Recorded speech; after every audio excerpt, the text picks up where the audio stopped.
Ladies and gentlemen, from parts unknown, we have an interracial, intermingled, intersexual group of Caucasian men and wife beaters and black men of questionable melanin. Put your hands together, make some noise for Guns and Butter! What's good, everybody? It's your boy Reckless right in there. Let me get big on the screen. I am back. Obviously, we took last week off for my birthday. Went out and touched grass. I make it a point to do that. So unlike some of these people, I'm not always on YouTube, always on panels, always complaining. Just seems like there's a whole lot of life to be had outside of just constantly being online. So I took off for my birthday. It was a good birthday. A little bit weird, but good overall.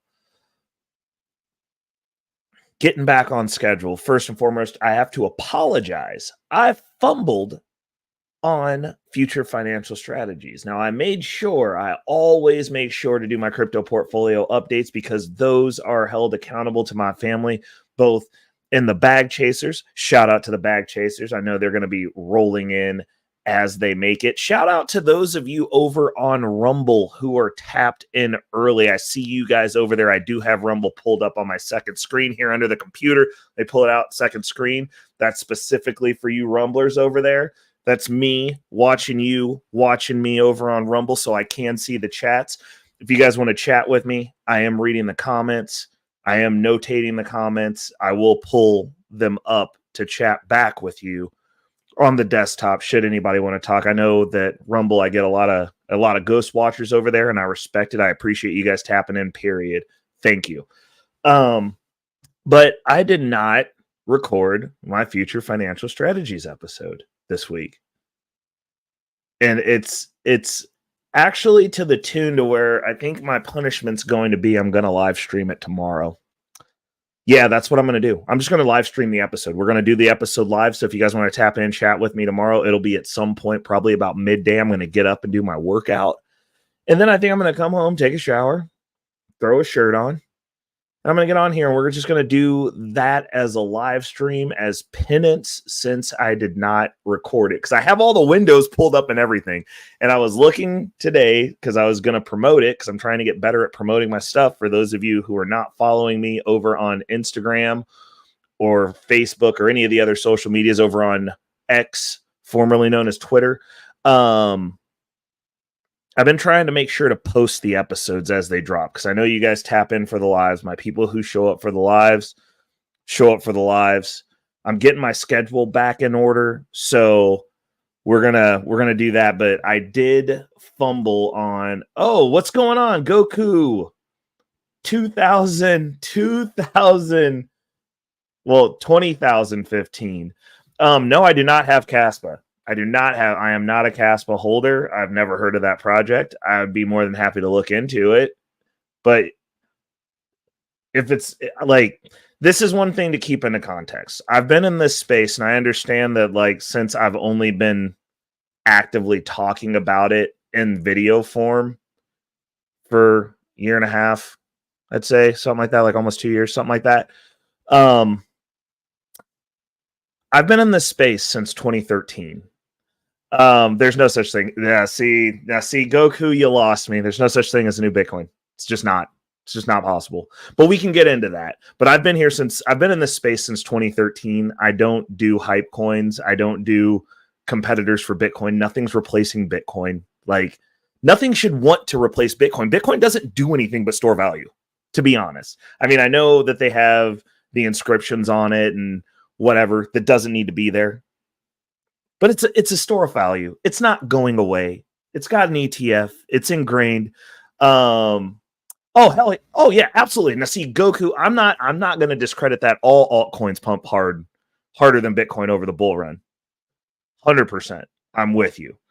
But I mean, I'll definitely, I can take a look at it. It's just I'm very, very particular because I've got my lane, and I'm in my lane, and I'm secure in my lane. I'm good in my lane. And I don't normally go chasing pumps. Like I've already hit a 10x with Superverse this year already.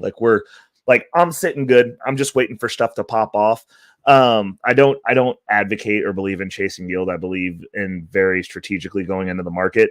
I'm not a gambler. in that respect. Like, obviously, crypto in and of itself as a whole is it's a more risky market than other markets, even though the performance is better. But there's definitely a lot of risk in it. Like, I've definitely lost some stuff. Oh, also shout out to Goku 20,015 as well. He subscribed today. I saw that you subscribed earlier. I was at work and I saw that I got a new subscriber, and then dude actually showed up. Like, I like it. I like it. Gotcha. I'll look into it. I'll look into it. Like I said, like there's 10,000 projects. I'm not going to pretend like I'm going to see every single one of them. And you know what? I really do appreciate the people who are subbed to the channel, because Will Crypto, who I'm sure will roll through here later, hopefully, another one of the crypto guys, but he found my channel from YouTube, which is cool. Like, I don't know him from any of the back channels that I'm on. He's not a bag chaser to my knowledge, and he's not in Circa 84. And he pipes through every once in a while, and he informed me about Pulse Chain. I've got some mixed feelings about it, but like, it was definitely something worth looking into. So I will definitely take a look at Caspa to see what's going on with that. I'm going to make a note of it. Like, I appreciate it when the people who are in the Wolfpack bring me stuff. Because, like, obviously, I try to bring you guys as much value as possible, but it's really nice when you have a community where you can have these conversations and people bring stuff to my attention. Absolutely. You know what? So we do once a month. I'm doing especially over the bull run for Guns and Butter. We're going to tap in to the Bitcoin cryptocurrency space. So this is for Black History Month. We're going to touch on that. And while people are still rolling in, because I've got my Rumble family here, my YouTube family shows up fashionably late. They're on colored people time. So I'm going to actually open this the exact same way. So Goku, I know you just subscribed today, but on my video stream, on my videos, if you look in the videos, I do a crypto portfolio update every single week. It normally drops on Wednesday. If I forget, it drops Thursday. The premieres, I premiere them. They're pre-recorded. I record them Sunday evening. Actually, Sunday some point during the day, because normally I've made all my moves and trades by then. But I go over the portfolio. We touch on some news.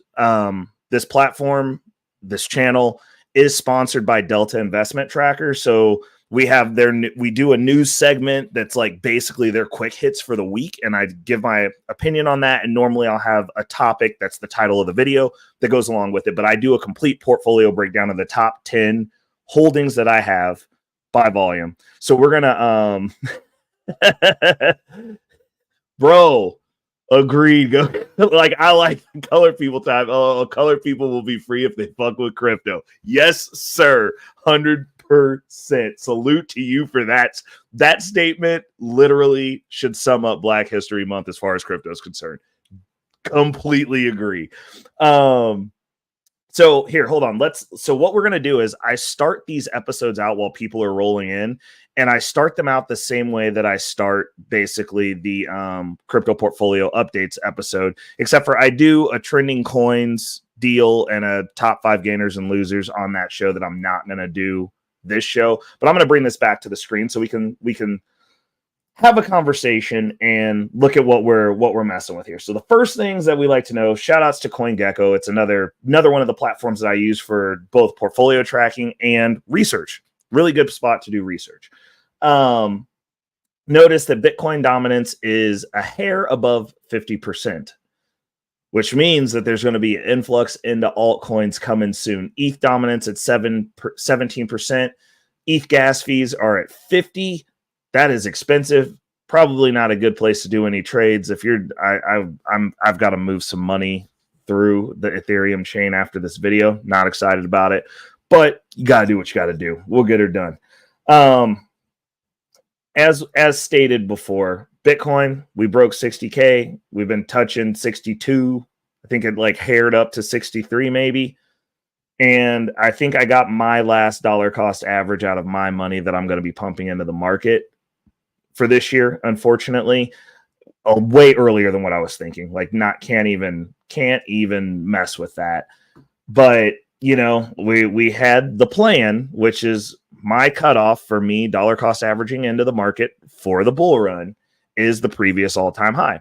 After which I'm going to let my income that is produced from within the market do the work for me. And I'm going to work on building out my traditional finance portfolio because I am over 85% in on the cryptocurrency space. Because once I figured this game out, I went all in on it.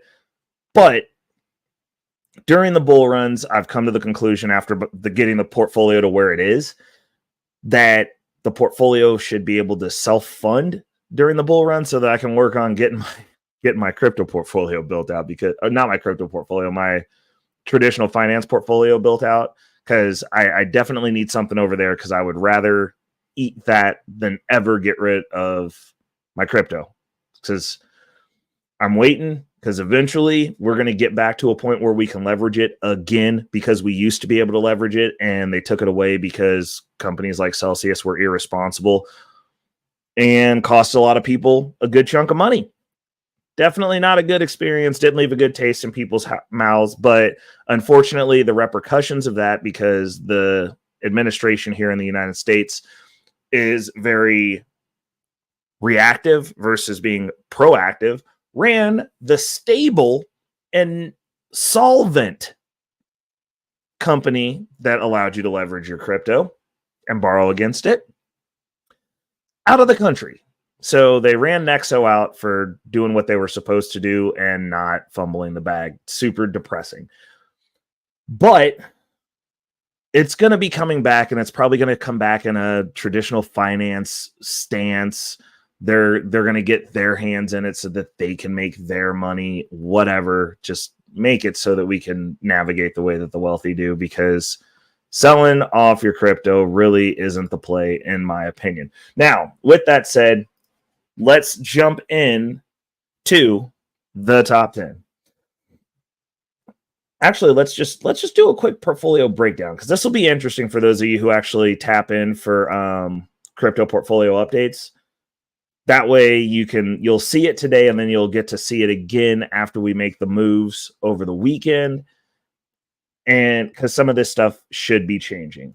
So as we can see, we pull up the pie chart first. Let me go ahead and make myself small on this screen. This ain't about me. This is about the portfolio at this point.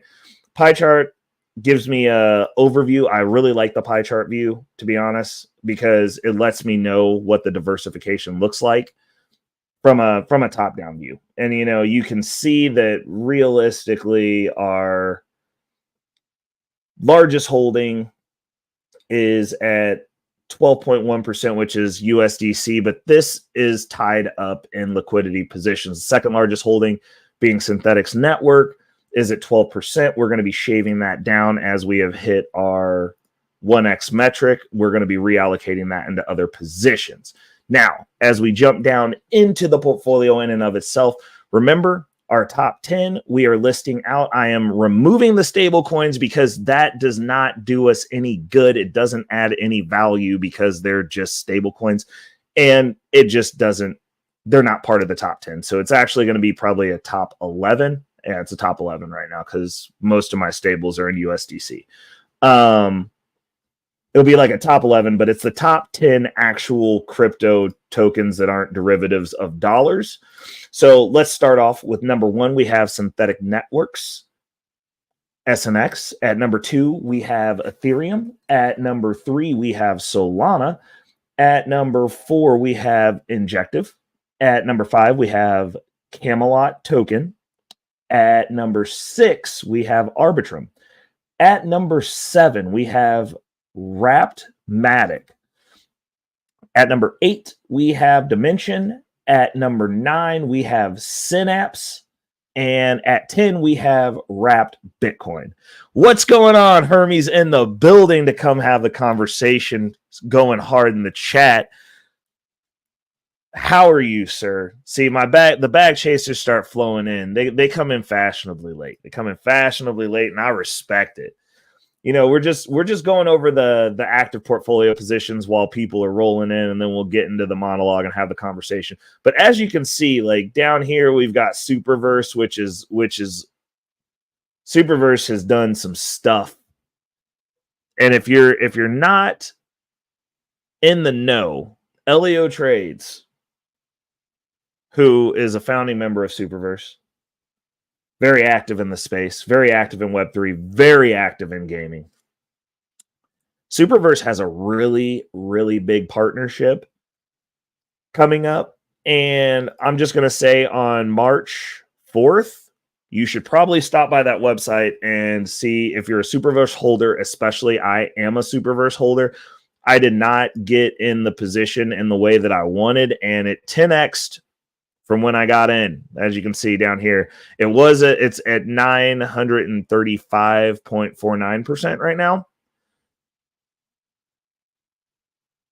And I've got another allocation because like we're not even into the halving. This is pre-bull run. Pre-bull run 10x is just get me hyped. Like getting a good run. What's going on, Black Thoughts? How are we doing, Black Thoughts in the building? Getting a good run before the halving, before we get into the thick of it, before we start running, is amazing. Oh, nice, Hermes. Well, I mean, in my opinion, there's never a bad day to add BTC, but Injective, absolutely. I'm gonna be doing some ads over the weekend too. I got some plans. I got some positions that I'm gonna be adding to the list, and then we're gonna be doing a little slicing and dicing. Like I was saying before you rolled in, I'm gonna be cutting down the synthetics position. We hit the 1x marker, and since they switched the platform around, I am no longer making money parking those coins there. And the loan that I have out is basically just an interest-free loan at this point, but I don't need an interest-free loan because I've already got one. I mean, listen, so Goku, we're gonna have to pull Caspa up. Like, my question is, what's special? Is Caspa your only holding? Let's take a look at it. I'll give you a breakdown of it right now. Okay, so on the year, they have 14x. Dope. That's dope.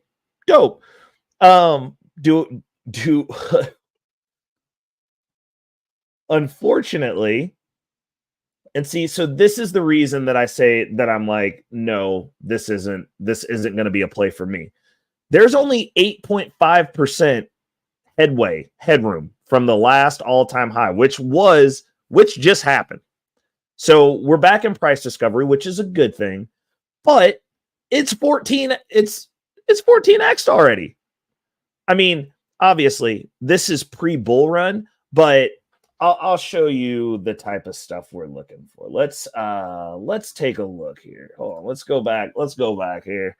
Because I don't jump in at peaks. Like I don't do that. Like that's not a like if it was a just launch coin and we were in price discovery, I'd understand. But my question is, what's the other draw aside from it going up? Well, yeah, but also, hopefully, you're part of that 14x win. So you've already won. And like that's kind of where I'm going with this. Cause like when this is just the way that I evaluate it. And like this is going to be my third official bull run. Cause I started in the cryptocurrency space in 2013, ignorantly mining. Fortunately, I was mining Bitcoin, but it was 2008. It was right at the dip of the last bull run, and in between bull runs, I didn't know what I was doing. I was just mining Bitcoin and just didn't care on a computer and never looked at it for like a year into a bull run. And then I missed out on that bull run because I wasn't really active, and then I couldn't get access to the coins when it was time to get access to the coins. But long story short, when it I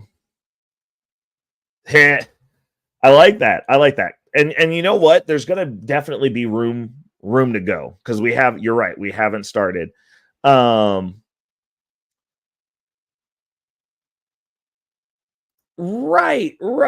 But I look strictly at the numbers. This is coming from third bull run, like done this a few times now. I personally go into positions and like I have a way that I look at for stuff, and I look for headwind because I base my projections off the previous all-time high, which I'm hoping starting into a position for me. This is just the way that I do things. I try not to go in unless it's in price discovery because it just launched, like it doesn't have a year of data on it. I don't personally put a lot of my money into positions where it's like, yo, this is already 14x and it's hit the all-time high. So it's technically in price discovery, but like we don't know what the window is on top of that because I base my projections off that all-time high. And if it just hit it, then you're in price discovery, which is a different game. And I don't like doing stuff that way personally. It just doesn't work for me personally. Also, the other thing that I'll be looking at, because I am going to go look at it. The other thing that I look for is if I can stake it, because I don't hold coins. I do everything on chain. I don't use centralized exchanges any longer. So exactly. See, that's the other thing. Like, what solution does Caspa solve? Now, one of the things that crypto that this does show you. Hold up a second. Let's go back. Let's see, where's the info part on here? Oh my God. Oh, what is Caspa? Caspa is a proof of work cryptocurrency that implements GoStag protocol. Unlike traditional blockchains, GoStag does not orphan blockchains created in parallel. Instead, GoStag allows them to coexist and orders them in consensus. This generation of Nakamoto's okay. It's very high block rates, currently one of the second, aiming for 10 seconds, dreaming of 100 blocks a second and minuscule confirmation times. Caspa implementation includes a lot of new features and sub-protocols, including reachability to query the DAG's topology, block data pruning, with near future plans for block header pruning. Yeah, so this, like, yeah.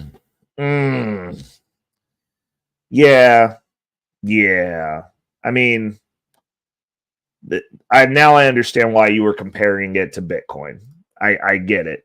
I mean, if it does hit one, oh, Hermes, no way, dude. Like it's super inefficient. Like you couldn't mine with a computer now if you wanted to. Now, if I were to buy, a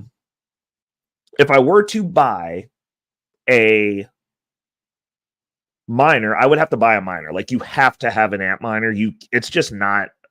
It costs so much money. Like the only reason I mined in 2013 was because, and this is honestly, you know what?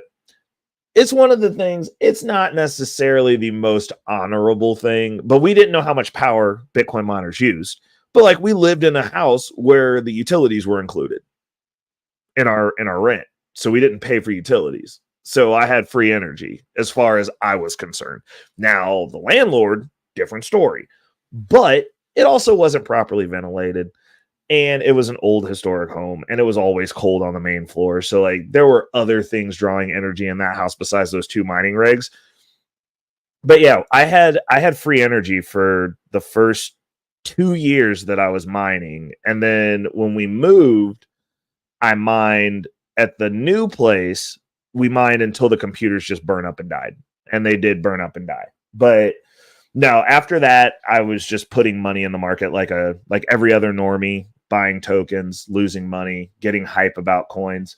I'm not gonna say that it can't hit $1, Goku. My question is that based on my research and the way that I look at things, for my strategy, which has been working, like I'm not about to mess up the bag to go throw a bunch of money at something that may or may not hit $1. Like I have things that I have projections on that I'm pretty sure I'm going to hit on most of them because I've already started. And you know, I'll do it the way that I know works for me. Like plus if it's a Bitcoin clone, then it's not going to have staking. And like I don't I don't do coins that I just hold 90% of the time unless there's staking coming, and then I'll get bags for it in the hopes that that becomes implemented. For example, a good coin that you could look at that's getting ready to implement staking is Uniswap. Like, I'm getting ready to start a Uniswap position. That's going to be happening because you can get a dividend off of the exchange fees. I like making money while I'm holding. Like, I don't really do a lot of coins. Like, currently everything that's in that top 10 in my portfolio right now is either staked or in a liquidity position. Like, it's making money while it's appreciating. Like, I want it on both ends. Jake Fever's in the building. Shout outs to Jake Fever. Everything doesn't need to solve a problem. Some coins' purpose are pure gambling and speculation, and it has value because you can increase BTC holdings off greed. 100% agreed. 100% agree with that.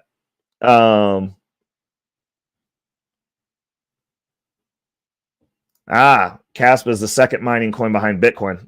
That's believable. I didn't know that there were that many actual mining coins left, just because it's expensive to mine most of the time.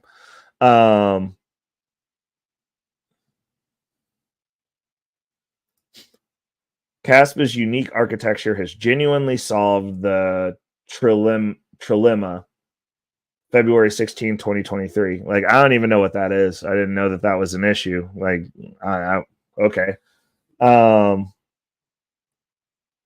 Which means that the coin did not, Caspa had a fair launch. Like, these are all, oh Lord, they got a book. Oh, this is a cult coin, bro. Like, I don't want it if it has a book. Like, Caspa's inner workings, revealing everything from its robust Rust code base to the dedicated community publishing its boundaries. Okay. That seems kind of that's reminding me of BitConnect, man. It's like, minus the whole, if you hold it, you're just gonna get money, but like, I don't know. Right, I'll give you that, bro. None of them. No coin had its own book before a bull run. That's a first. I did not. You know what? I might have to go see if it's an audiobook form, because I would be willing to listen to it for a little bit. Like, that actually, it's interesting. Not necessarily in a good way for me, but like, I love this space, man. I love this space. Like, there's so much interesting stuff and so much opportunity. And during the bull run, everybody's going to win. So, like, I'm not even going to say that Caspa's, I guarantee, actually, I'm not even going to guarantee. I believe that Caspa is going to go up, and I think it's going to go up a grip because we haven't hit the halving yet. And that money that floods into the market goes somewhere.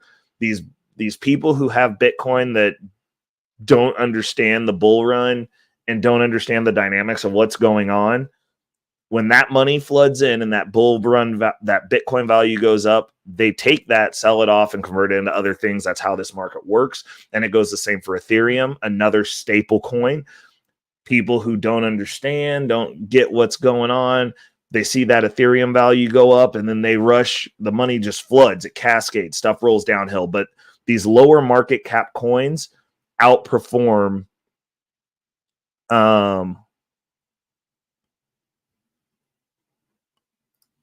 what is Hashling Hermes? What is Hashling's BTC? What's that? Is that a coin? What is going? Hold on.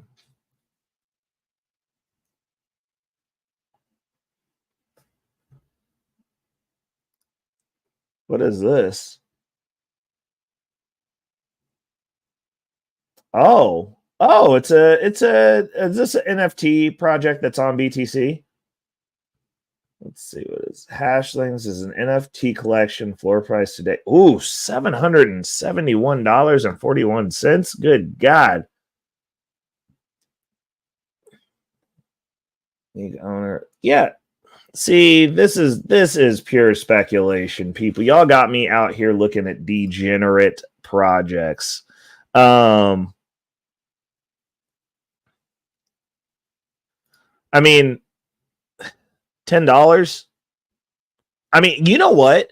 if we get to a $500,000 BTC, I'm gonna say anything's possible because like I don't even have clear metrics for that. Like I'll just be sitting here with laser eyes, freaking out. But I'm like, the thought process that anything is moving without BTC. I can pull Telcoin up. I had Telcoin back in the day, like a long time ago. And I don't know. I think I sold it.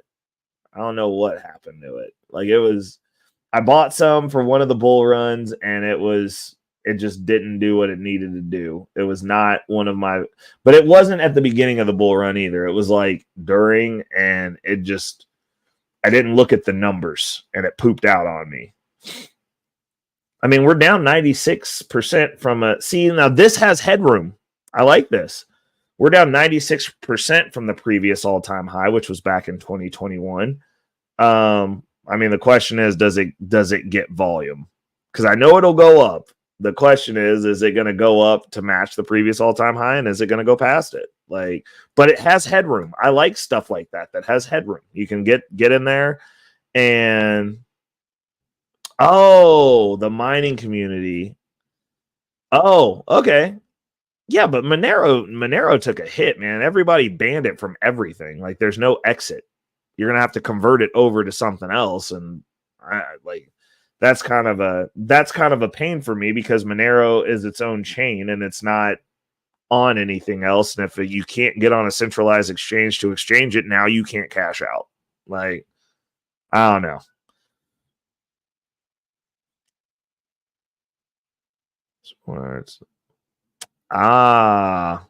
Get some more. It's a mobile. I don't have any right now. I'm not holding Telcoin anymore. He said, get some more. It's a mobile exchange and we need more off ramps. Agreed. That's a use. I like it. I don't necessarily like I said, off ramps for me are a moot point. I just need to be able to convert into Bitcoin and Ethereum, and Thorchain handles that excellently. For those of you who didn't know, you can get Bitcoin converted to anything else, namely easily Ethereum on Thorchain's network. And I'm talking native on-chain Bitcoin you can convert to Ethereum. Let that sink in. Very useful. Worth every penny.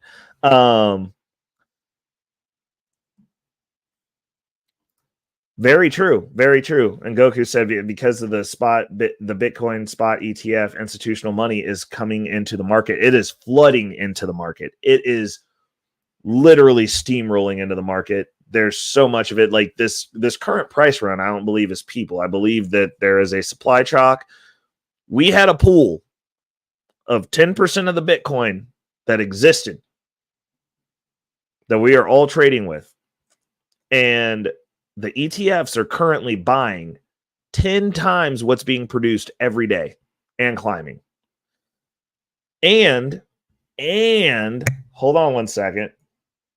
I'll pull this up so I read it right. Hold on, let me get to it. And in case y'all didn't know, Merrill Lynch and Wells Fargo have approved multiple Bitcoin ETFs as of today. Wealth management clients and their several trillions in asset are coming. That's right. They're about to start pushing it onto these retirees. It's going to be the only thing that's going to save their portfolio, in my opinion, especially over the next 2 years. Whatever happens over the next 16, 24 months, I'm telling you, what's going to be interesting is you're going to start seeing portfolios that are having hundreds of percent, maybe 1,000% gains. And there's going to be no going back, because after people see old Jethro, who decided to throw that into his retirement portfolio, and he got 500% because he got into the Bitcoin ETF, and Bitcoin did what Bitcoin does during the bull run and went up thousands of percent, hundreds of percent. So I've got, just in general. So I've got first cycle coins. Let's see here. Hold up a second. Let me pull my portfolio back up. So in the portfolio, as far as first cycle coins, I got Dimension in here, and I'm pretty sure Camelot hasn't been out for a full. Yeah. Oh, no, it has. Hold on. How long has this been around? Actually, yeah, I've got Dimension. Camelot this is a first cycle for Camelot also. What else do I have in here? Like, I'm not even sure what else I got. I got Dimension, Camelot, Dimension, Camelot, because I got the Dimension airdrop. Superverse has been here for a while. Osmosis. Hold on a second. What else do I got? I got. What's the max on this? Nope, that's been around a long time.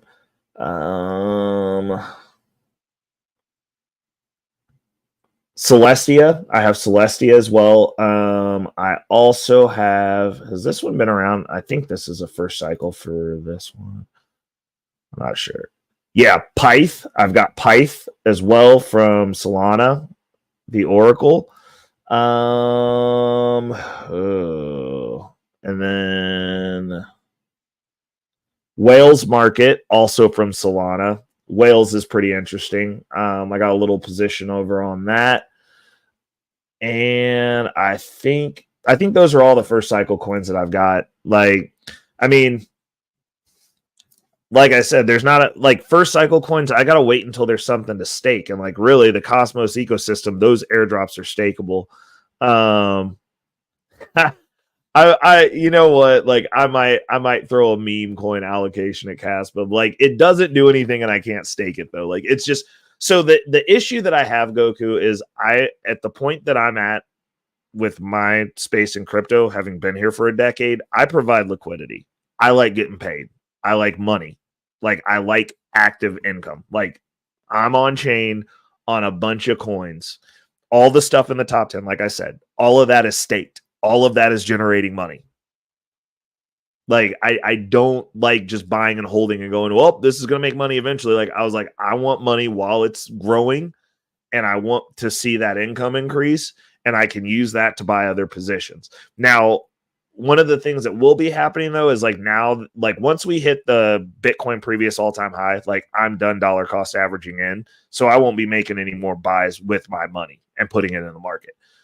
What I will be doing at that point is I'll be reallocating positions as they hit certain metrics. For instance, Synthetics Network, since they took away the income piece and the inflation on that project, it is no longer of a value to me to have as much of it being held as possible.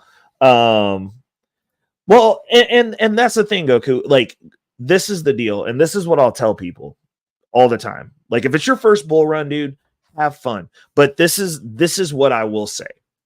You have to have a plan for what happens when this spikes. So, like, if Caspa goes to $1, at minimum, you need to protect the money that you purchased out of your pocket that you went to work for at minimum. And what I normally do, because like this is the first bull run where I've had so many coins that were in the top 100. Because normally when I start looking for positions, they're all out of it, like all of them. This run is a little bit different because stuff is launching into the top 100, which is a little bit weird, but it is what it is. But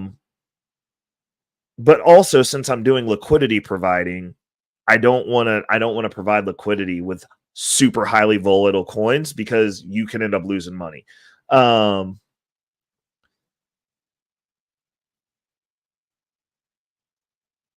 But you got to protect your initial investments. And then also, if this goes to $1, you're going to be sitting in a very different position, hopefully, because it's a dude, this is like a dust coin. It's like under $1. So you can get a bunch of it.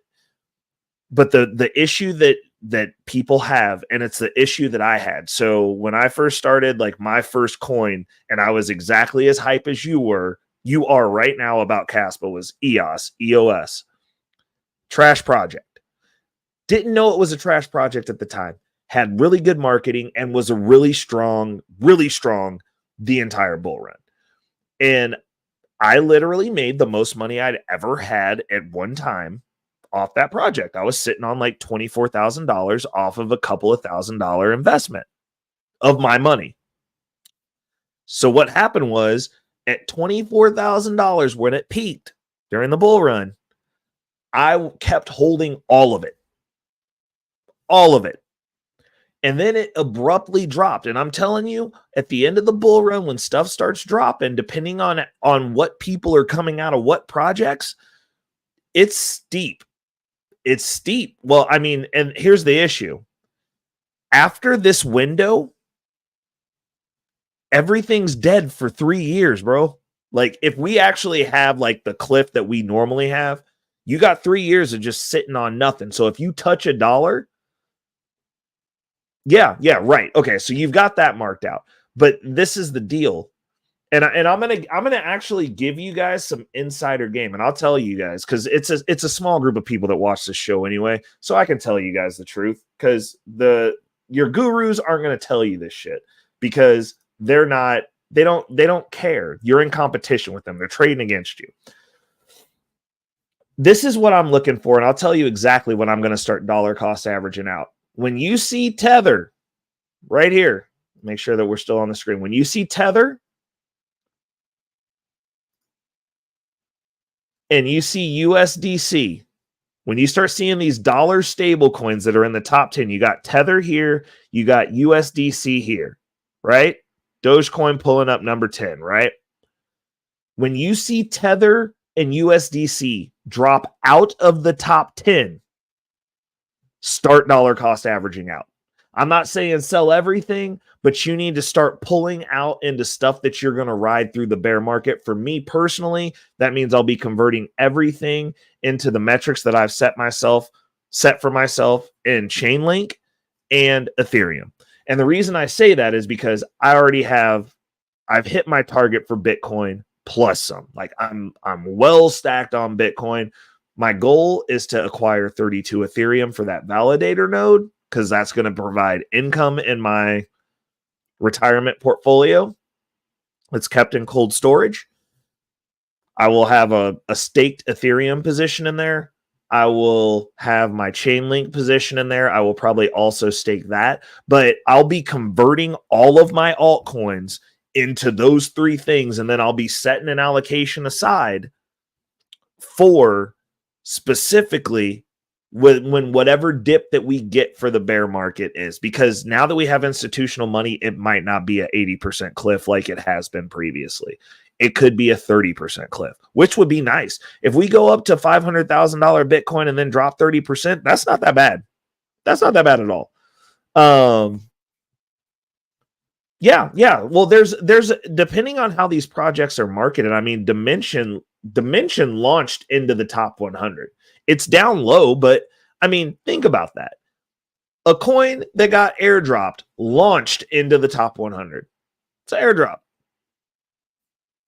I mean, it's kind of what it is, and we'll see. Like, I have made some play. Right, 100%. Hermes said stake GMX printed ETH all bear market, 100%. I mean, so Goku, me personally, my second bull run was the life-changing one for me. And I say life-changing, so the things that I learned in the cryptocurrency space, because like when I say I went all in, I mean at the time, so it was 2016, we did the crash in 2017. After we did the crash in 2017, from the 2016 bull run, and we were moving forward before we got to 2020.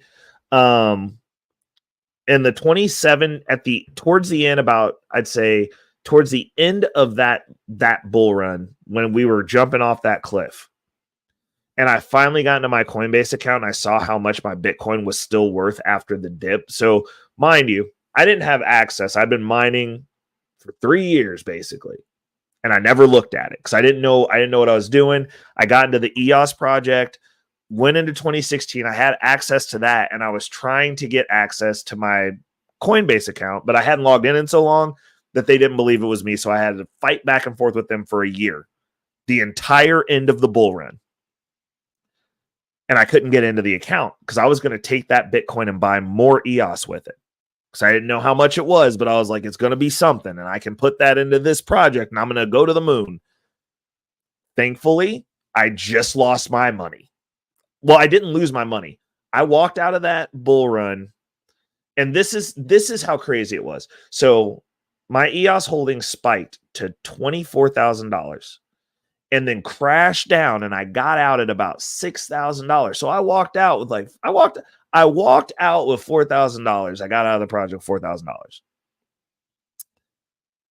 But I felt horrible because I lost $20,000. Like, it doesn't feel good. Like, it doesn't feel good to know something was like way up here, and then to watch it tank over the course of 2 weeks, and then have to emergency get out of the project before it continues to go lower, and then buy a little bit back in hopes that you can, like, it goes back up, and it never goes back up. EOS never reached $24 again. Ever.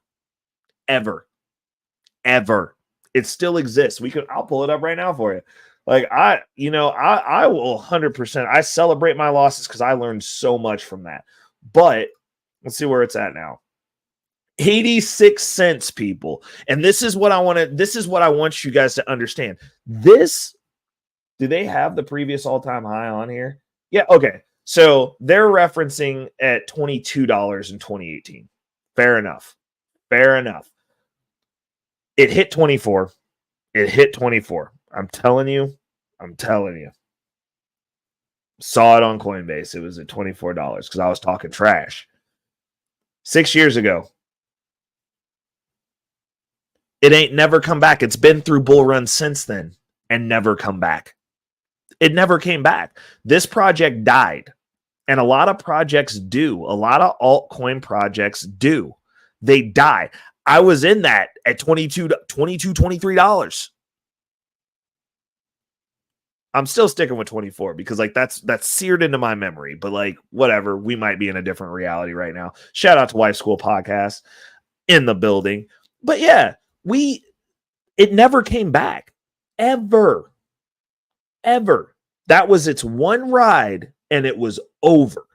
It was specifically here for that bull run, never recovered. To this day. Went through other bull runs.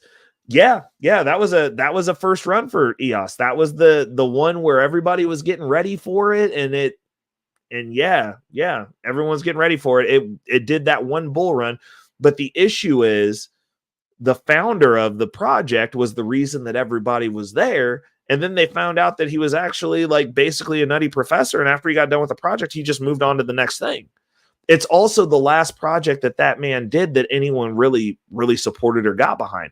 That company raised over $1 billion, or no, it was $400 million and never shipped anything. They actually just recently, on the chain, went after them to force those wallets to give up their tokens that they held because they were still holding them.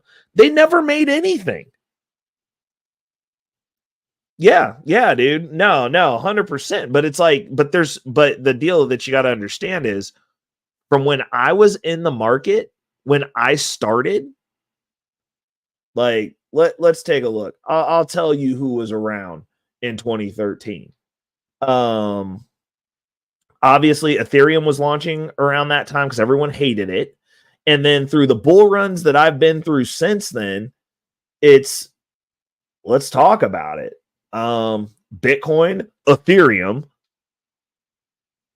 Binance Chain's been around a long time. XRP's been through the thick and thin around a long time. Cardano's been around a long time, but I think if they don't ship something this bull run, it's over for them. Like, they're well past due. And then after that, Tron's been around, and Chainlink. Polkadot's been around for a while too. Like, Polygon's a staple. Uniswap also a staple. Like, but I'm just saying, like, in the top 10, Bitcoin and Ethereum always been there. Always. XRP is number 3 as far as who's been around, and then Binance Chain.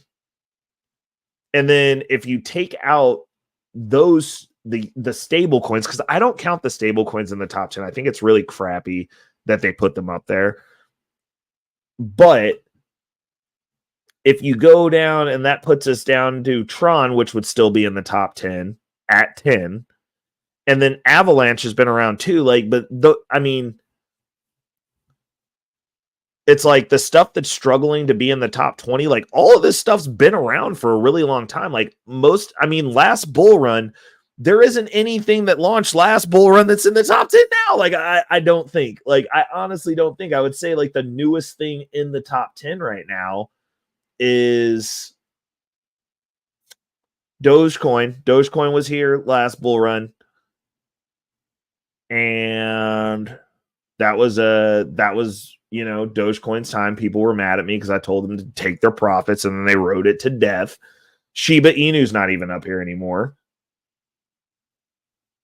Yeah, like we go down into Shiba Inu is in the top 20 still. But it's like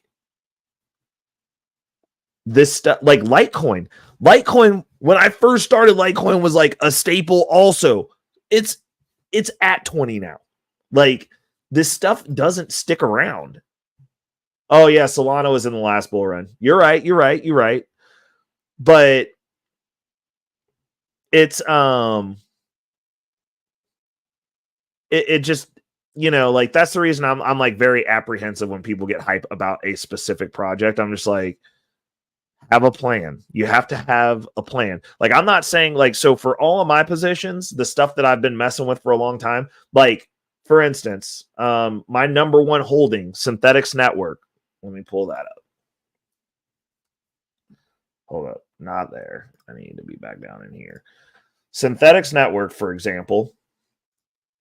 We'll pull that one up. So this one was the first coin that I got over a 30x on. That's 30,000%. And like, if you look down here, the last previous all-time high was $28. It's 3 years ago.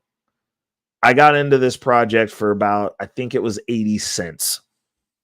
And I bought a lot at 80 cents. And then it went up to $28. Let me tell you, when I tell you that funded the portfolio for a year and a half, it funded the portfolio for a year and a half. I mean, top 30 during a first cycle. I mean, during a bull cycle, it's just, bull cycles are not based on actual utility. It's based on hype. And all you gotta, how many coins first year or first cycle coins that are in the top 30? I would say that it doesn't matter. What's going on, Frozen? How we doing? Well, if you guys want to come up, I can drop the link. Also, if you want to ask questions live, like, I have no problems with that. Also, if you just want to drop questions in the chat, if you've got questions, and there's a bunch of informative people down there in the chat with you, like OX Hermes. If you want to talk technical stuff, like, Hermes has been around for a long time, and he programs and he codes. So shout outs to him. He's also very informative. One of the bag chase homies, Jake Fever, also Bitcoin aficionado. That dude loves the Bitcoin, and he's working on some stuff behind the scenes too. I think I got him a little bit opened up. Thank you, Devalian Sense. Thank you so much. Like, that's what we're trying to do. We trying to just have the conversation, because the issue is, there is a lot of opportunity to be had in this space, but people always steer people towards the next shiny thing. Like, some people will get lucky and they might get rich tomorrow. What I will say from personal experience of over a decade in this space, I don't know where they are, and I don't see them keeping the money, because normally when people get rich, they do what I did with my EOS coins. It was the most money I'd ever seen, and I started talking shit, and then I watched it go down a lot. It was not a good experience. But what I'm saying is, like, with this, I was flipping this every 300%, I would take my initial investment and I would roll it into another project. And then I did the same thing with those projects because during the bull run, it's real easy to run into a 100 to 300% gain. Not gonna lie, like it's because it's not based on any kind of logic beyond finding things that are actually useful. Like if it wasn't going up 300% every couple of weeks or every week or every 3 days, is this useful? Is this being used by other platforms? Is this infrastructural? And so SNX is still in my portfolio. It became one of my top holdings in my portfolio this year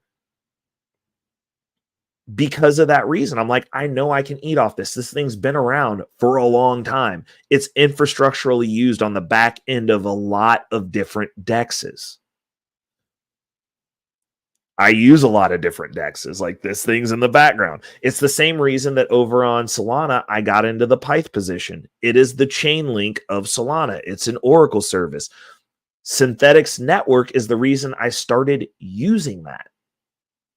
Because I noticed, hey, Synthetics is actually tapping this Oracle service for some of its back-end stuff. Everything uses Chainlink, but you don't want to just have one Oracle because what if that Oracle messes up? They're using Pyth as well. Then I started doing some research on Pyth. Like this is how you navigate the space with intention, and you kind of find some back-end deals because you look at and you go, hey, I'm using this protocol. What's this protocol using? Oh, I'm providing liquidity. I'm staking. Who's handling that? What's going on the back end? And then finding those projects and then finding out if those projects have a token. That's kind of how I navigate through the space at this point. Like I ran into Whales because they're doing a lot of gamification of points over on Solana. A lot of the protocols are like, hey, we're going to release a token and you accumulate points. And this correlates to how many tokens you get when we launch. There's going to be airdrops. Whales over on Solana is an exchange for your points. You can go sell and buy people's points to add to your points so that you can get more of those airdrops that you're trying to qualify for. Whales is infrastructural. Really integrated into Solana, adding another layer to the gamification of the point system that they're having for these exchanges and platforms to incentivize people to use them more. Found out about that because I am farming points. And it's not just that I'm farming points, it's I'm using Camino Finance over on Solana. By the way, we're IP blocked in the US, so you're going to have to figure out your way around that. If you are in Circa 84, I will do a video on how that works. Obviously, that's going to be behind a paywall. Circa 84 will probably have it for about 3 months, and then I'll drop it over for the bag chasers because they don't pay me to be over there. So that paywall doesn't go for me. But shout outs to Anton Daniels because the Bag Chasers is a good networking group, and I do like some of the people. Actually, I like most of the people that are. Actually, I say I like all of the people that are in there. It's not like I'm in there arguing with people. And the people that I argue with are also over here hanging out with me because we argue about crypto, which is dope. Like, shout outs to Travel One in the building. But I'm gonna go ahead and jump into the meat and potatoes. So, okay. Shout outs, Frozen. Is it difficult to transfer Bitcoin or any coin to USD? And would you even recommend doing that? There are gains to be reported on a 1099 dividend or other form. So, as far as transferring goes,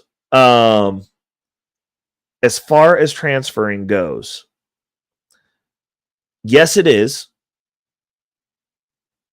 Me personally, I haven't transferred out of the market except for once. And yes, there are gains to be reported. You do have to pay taxes on them. But the thing that's interesting, and I don't like, because I don't normally do short-term stuff. Like I'm gonna have to hold on. Let's take a look at this. Hold up. Short-term capital gains tax. What is the rate on short-term capital gains tax? Yeah, so this is the thing, and it's one of the things that they tell poor people so that they think that they're going to taxable. Oh, here we go. Yeah. Dude, it's 22%. You pay more than that in federal income tax off the money you make at work. like this is the thing that I find interesting. It's when we talk about taxes and people are like, "Oh, you got to pay taxes on that. You got to do this, you got to do that." And I tell people, I'm like, "Well, to be honest, you should be getting over from a tax perspective alone. You should be getting over to a point to where all of your income is in a portfolio and coming from the portfolio, because then you have the option to work. You can continue to work. You cannot work. You cannot work as hard. You can go get a part-time shift over at Amazon so you get some good insurance and then, live off your dividends or live off your portfolio." And the reason I say that is because literally the worst, and this is going to be I'm going to be talking about this in depth tomorrow. We're going to go through it because I already got the charts and stuff pulled up. And I'm adding this chart to those charts. But my future financial strategies episode, which will be around at midday tomorrow, I'm gonna just do it live. Because I forgot to record it and upload it. So I'm gonna do it live. It's gonna be a special edition. Anytime I mess up, I'll do the episode as a makeup episode live on Friday. So now my punishment is I get to do this live on Friday. But we're gonna talk about that. There's this misconception when people talk about taxes. They say it like it's such a bad thing. The 22% tax that you're going to pay to cash out of the market is less than what you pay every day that they steal from you when you get your paycheck at work. They take more in taxes out of your check. You get more taken from you, not noticing it on your paycheck than you do from dividends, from cashing out of the stock market,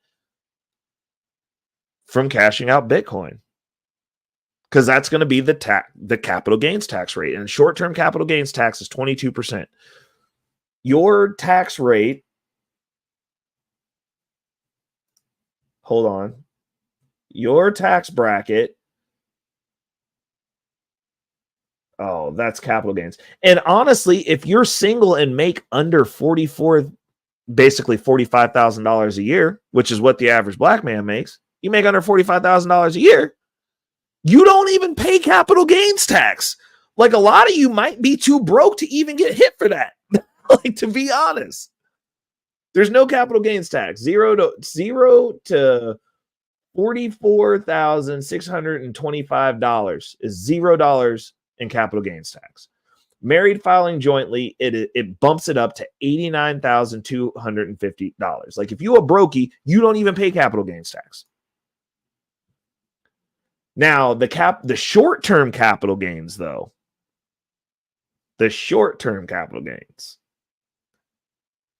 is 12% for $11,600 to $47,150 for the short term. Oh, you know what? Yeah. Yeah. So it's you average person, and then it gets up to 22% as long as you make it under six figures. So that's good to know. And I normally what I do is I set aside 30%.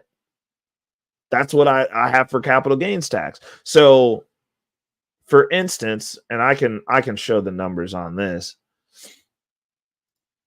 For instance, this is my home savings. So one of the things that we're doing is I'm using Bitcoin as an accelerated savings. Now, this is showing we're up 55.26% on the accelerated savings, which is an additional $1,800.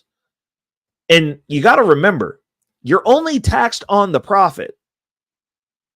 So that's going to get a 22% hit when we cash it out to get the next property, or and we're either doing a next property, we're going to add another door, which is what I think that's the way I'm going. But if I decide if the market's not looking good or the economy's not looking good, we're going to turtle up. And what I mean by turtle up is I'm just going to do massive upgrades to my place. I'll take all that down payment money, do some upgrades around my place, increase the value of my place, and then when it comes time, or just wait for the rates to come down, I'll HELOC my place and use that money for the next down payment, and then just start this game all over again.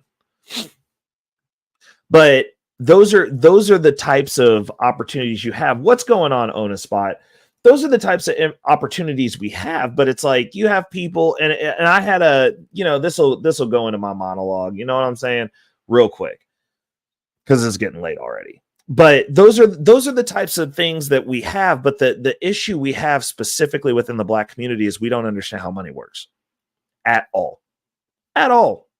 And you have people, and the other issue that you have is you have people that are arrogantly wrong, which means that they're wrong and they think they know something because they can get on a panel in this little box and scream. They just talk loud.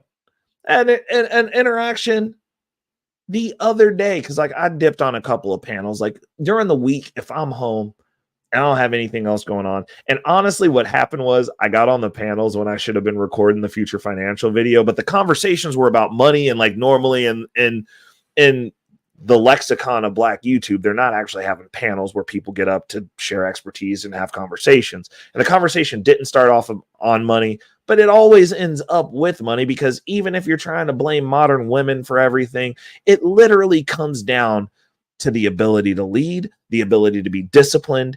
And if you're going to be disciplined, you should be disciplined in all things. There's a reason that I come up here and I sit on these panels, and women generally aren't mean to me. It's because I'm not dysgenic. And it's because I'm not sitting up here just screaming at people online. And it's because I'm not always online.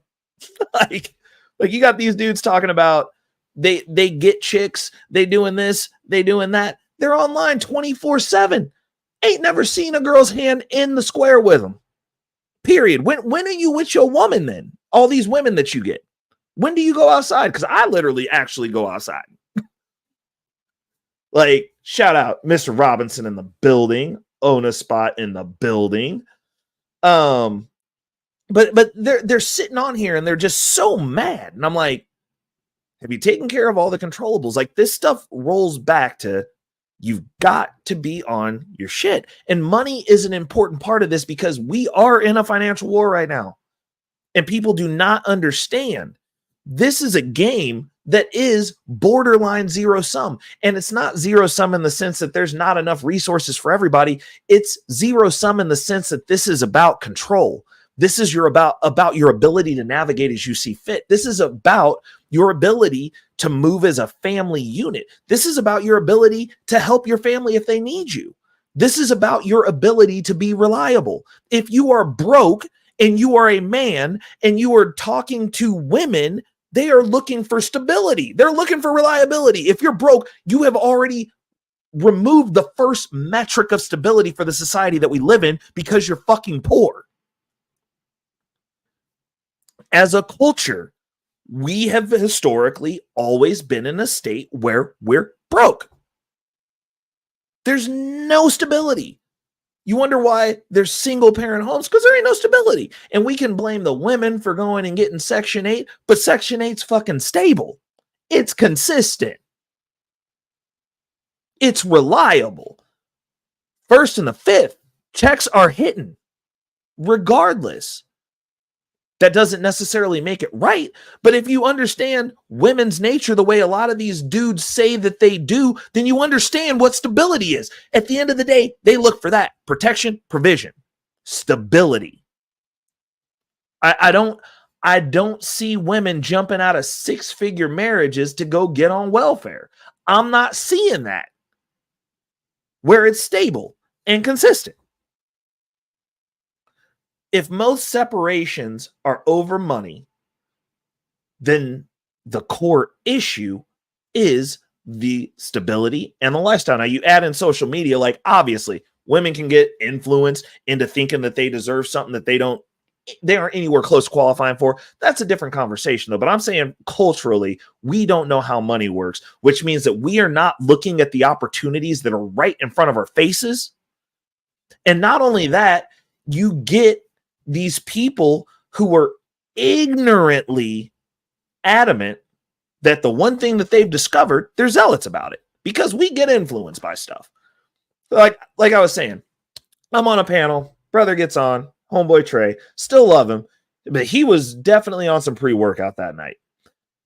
And I don't know if it was the fact that I said the black community doesn't exist, which I don't believe it does, because we're not communal in our homes. We're not communal in our homes. And, or if it's the fact that, like, you know, I didn't cam up that night, so they didn't get to see me looking all jacked and beautiful like I am. But the fact that I take care of myself and I don't have to live in the gym or go get on panels from the gym. Like, I don't fucking know what it is. Maybe it's because I speak well. I don't know. Maybe it's because I don't have to yell to get my point across. There's a lot of potential. Maybe it's because my life's actually good and I get on these panels and I'm actually happy. So I don't care if these miserly fucktards want to get on there and just be mad incessantly like your life is fucking bad and I'm supposed to be receptive to that. Why would you listen to somebody who has a life that's disgusting to you? That's horribly pathetic. I don't understand. Like, you're always mad. Like, if you're always mad, then, like, nah, I can't fuck with you. You can't have fun. You want respect that you haven't fucking earned. And yeah, I'm not here for it. I'm not here for it. You know why? Because I hold the fucking standards that I say. That's why.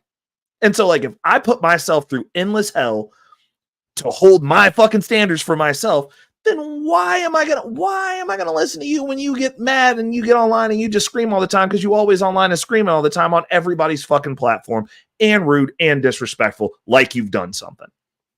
But I digress. The thing that I want to point out is, I'm not saying that I have the prescription for everyone. And I'm the first person to tell people, you might want to do some research, because, like, doing what I do isn't easy. It is work. What I do is work. Managing my liquidity pools is work. I'm going to, Kevin. Let me get through this.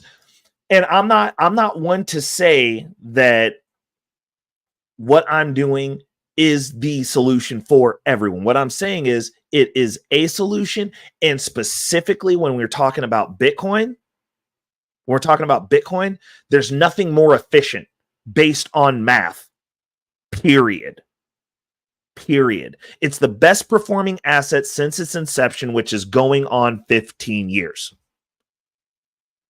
There's no arguing that. It's the best. Nothing's outperformed Bitcoin. There's not a business out there that's outperformed Bitcoin. There's not a person. There's not a trader. There's not a fucking thing on this planet in existence right now, period, and for the last 15 years, that has been more efficient at appreciating, period. Your favorite stock didn't do better than Bitcoin. Your favorite guru did not do better than Bitcoin. These are facts. And it's not going away now. So they can't even write it off that, like, oh yeah, this is going away tomorrow. It's not. 2 point. Like, billions of dollars are flooding into Bitcoin every week because of the ETFs, because now it's legal. What's going on? Sir Hale Speaks is in the building. But what I wanted to get at here is, he was on this whole cash is king, and I know how to do this, and if you got to buy buildings, you got to do this, and you got to do it with cash. And me personally, I work in real estate. I know one of the largest land developers in the region who said the exact opposite of that. And that's the thing that I always tell people. I'm like, it's not the lies, the blatant lies that keep you poor. It's the half lies and the inability to go do research for yourself. So I want to go down this rabbit hole real quick, and then I'm going to drop the panel, and then I'm going to leave it as is, because we can follow up on this and have this conversation anytime. Because, as I always say, when I start talking condescendingly to people who don't know what the fuck they're talking about, it's just math. So let's do the math. If you were saving up cash to buy a house since 2020, the house that you had eyed at $250,000 and it's going to take you 5 years to get it, you cannot buy that house. My house is almost like getting into the realm of $200,000, and it ain't big. I ain't sitting here acting like I'm living in squalor. I'm a big advocate of living under your means, and I live by that principle because I do. So as you're saving cash and the prices of house keep going up, you can't buy a house now. Well, just keep waiting and the market's going to crash. The market's going to crash for houses 40% when BlackRock is also buying houses that they have a 20-year backstop on. When we have the conversation about the people who purchased all these houses at $50,000 to $100,000 over asking price, that wasn't people that was doing that. That was companies, and they're not selling those houses. They're not.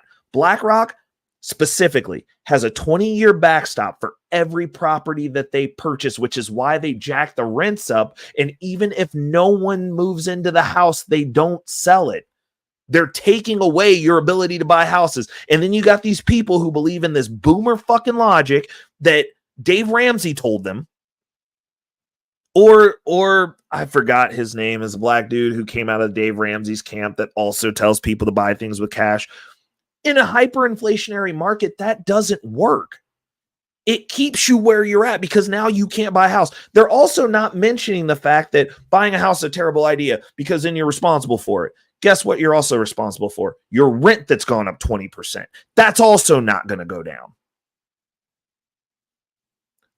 What are y'all doing? Do the math. You guys hear something that emotionally makes you feel good and do none of the fucking math or any type of logic to be like, hey, is this how this is going to play out? 2008, the houses dipped for a little bit and went right back up. So that now you're also getting attacked from the rental state because they don't want you to buy a house. These aren't people. Y'all ain't set up like the people who live with me, where your rent don't change over COVID at all. Period. Because you're set, and I'm not out here trying to fuck people. Y'all are renting from companies. You got a management company that sits in between you and the person that, and most of the time, those people don't even live in this country. And that's the reason over COVID, a lot of y'all who were living hand to mouth had to move 3 and 4 times because they kept raising your rent $500 every time you re-sign, $150 every time you re-sign, and you could just barely afford to live where you was living because you feel entitled to be there so that you can be broke. And then you complain about not being able to compete in that market. Thank Sir Hale. Sir Hale speaks in the building. I need to get that sound clip from him so I can play it when he says stuff.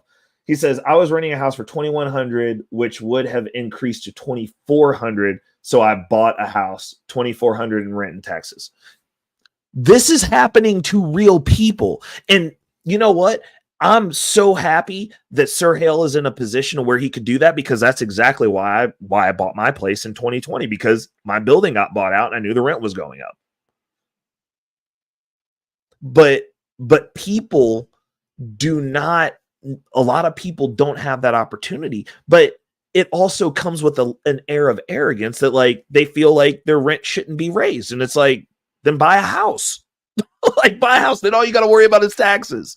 This entire time that we've lived here, the only thing that's adjusted the pricing of my housing expense is taxes. And those do go up and down. They raise and lower depending on who you get in. Is there a perfect time to dive into Bitcoin? Time of year, before, during, or after? So historically, and this might be different this time because we're already at higher price points than what we were in previous bull runs. If you're looking at it from a long-term perspective, and this is what I always tell people, if we're projecting that by the end of this year, and I do believe this, not a guarantee, but I believe it. This is the math that I'm doing for me and my portfolio and how I'm investing. It's just math. So if I go, I'm expecting Bitcoin to be $100,000 by the end of the year. Then buying right now at what's the price right now? Hold up, let's go back. Buying right now at 60,000, 61,000 is a genius move to start dollar cost averaging in, because it's going to go up. I'm projecting for me, my portfolio, $40,000. That makes me a genius at the end of the year. It might not feel good between now and then at some points, because it's not going to be a straight line up. It never is. But if I'm buying now and it goes up, then it goes up. And I mean, the perfect example of that was the portfolio that we were just showing. This portfolio, the buys in here, like we can look at the buys. This portfolio that's up 55% right now, I started buying, the reason I'm leaving the numbers up on this portfolio is because I'm definitely going to be taking a massive hit on here. But I started buying in August in 2023. That's when this started with, hold on, is this the price? Yeah, the cost. What did I buy? Yeah, quantity. Yeah, so $32. That was the start. The second buy, $21. Third buy, $20. Then it got up $158, $30. Then we put in some overtime. We started doing overtime like crazy. October 27th, when I started working 6 days a week. $304, $200. This is budget. Overtime plus budget, $298. $405. Overtime plus budget, $500. $500, $500, $200, and $99.80. As you can see, this portfolio started off with a very minuscule amount of money, and people always go, "Oh, I don't have enough." Start off with like freaking $32, and the one after that was even less. It was $21.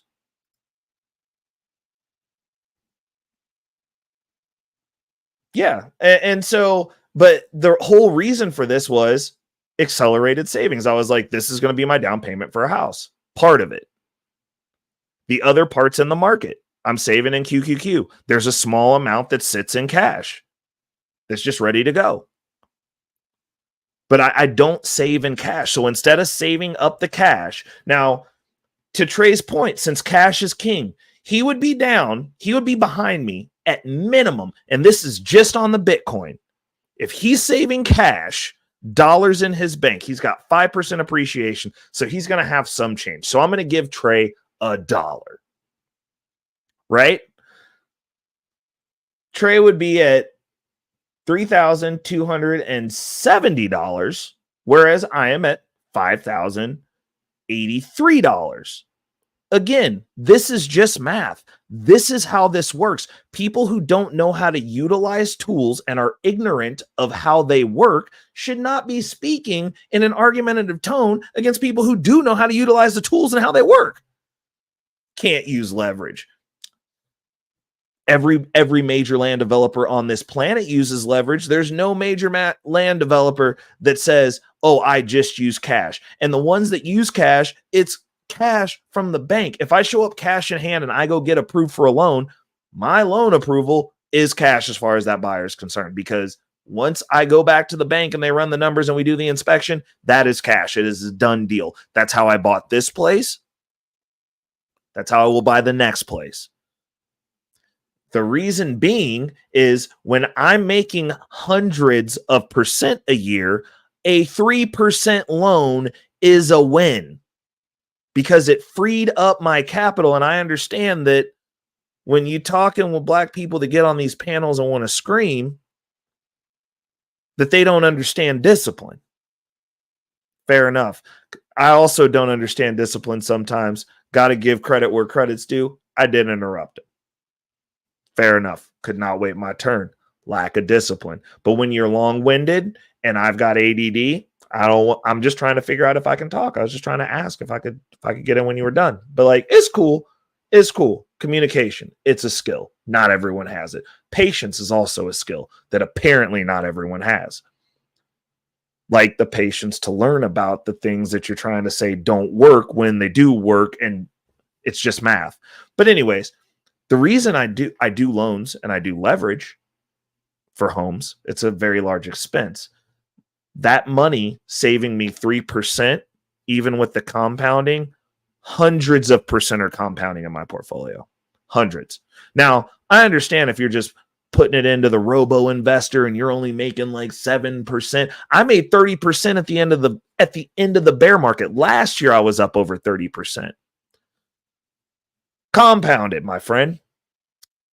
That makes it, for me, who actually actively manages my portfolio, worth it. At 15%, it would be worth it, which honestly, if you actively manage your portfolio, you should be able to get that.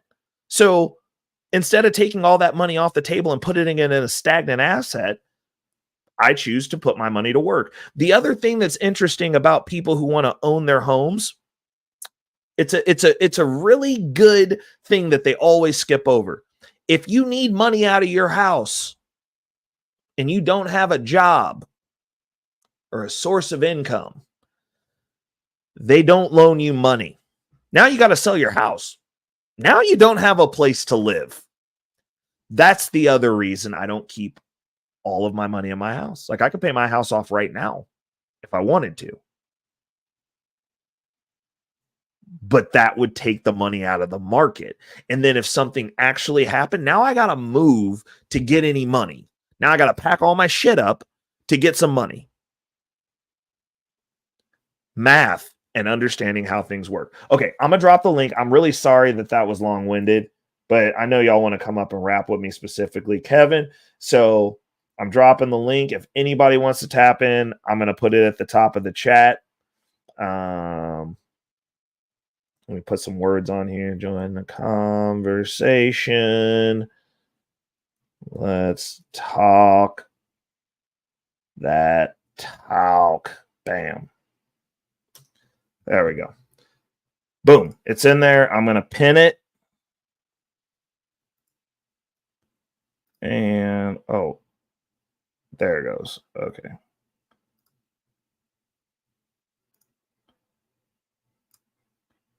Boom.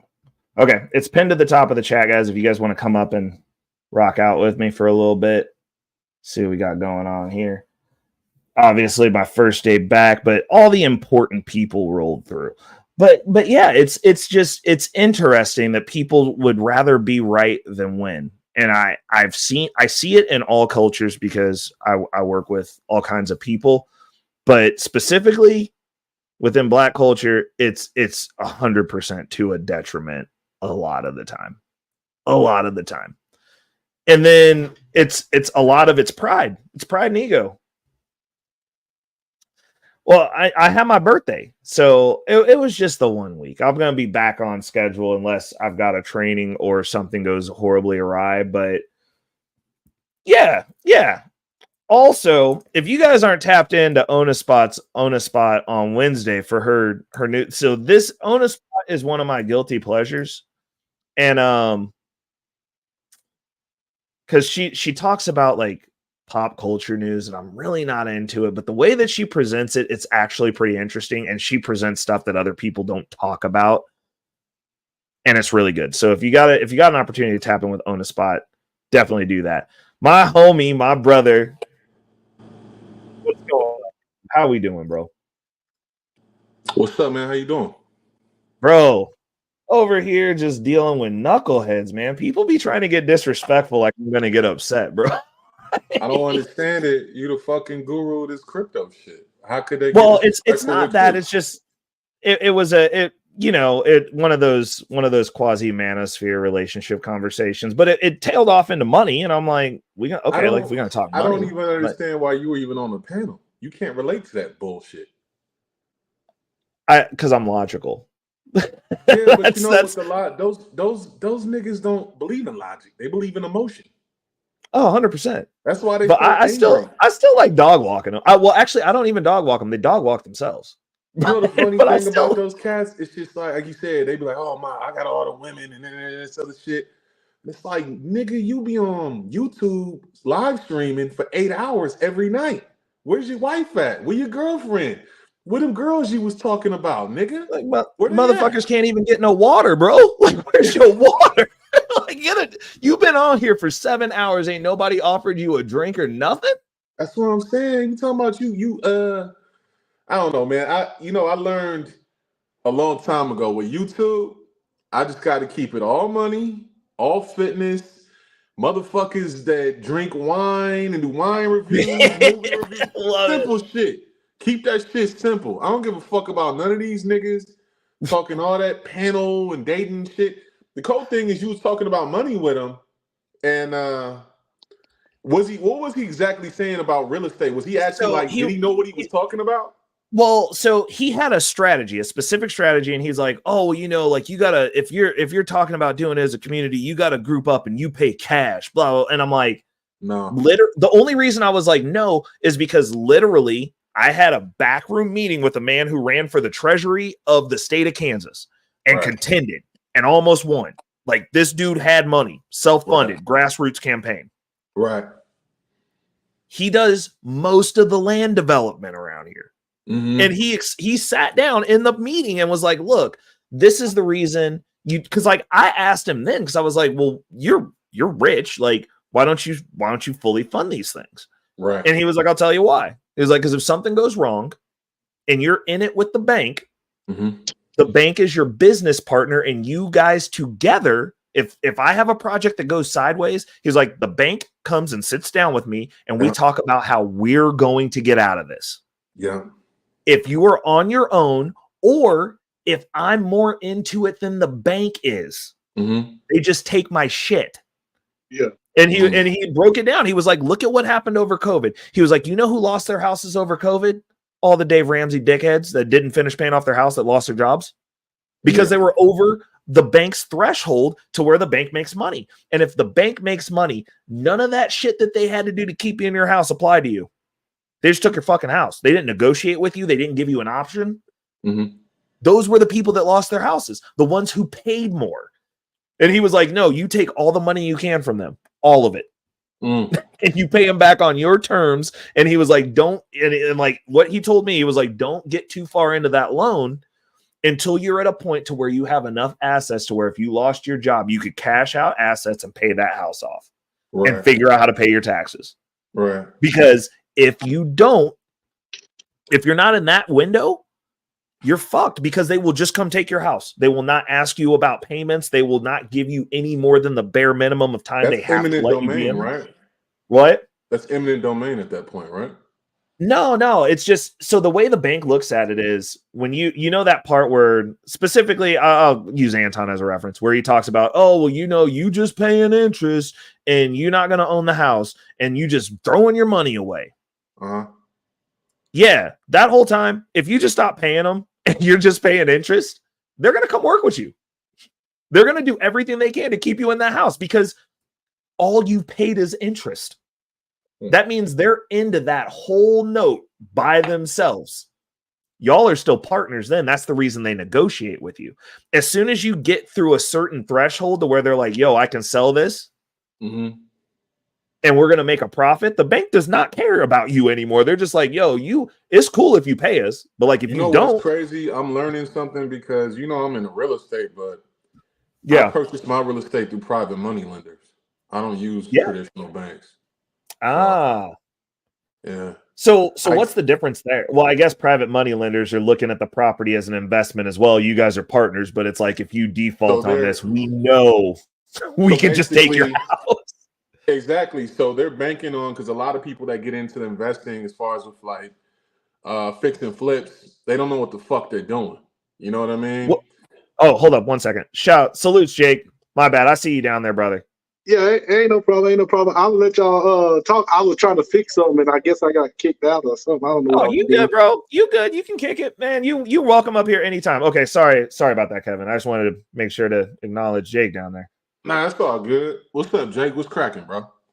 Everything, man. I'm just here and chop it up on Bitcoin and crypto talk. So I was like, shoot, let me join. This is one of the rare occasions that I'm off early on Thursday. So, bro, there we go. Well, I mean, now that my schedule's back normal, I'll be able to stream a little bit later on Thursdays. I told you I was gonna pop in on your ass more often.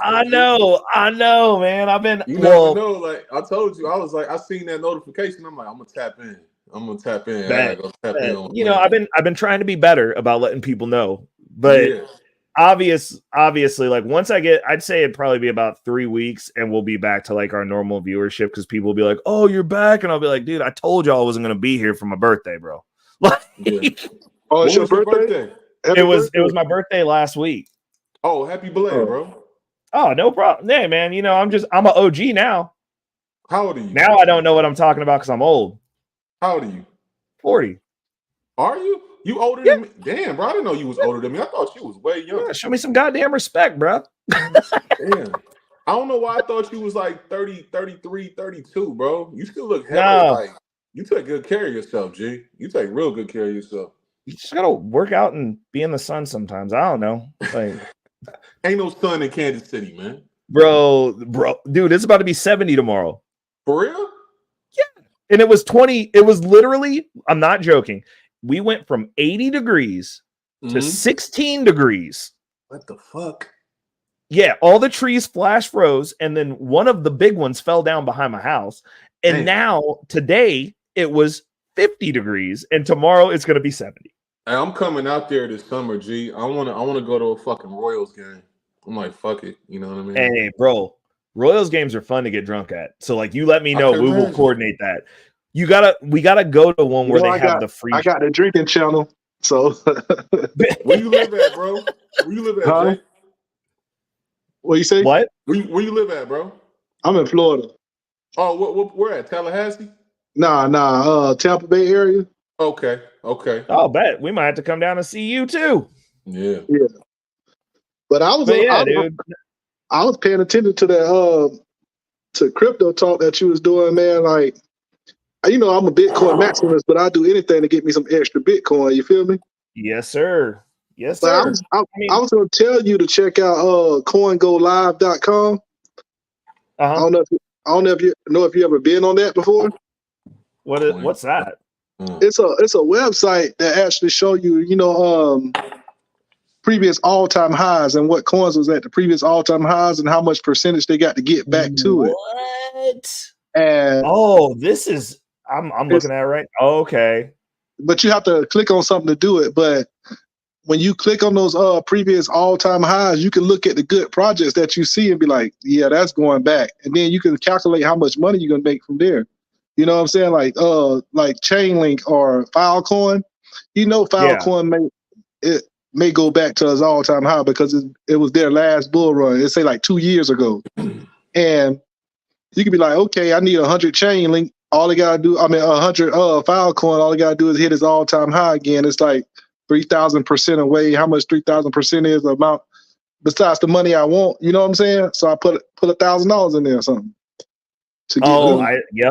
I see what you're talking about. Can I ask you something, Ray? What? Can I ask you something, Ray, real quick? I just wanted to ask you. Yeah, go ahead. You the Bitcoin guru. So what I do is a lot of times I will wholesale a house, right? Right. And like I told you, that's how I first got in. I'll wholesale a house, and from that point, I'll take half of what I make from that house and I'll buy Bitcoin. And that's what I started doing 7 years ago, right? Bruh. So, yeah, so like when I first got into real estate in 2017, that's what I started doing. Like I would wholesale a crib and I would buy Bitcoin. Wholesale a crib, buy Bitcoin. Same thing with Ethereum. So what I wanted to present to you, because I know I just put this on, I put my little brother on this shit. He's 22.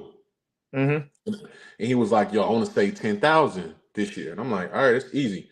That's $27 and I think 40 cents a day. $27.40 a day. Would it make sense for somebody with the bull run that's gonna happen this year to put $27.40 a day buying Bitcoin every single day, up to $10,000? Absolutely.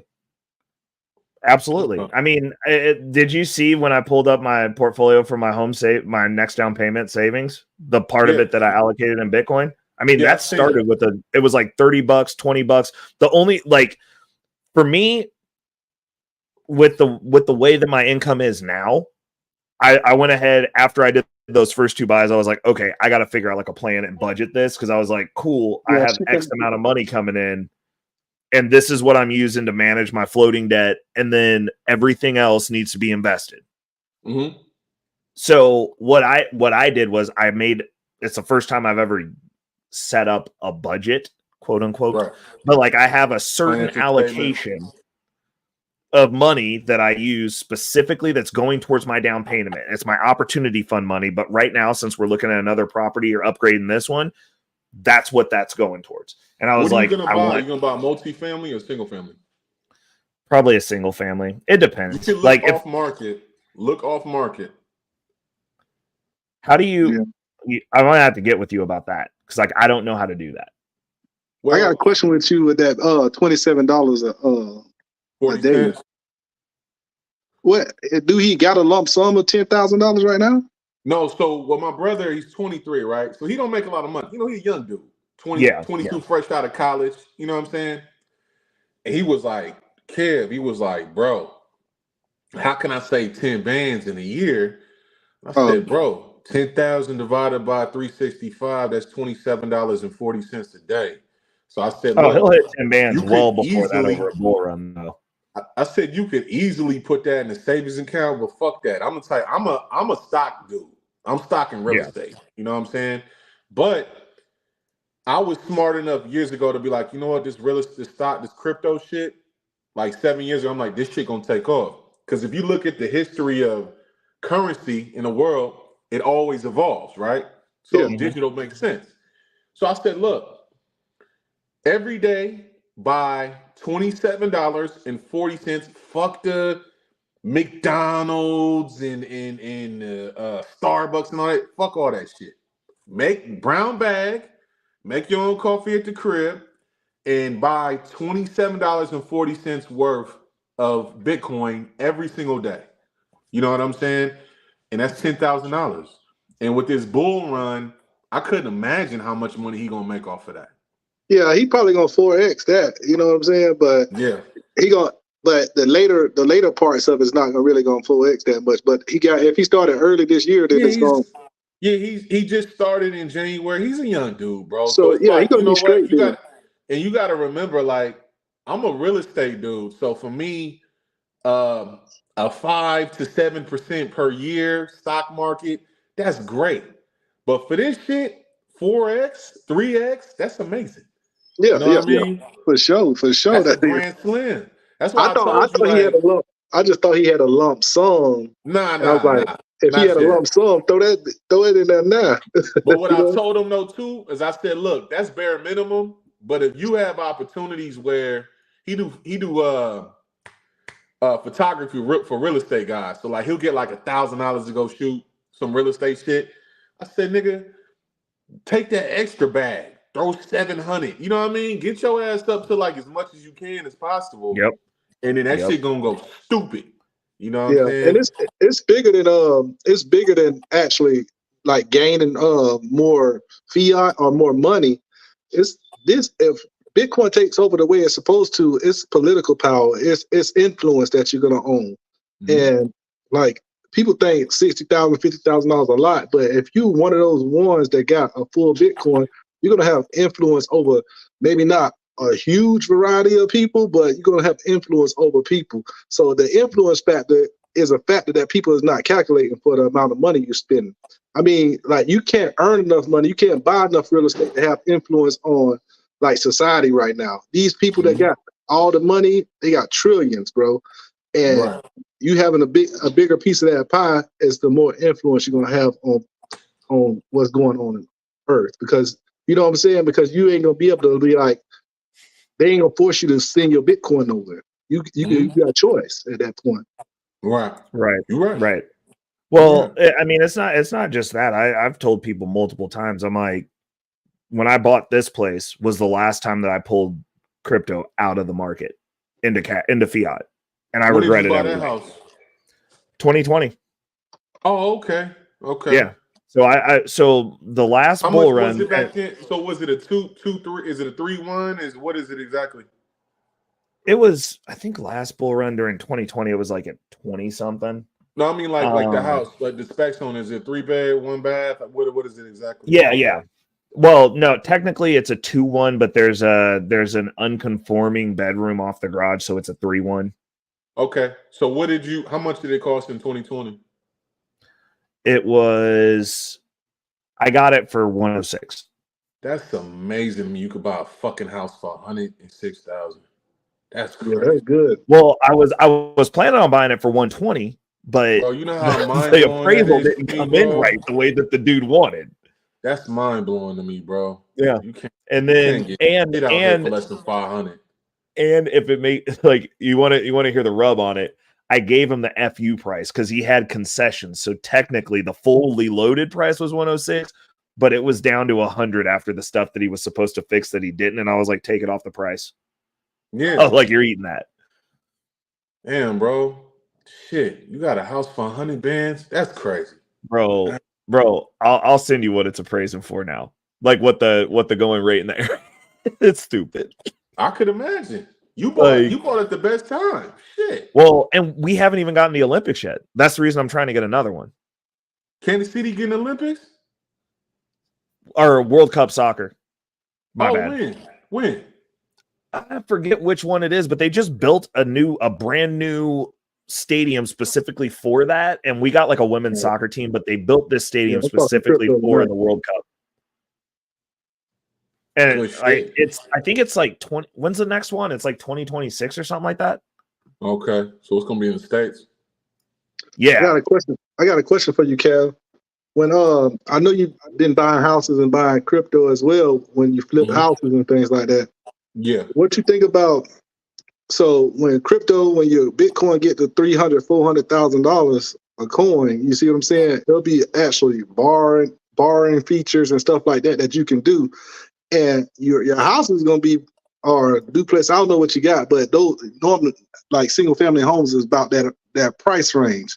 I live in California. No, bro, like you can't even buy a goddamn bando out here for 400, bro. Like, you paying 500 grand in Cali to get shot on your porch. Not straight up, like no bullshit. Like my hood in the Bay, bro. Like regular ass 2-bedroom, 1 bath, nothing special about it. 900,000. Just because. So you got some time there. Like people in Florida, like me, like I look at it like, what's the point of me buying real estate? Bitcoin $200,000-$300,000 a coin. I don't have no maintenance. This is how I look at it though. So I like having assets that are digital. Like I like to get I got digital assets and I have physical assets. You know what I'm saying? So of course the digital aspects is gonna make me more money in the long run. But the real estate, the physical aspects, I love the fact that I have that as well too. You feel what I'm saying? So basically, what I do is I do something called wholesaling, basically where I help people get out of pre-foreclosure and shit. And I get them under contract, I flip that contract, and I make a referral fee on it. And the referral fee can be anywhere from $5,000 to $20,000 to $30,000. It could be a big difference. And like I said, what that is, when I first started doing this shit, before I bought my own properties, I would buy a whole Bitcoin. And back then, Bitcoin was only like 15 bands. You know what I'm saying? 12 bands and shit. So, like realistically, I like having, and even now, because I've diversified. So I got real estate, I got crypto. I'm not like, I have a couple of coins, right? But I should have bought a lot more earlier, but it's all good. And I have a shit ton of like ATM and vending machines too. You know what I mean? So that's like mainly all my assets. Yeah. But honestly, I just like diversifying because I always kind of look at it like, what happens if one of these dry the fuck up? I have that fear, and I have that fear in the back of my head, G.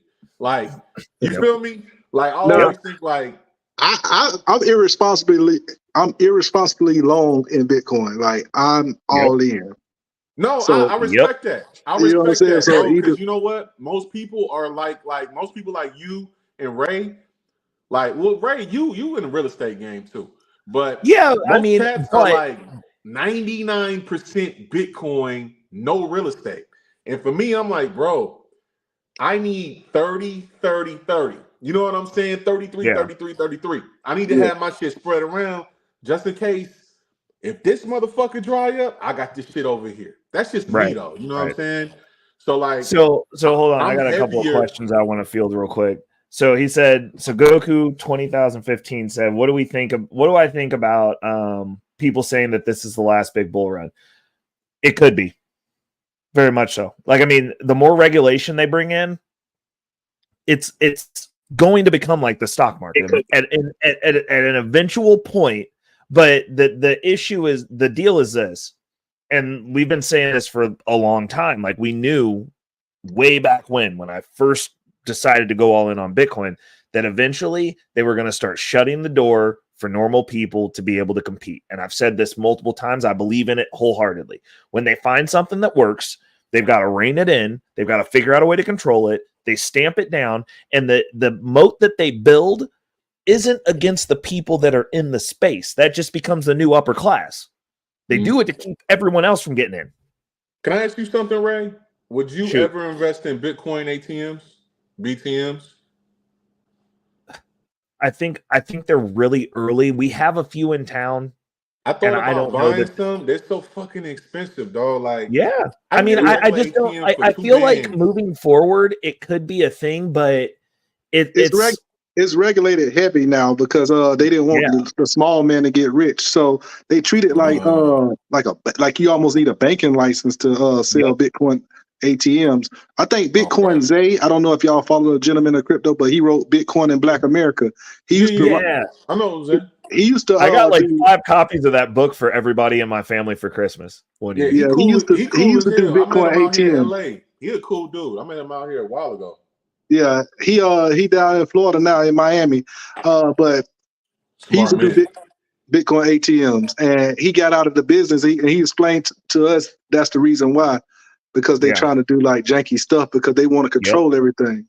I'm glad I didn't get into that shit because I had somebody ask me about that, like, would I ever get into Bitcoin ATMs? And I'm mainly like fiat ATMs, and I'm like, there isn't really, like, anybody can own a fiat ATM, anybody.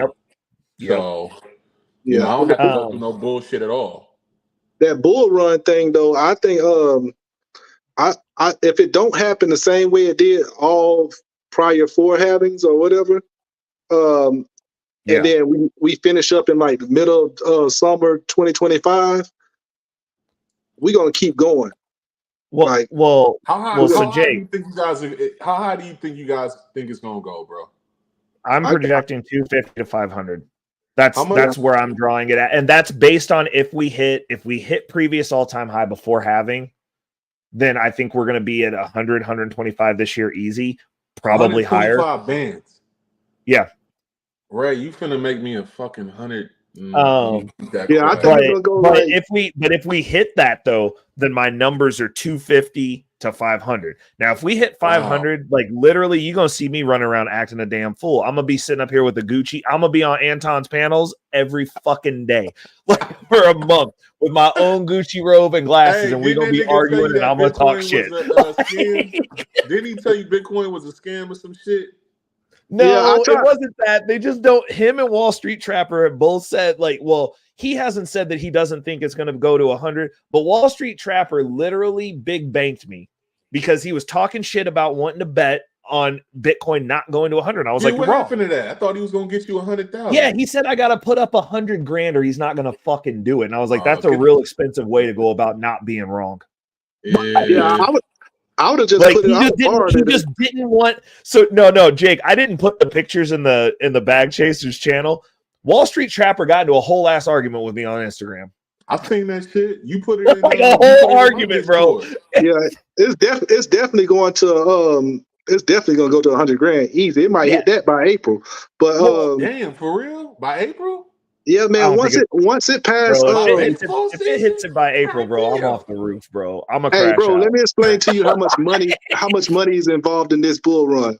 Okay, it opened the doors. The ETF opened the doors up for everybody. We're gonna get real price discovery this time because everybody can buy it with all their money, all the money they can afford. They can all put in there.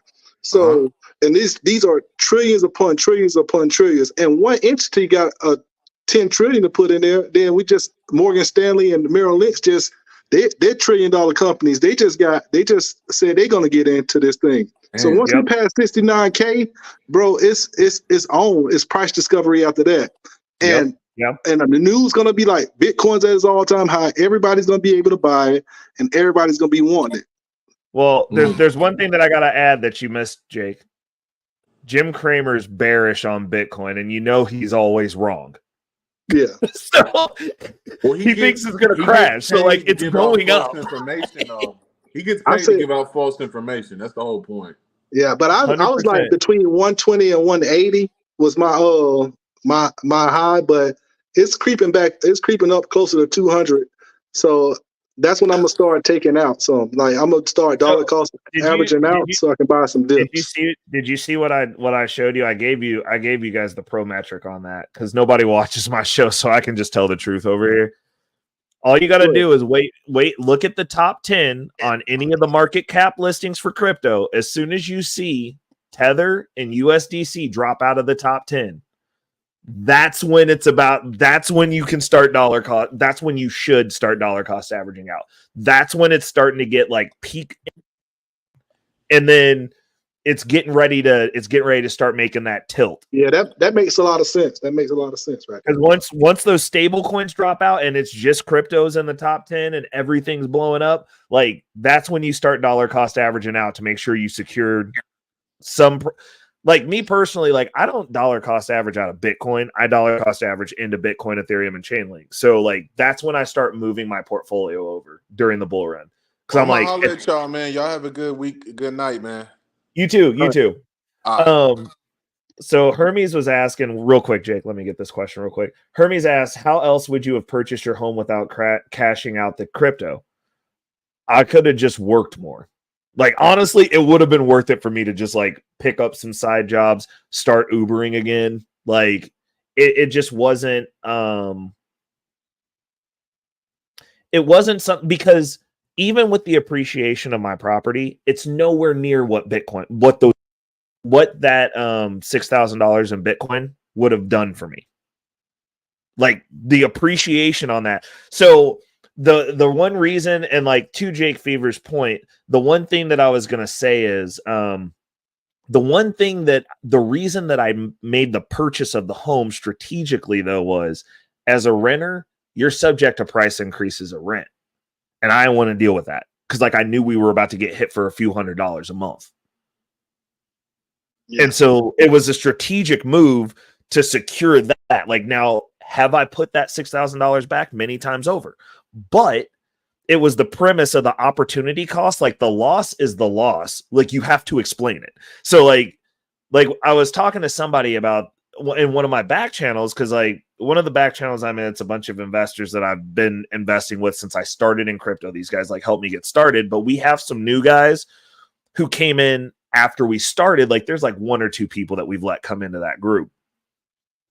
And one of the guys lives up in Canada and he's like, yeah, I'm thinking about cashing out and paying my house off. And I was like, why would you take that L? And then like there became a conversation about, oh, well, it's situational. I was like, it's not situational. It's not situational at all. It's math. Math doesn't give a shit about your situation. If you cash out your Bitcoin that's going up on average over 100% a year for the long term to pay off a loan that's under 10%, you lose a 90 to however many percent you lose it. That's still a loss. You just don't have to pay the house payment now. The only difference. You're shifting it from one asset to another asset vehicle that's not appreciating as fast. So now when the house goes up 600 or 6%, and that's being generous, and Bitcoin goes up 250%, you just lost all that because all you have is the house. Yeah. I agree with that. So the loss for me, and the reason I don't necessarily feel great about it, is because the Bitcoin that I cashed out went up more than the house did. Now, that said, the strategic move for that was to secure my living expense, to make it consistent so that I could factor in. I'm like, I'm going to be paying within like $100 this amount of money. That was the benefit, because I don't have to worry about somebody coming in and being like, hey, we're jacking your rent up $300 because we feel like it, because we can. Inflation. I never experienced that. Nobody who lives here experienced that, because the price is the price of the price. It's been the same the whole time. And that's one of the privileges of owning. The other thing that they don't tell you is collectively, and this was another benefit that I didn't know about till I owned a house, and nobody talks about it. My parents didn't tell me, and they've been experiencing it, and they didn't pass it on because, again, culturally, like, we don't understand how shit works. My overall expenses went down. And so, like, the mortgage was like, I think it was like $50 more than what our rent was. But when I moved, my overall expenses, after you factor in insurance and all the stuff, like just mortgage and insurance, right, went down $350. So it's actually less expensive to own your home. Just so you know, the shit they're not telling you, because you still got to get insurance for your car. So you paying that anyway. But like, when you move into a house, it dramatically reduces your overall expenses between those two of your most expensive expenses that you have to pay every month, no matter what. Which was wild to me. Because I literally had a conversation with my mother, because I was like, why wouldn't you tell me this? And she was just like, what are you talking about? I was like, it's less expensive to own a house, like, collectively. Your insurance goes down. Oh, well, like, yeah, when you group it. And I'm like, you could have told me that like 10 years ago. Like, I've been able to buy a house. Like, why wouldn't you say this? Like, but it goes back to the stuff that we don't know. And so, hold on, I got some shout outs to Lady Navoa. We got to acknowledge Chat Lives Matter. Lady Navoa in the building, showing support as always. Appreciate you, lady. Ona Spot said her friend from Iowa started investing in ATMs, scaled, and made enough to open restaurants. That's awesome. See, leveling the game up. Goku 20,000 said, if Caspa hits $10, I'm rich. I'm leaving California. Dude, if you own a house in California, you are technically rich as far as the rest of the country's concerned right now. He said if Casper hit $10, the overall market cap would be $10 trillion. Casper is not going to hit $10 then. I mean, look. This is what I say. In a world where we are between 250 and 500,000, especially the closer we push to 5, if we get over 250, bro, that's fantasy land, Jake. Like, we in fantasy land. Like, I'm telling you, bro, I'm not joking. I'm getting my Versace robe. I'm gonna have that 18 karat Bitcoin necklace rocking all the time. I'll be switching out my Santa Muerte rosary. I'm all in. I'm gonna have the Versace shades with the pretend spectacles in it, even though I can see perfectly, bro. I'm getting on everybody's panel. I'm just gonna talk shit for the rest of the year. Like, yeah, I might y'all gonna see me uncomfortably places. You're gonna be like, Ray's online all the time. I'll be like, you damn right, because I took a month off. Like, I'm resting, bitches. Like, yeah. And all the people that didn't listen or didn't want to do the research and study, like they're gonna be talking about Bitcoin. They're not gonna have a choice. And the bag chasers, yeah, Anton, I told him, like, it's okay for you, bro. You're not gonna have to worry about it because you're wealthy. You're gonna be able to buy it when it's time to buy. You can put down $100,000 when it's $100,000, and you can own one. But everybody else, I think I did in October, it was like 26,000. I was explaining, man, you need to learn as much as possible about this because the ETFs are coming, and this is an unspeakable amount of money, and they have more than God, So like the Wall Street Trapper, I guess, like whoever that is, well, like, I didn't even he doesn't hate Bitcoin, but like, he's better about it than Anton is, but he's more arrogant when he's challenged. And I'm like, he's done what he's done, and he's very good at what he does. I'm not discrediting him at all. What I'm saying is, hold up a second. Wait 1 second.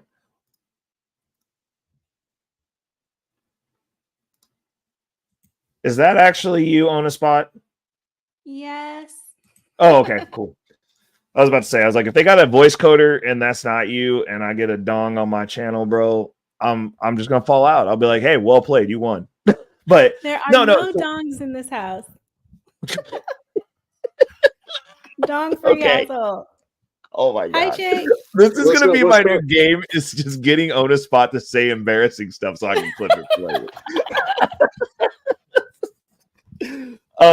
No, but what I'm saying is, so he's good at what he's good at, and like the traditional finance people, especially the ones, because he owns Bitcoin and Ethereum, like, so he's in it with us. He's gonna win either way.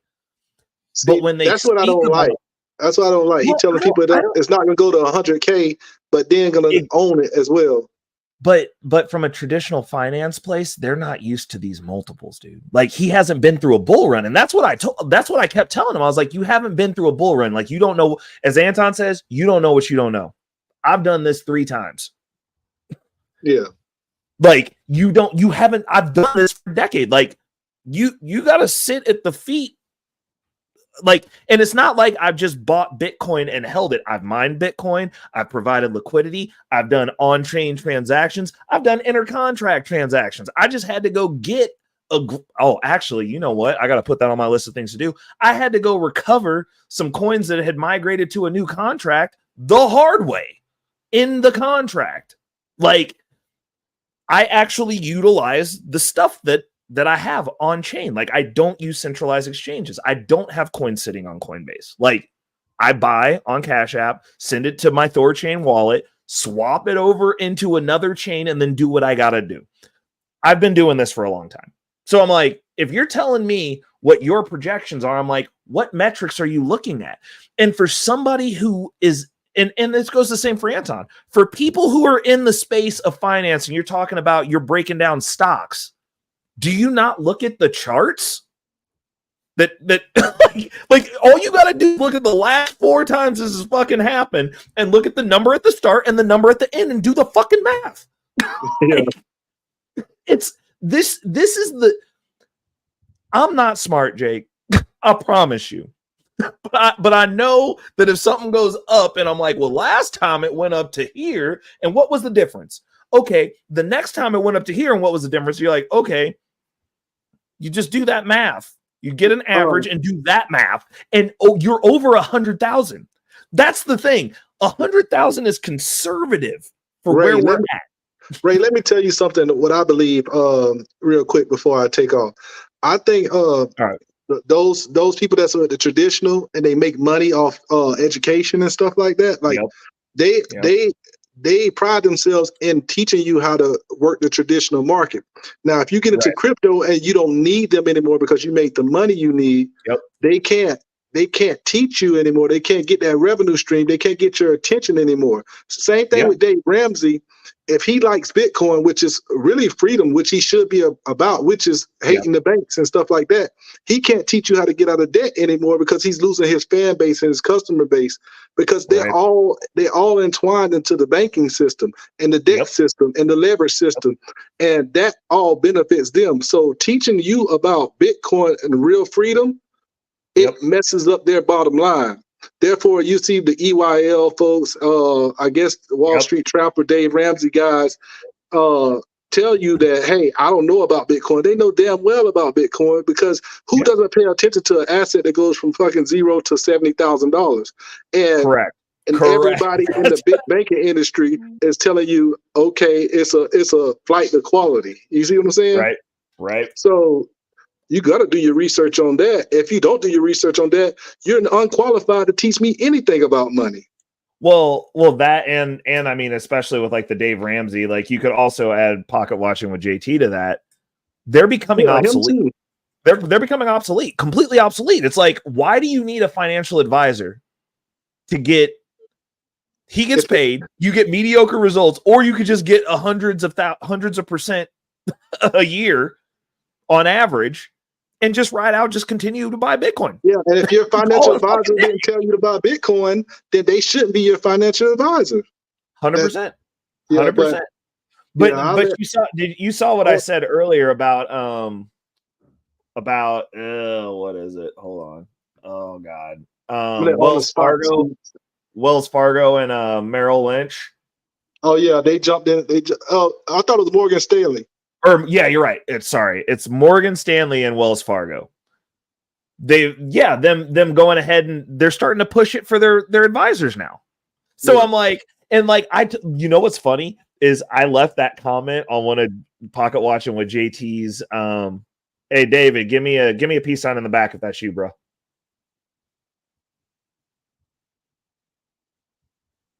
David, give me a peace sign in the back. Proof of life. It's AI. All right, you can calm down. David, what's up, David? Gee, this is a special show here. I got Jake Fever, I got Black David, and Own a Spot on my show. Hey, I just finished a show just now. You know, on Thursday night it's Mental Health with Dr. McCumbee and Coach K. Oh yeah, they do go the same time as me. I keep forgetting because I haven't been here consistently. I'm more heavy on that show on Thursday because I think mental health is a big deal for Black people. I get mad when I don't see a lot of people showing up there. I'm like, everybody talk about mental health. We got a show. Why don't you show up and figure out how to deal with your crazy ass trauma? What's up with that? Did Trey come over there to figure out how to not drink so much pre-workout? I plead the fifth. That's a good one. I plead the fifth.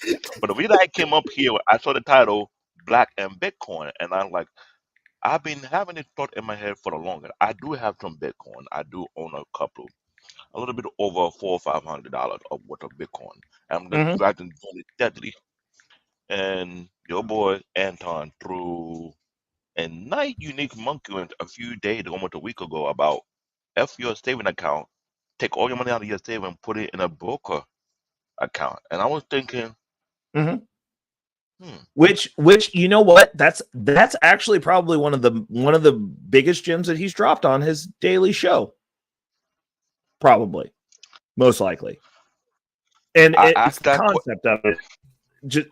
I'm glad you mentioned it, because I asked that question because one, I know I started late because I was dealing with debt. I was trying to get rid of my student loan. I was dealing with bill and all the other craziness going on, and I started around maybe a little earlier of last year. So as I divert my portfolio, let me put it there. I do have share on a social media platform called Fanbase. It's about to go public soon. It's a Black-owned social media platform. I put to compete with Twitter. I got over 100 shares on that one. I got some Bitcoins. I got maybe 30 plus shares of JetBlue. I got almost I'm about to get maybe 1 or 2 shares in NVIDIA. I'm going to that direction. And I'm doing a bunch of things in different platforms, trying to make sure they don't get too combobulated. But at the same token, I'm trying to ask myself, when Anton say that, I do have some money in the saving. But I'm asking myself, would I be risky to take everything out of my saving to put it in a broker account and just it depends on how. So here's a couple of things, and because Anton has such a large platform that he can't give context for anything. He has to like just say hot take stuff, and then it's marketed to the lowest common denominator, and there's not a lot of context there. So I have the most money I've ever had in the bank right now, and it's like $1,200, and that's because part of my down payment for my house savings, the $1,200, is sitting there waiting to be utilized for that. Everything else in regards to the money that I've got for my house savings is either in Bitcoin or it's in the market. So when he's saying to get into your brokerage account, and like I'm actually going to be doing a live about this tomorrow because I forgot to record the episode, so now I have to do it live as a punishment. But when you look at the tax structure of how things are taxed, everybody talks about getting the bag. Everybody wants to talk about how much money they make. Everybody makes 6 figures. This is a competition amongst poor people to be the best slave, because you get taxed the highest at your W-2. So we got apparently freed into Black History Month, right? We got free just so y'all could compete at being the best fucking slaves. Ouch. the money that you make in the stock market, even short term, is less than what you get taxed, what you get stolen from you every single day from your check. Every day. The short-term capital gains tax for most of you is less than that. Now, I get you. that said, so I'm getting ready because I'm getting ready to do like a lot of focus on how I'm building out my portfolio because I'm redoing it now because I'm like Jake said. Well, like Jake was saying, I'm unhealthily leveraged into Bitcoin. Like I got some other assets, but like when I went all in, I liquidated everything. And when I say everything, I got rid of my 401k, I got rid of my Roth, I got rid of every single stock that I had. I put all of it in Bitcoin. Hold on. Oh, I killed all of it. All of it. Roth, Ray. All of it. That's where I was with you. All of it. Hold on. All of it. Those are failure funds. Those are failure funds. So this is the thing, though. In my scenario, the amount of crypto assets that I have when I'm ready to dip and go retire, if I live off 4% of that at the current growth rate that it's growing, I'm never going to run out of money. And the reason I say that is because personally, I do not believe in those apparati beyond, hey, it's free money. This is just in case shit goes wrong. The reality of the situation is, what wealthy person do you know that lives off their 401k aside from the ones that worked for 60 years and are about to die? Which ones? I'm with you on Point the them out to me. 401k is the Roth that hurt my heart. No, I understand what you're saying, but this is the issue. That account no matter. I'm gonna get out of here, man. You're welcome to join my channel anytime you want to. I go live on Fridays at 7:30, so I'll invite you. Oh, you do? Bet. I'm gonna start. I'll start tapping in because I'm not normally out in these streets until about 9. So I'll bring a guest on, man. I'll like to feature you, and I'll just talk to that guest. So one of these weeks, I'll talk to you. Hey, well, coordinate it with me. I'd definitely be down to do that. Anything I can do to support you, brother, just let me know. So all right, just if you hit me up, I'll be happy to do that because we can rock out whenever you want. Yeah. All right, y'all be easy, panel. Bye, Jake. Later. I'm glad I shout out to Jake Fever. But what I was saying was nothing that you could possibly have done in the time period between 2013 and now in anything in stocks would you be in a better position. I'd rather pay the taxes. Like the tax hit that I took cashing out that 401k, I made back that year. I made that back that year, and that was a bad year. On average, my Bitcoin holdings, and I'll pull this back up so you can see it. Like, I mean, that's what I came here for, because there's something I've been thinking about it for the past couple of months. I got laid off like on February now for my job. I've been there for almost 3 years, and that's a whole different conversation. But at the same token, I did have my investment, and I hate to say that, I'm a heavy thinker. I don't want to be locked in my head doing 1,001 simulation in my head. Should I cash out? Should I keep a track? And it kind of like drive me insane. I'm a nerdy ass dude. So I need logic to make sense. Right. So the way that shout out Not Lost. So the way that wealthy people navigate is like they don't actually cash out their portfolios. They don't cash out stocks. They take loans against them. Because the loans against your stocks are really low interest. So I don't normally play the game of like, I'm cashing this out. Like literally with my Bitcoin holdings, before last bull run, when we had the cascading effects of the Sam Bankman-Fried catastrophe that cost a lot of us money. Like I lost $63,000 personally last bull run because of that crash specifically within 2 days. Wait, did you lose it? Oh no. Oh yes. Oh yes. Because the platform that I was on went to fucking zero. Like that shit happens. Oh yeah. And get this, on a spot still came out ahead. What was the platform? It just didn't feel good. No, but it doesn't feel good. but so like but during that time period, one of the things that I could do was get loans against my crypto. They took that away after the whole Sam Bankman-Fried thing happened. Right. And we all lost we lost money in the DeFi space, but then like actual centralized platforms started collapsing that were invested in the same thing. Right. And yeah, like the SEC didn't like it, and they were like, we can't do this anymore. And the platform that didn't go under that I could take loans out against went away. Like they don't function in the United States anymore. Yeah. So at some point, that's going to come back. And I'm just not going to spend anything until it does. Like, to be honest, I'm just like, no, like, because it allowed me to make money within the DeFi space, take out a loan to create actual cash, pay my debt off, buy a house, and then repay the loan with the pretend money. It's fucking wonderful. Wait. Once you experience some shit like that, you start looking at everything fucking different. I was just like, I don't want to spend money on shit. I gotta figure. Yeah, like it, and so it depends on how you're looking at it. The issue is, like, from a conceptually, we don't understand how any of the stuff that affects us works. So the game is always played against us, and very seldom do we actually get to participate in the game. Right. So that's the reason, like, when I get into back and forth with people and I go, it's just math. It's because literally I just do the math. When Trey wanted to come at me and wanted to talk about buying everything in cash, I'm like, mathematically, in this scenario, the world that we live in, the actual world, that does not work. And I can give you an example, which I will. We'll pull this up right now. I'm glad you mentioned it. I want to have this type of conversation so I can get a good clarity of what to do, what not to do. Well, I mean, this is the deal.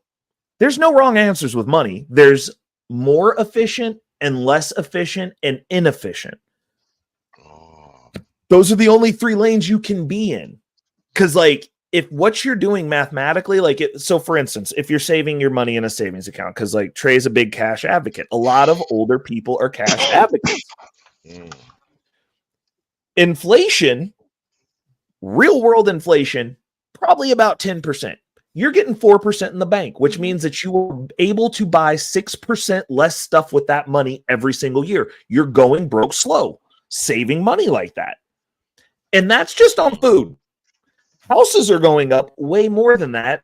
So conversation that Trey was having the other day was, oh, well, you just save up cash and you buy everything cash because cash is king, blah, blah, blah, blah, blah. I don't care. Well, while you're not caring, if a house is going up 20% a year and you're saving at your savings rate and you're not getting a 20% raise every year, now as you're saving up to buy that house, you never buy it. You can never afford to outright purchase that house ever because the house is going up. And then the hypothetical crash, when is it?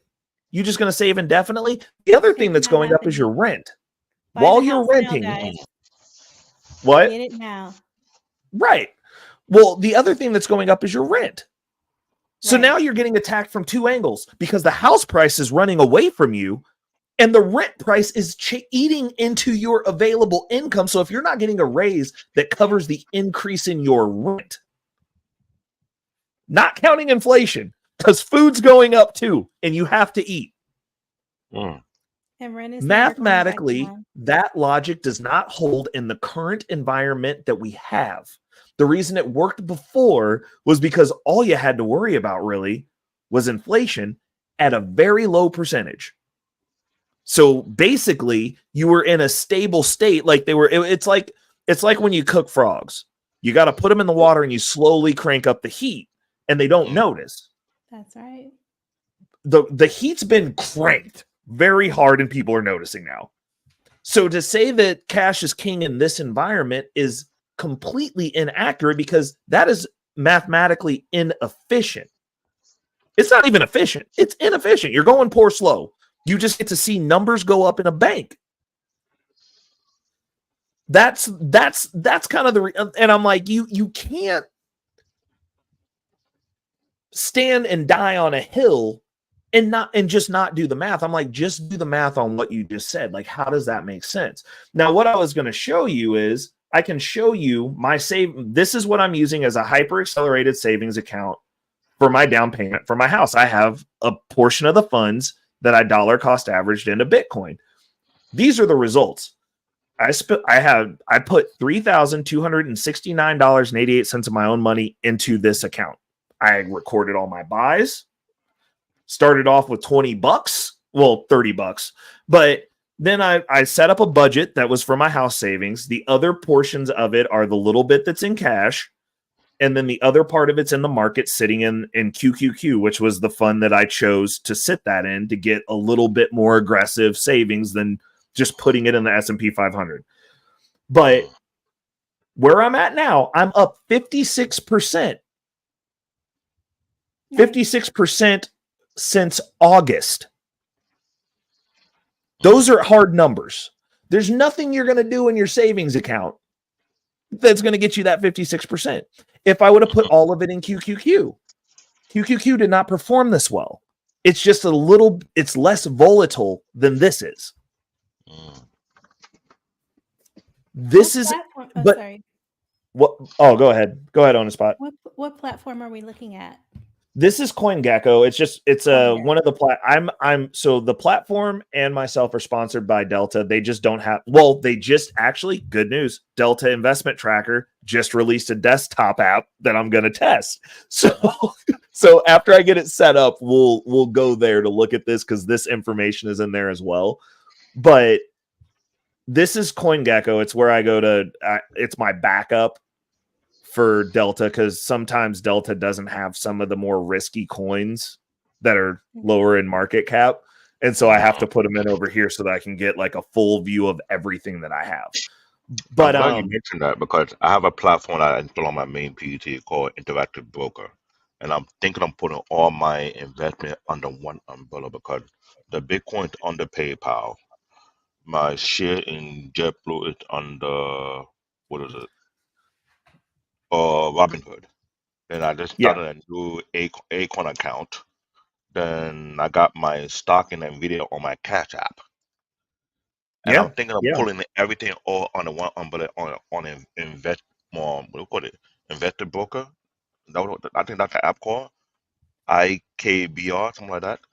Do they have Bitcoin on there also? Yeah, they do Bitcoin, that thing. Somebody I spoke to last year was telling me about to get into that thing. They want me to do trade on the China market, and I was kind of like, I'm not sure if we are legal to do so, because I know there was a time Biden put some kind of ban of anyone doing any trade, and I didn't want to be having the FBI knocking on my door in the hood and everybody looking at me funny, like, what did this guy do? None of your goddamn business. That kind of thing.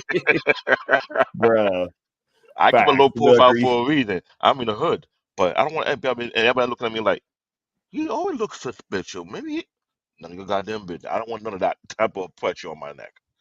But the thing is, after listening to you, I listened to Andy, I listened to other people, I'm trying to figure out what would the best direction to go to, because so I mean, you got to figure out what you're comfortable with. So like me personally, when I'm like me building out my traditional finance, my brokerage account right now, it's the most boring thing ever because stocks just aren't as volatile. And the only reason I even started paying attention to it was because I finally got my dividends up to where like I had a month where I got $100 and I was like, oh, that's kind of fun. But like stocks are so slow, like crypto, it's faster pace, but like find out your temperament with money. And like, honestly, me personally, I look at money different than most people do. Like my temperament with money is not like, I don't shake. Like, I mean, when I first got into the market, I lost $20,000 on paper and like had a panic attack and almost threw up. When I had the thing happen last bull run where I lost $63,000, didn't give a fuck. Like I was just like, cool, like how we getting it back? I was like, okay, like on paper loss, or was it like a loss? It was on paper. I mean, it was mostly house money, but I mean, $63,000, that's somebody's salary. Yeah. That's more than most niggas make. Like I need that money to move to Texas. Yeah. Like I'm like, it's still a lot of money. It didn't feel good, but like my mindset on it was, I know I can get it back because of the area that I'm in. It was like just one of the plays went bad. The problem was I got greedy And when I was like, hey, this is going real well over here, I moved all my, I didn't move all my money, but I moved a lot of my money into it. And so like the thing that I tell people when they're like, oh, geez, like you took that L. And I'm like, yeah, but my portfolio that's active that we're doing the portfolio breakdown, that's less than half of my crypto portfolio value. Like it's less than 50%. So like I have parts that are working. And like at this point, a lot of that stuff is boring. Like you see these people who are like coming in and they're like dealing in first cycle coins like my homeboy Goku 20,015 here, and they're new to the market. So they're seeing all the new stuff. So like those of us who've been here, like there's stuff that like the Caspa coin, never heard of it. I'm just like, okay, like whatever, cool. And like people will bring me projects like that. And I'm like, cool, I can look into it. But like I've been here so long that I'm like, I'm really, I wouldn't say risk averse, but it's like once you get over some certain numbers, you stop like trying to hit the stuff where they're like, hey, this could go 200x. I'm like, I'll take a 50x. Like I can take 50,000% gains all day and I'll be fine with that. And I don't have the risk. I got What? another question for you. Oh, go ahead. This is something I've been seeing circulate on the social media platform for almost a year now, and I wanted this legit. This phrase about AI trading. They've been advertising this craziness on Instagram. I've been seeing pop up a couple of times on Facebook. Then I see it one or two times come on TikTok. What is this idea about AI trading? Dude, That's so Those no. brokerages are using. No. My take on things is if something sounds, well, shit, crypto sounds too good to be true, but it is. but the AI, so here's the deal. One of the things that I tried to do that I did not make money on was I tried to use these trading bots. Yeah. And for crypto, because like you can link them to your exchange, they handle all the stuff for you. You basically tell it what you want to do, and it has some like strategies and algorithms that it runs. And for the life of me, I could never consistently make money with the robot doing it. I couldn't. It just didn't work. Because like once the market starts going, it throws the bots off. Like I was regularly getting washed out of positions because it's just like earlier today when it went up to 63,000, then went back down to 59,000. Like they do that shit on purpose, literally to get the people who are margin trading to catch both sides. The people who shorted lost, the people who longed lost. Everyone loses. Like, so me personally, I don't trade. The only things that I do exactly what I'm doing with my portfolio, my brokerage account portfolio. It's going to be set up. The first portfolio I'm rolling out is an income-driven portfolio. It's just going to be collecting dividends. That's what I'm going to do. Crypto, there's a little bit more work involved than the traditional finance stuff because basically I pick my stocks, end of the month, I go in there, see what I got paid, redistribute that amongst the next positions, and then I keep rinse and repeat. Pretty easy. I do what you're saying. This is why I need to do my own homework. 'Cause I want to make sure I don't do the dumb thing, because when I hear what Anton was saying, it sounds good, but there needs some content behind it. I was like, right. Only we have my JT Pocket Watch who can break it down because he's the money guy. And right, I don't right. want. But I mean, if you think about it, but if you, the other person. But David, think about this: there ain't shit that JT's done that's beat Bitcoin in 15 years. Do you? So that's my question. Like when I look at this, like obviously I'm invested in other things, and I'm not going to say put all the eggs in one basket, but I'm like, if on average your advisor isn't getting you 100%, if your portfolio isn't going up 100% every year on average, in the last 15 years, Bitcoin has done that for 15 years straight, hasn't stopped, doing it again right now. 16 years almost. I beat myself for that. Bitcoin started in New York City. And I didn't jump on it. But this is the thing, David. It's so like you have to look at it over the course of the entirety of it. Because like you can't kick yourself in the ass then. It's like, what are you doing now? True. If that's the average, it's like, well, I mean, you can do a bunch of shit, but it's like if you haven't secured a good amount of Bitcoin, then you're like, in comparison, especially over this window of time for the next 12 to 24 months, there's nothing that's going to beat this asset. I mean, historically, there's nothing that's beat this asset in 15 years since it was invented. So let me ask you this. I have a question, right? Go ahead on the spot. So you said, I heard you say it on, and by the way, amazing live. Oh, thank you. You're welcome. You said that if it got to $100,000 by April, that you were going to crash out. Oh, yeah. I just wanted to ask you on the air if you would please buy me a train if that happens. A train? Yes, I've always wanted to own a train. I love trains. like a choo-choo train? Yes. Like you go into the new frontier, you an old settler? Have you ever been on a train ride? It's magical. I love trains. You know what? I actually haven't. You've never been on a train? Ever in my life, never been on a train. 40 years on this planet, never been on a train. Oh my God, Ray, it's the best. Put that It's on your literally list. the only mode of transportation I haven't taken. Wow. Okay, so you can buy me one and then I'll let you ride on it. Oh my God. Like, how do you even buy a train? Like, I have pictures, I save pictures of trains. Are you serious? I'm gonna send you my dream train. It is amazing. Okay. It is so pretty. Does it have graffiti on it? Yes. Oh, dude, that's awesome.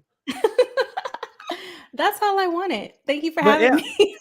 Oh my God, that's ridiculous. The Buy a Train Foundation. No, it's a good stream though. It's a really good stream, this topic, because even I myself, having a finance degree, you know, I am trained in the traditional stuff. And I'm very well versed and very comfortable with the traditional stuff. But, you know, an opportunity that we don't take, in my opinion, is a loss, right? Right.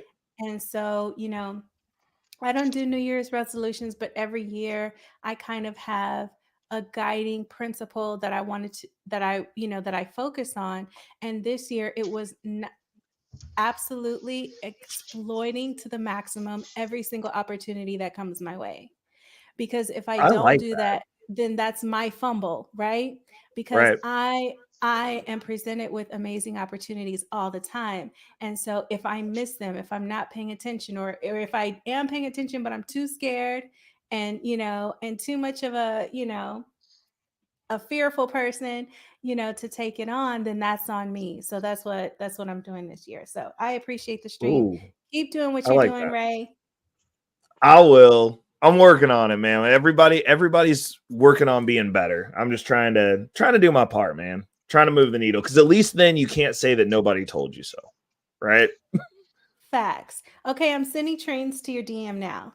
Oh my God. I'm going to look at them and then I will respond accordingly.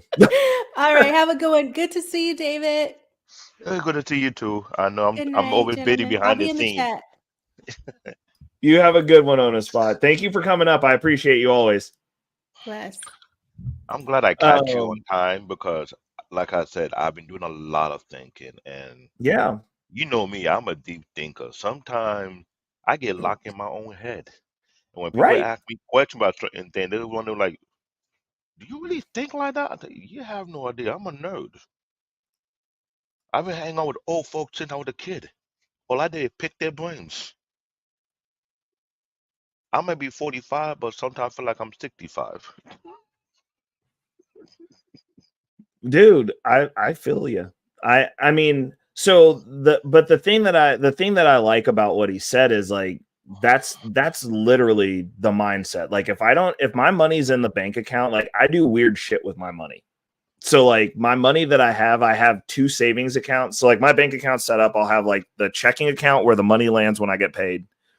I've got a savings account that's like an opportunity fund, which is like the cash on hand opportunity fund. And I have another savings account that I utilize as a money pool to self-finance my own shit. And I charge myself 10% and I use that money first. That's what you're saying. To grow the pool. So, like, I pay the bank, I'll pay myself 10. I'll pay myself 10. So like if I like as like I was about to say, I was like, I'm about to have some new stuff in the studio. Like we're gonna have a different camera. So the camera angle is gonna get a little bit crispier. We're moving off the iPhone, we're gonna have some different options. Might have two cameras. My suggestion, look up the Logitech Mevos. The Logitech Mevo, MEVO. Okay. MEVO. I'm just showing it from a tech consultant side of thing because I've been seeing people set up who don't have the huge budget like the tech YouTuber has. And they're trying to get that type of setup. I'm like, y'all are missing the game. There's some new setup that make it much easier for you to have the type of camera angle you're looking for, and you can control maybe 3, 4, 5 cameras under one tablet or a phone connected to your PC. Look at Logitech. You can see it on Amazon. It's called Logitech for Creator, and then the camera section called Mevo. It's wireless. No, I'm looking at it now. Like that's super interesting. Yeah, I'm a nerd, man. And it's like dang. Okay. I'll be telling people, come pick my this on the list, bro. Hey, my shopping list just got way more expensive, bro. Hey, I've been trying to give people the game, but some people don't pay attention to me sometimes. Okay. When you ready so to what does the imagery on this look like? 1080p. But it's almost replacing all these huge cameras that people will be paying $2,000 plus for just to have that type of angle and control over it. Oh. Okay. I'm doing some research. That's dope. Like, okay. Okay. I got 2 4K webcam, Logitech Brio. They could do both 1080p and 4K. Most platforms don't do 4K. They do 1080p. Right. They cap you at 1080. Yeah. Bingo. So you can imagine when I do it. Like I said, I am a computer junkie. People don't come and pick my brain unless you want to test my knowledge. And when I try to give you the game, we get floored. You be like, I didn't think about that. Of course you didn't think about that. Everybody overlooked things. Facts. But yeah. So like I do stuff like that because like I don't like stagnant money. And like what you get in your savings account, I'm like, doesn't even make it worth like having it for me for like what I can get within the cryptocurrency space. So for a long time, my bank accounts were just sitting empty. That what like bugged me for years. I've been hearing that talk about saving account. Don't do too much unless you have the high end saving account.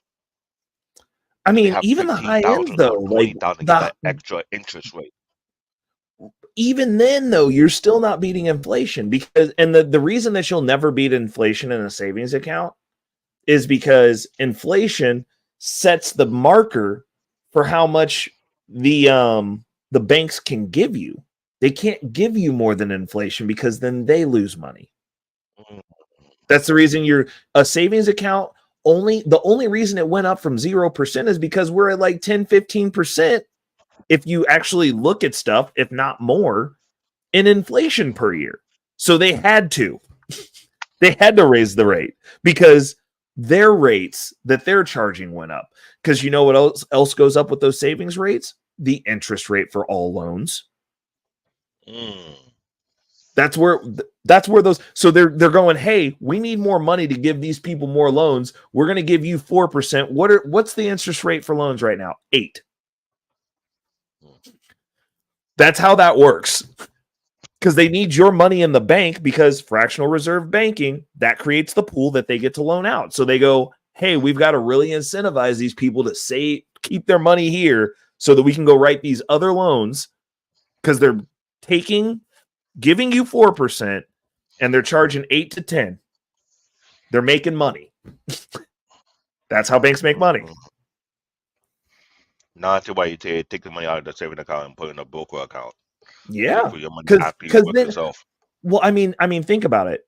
In an inflationary environment, historically, assets always do well because they go up because tangible things become more expensive.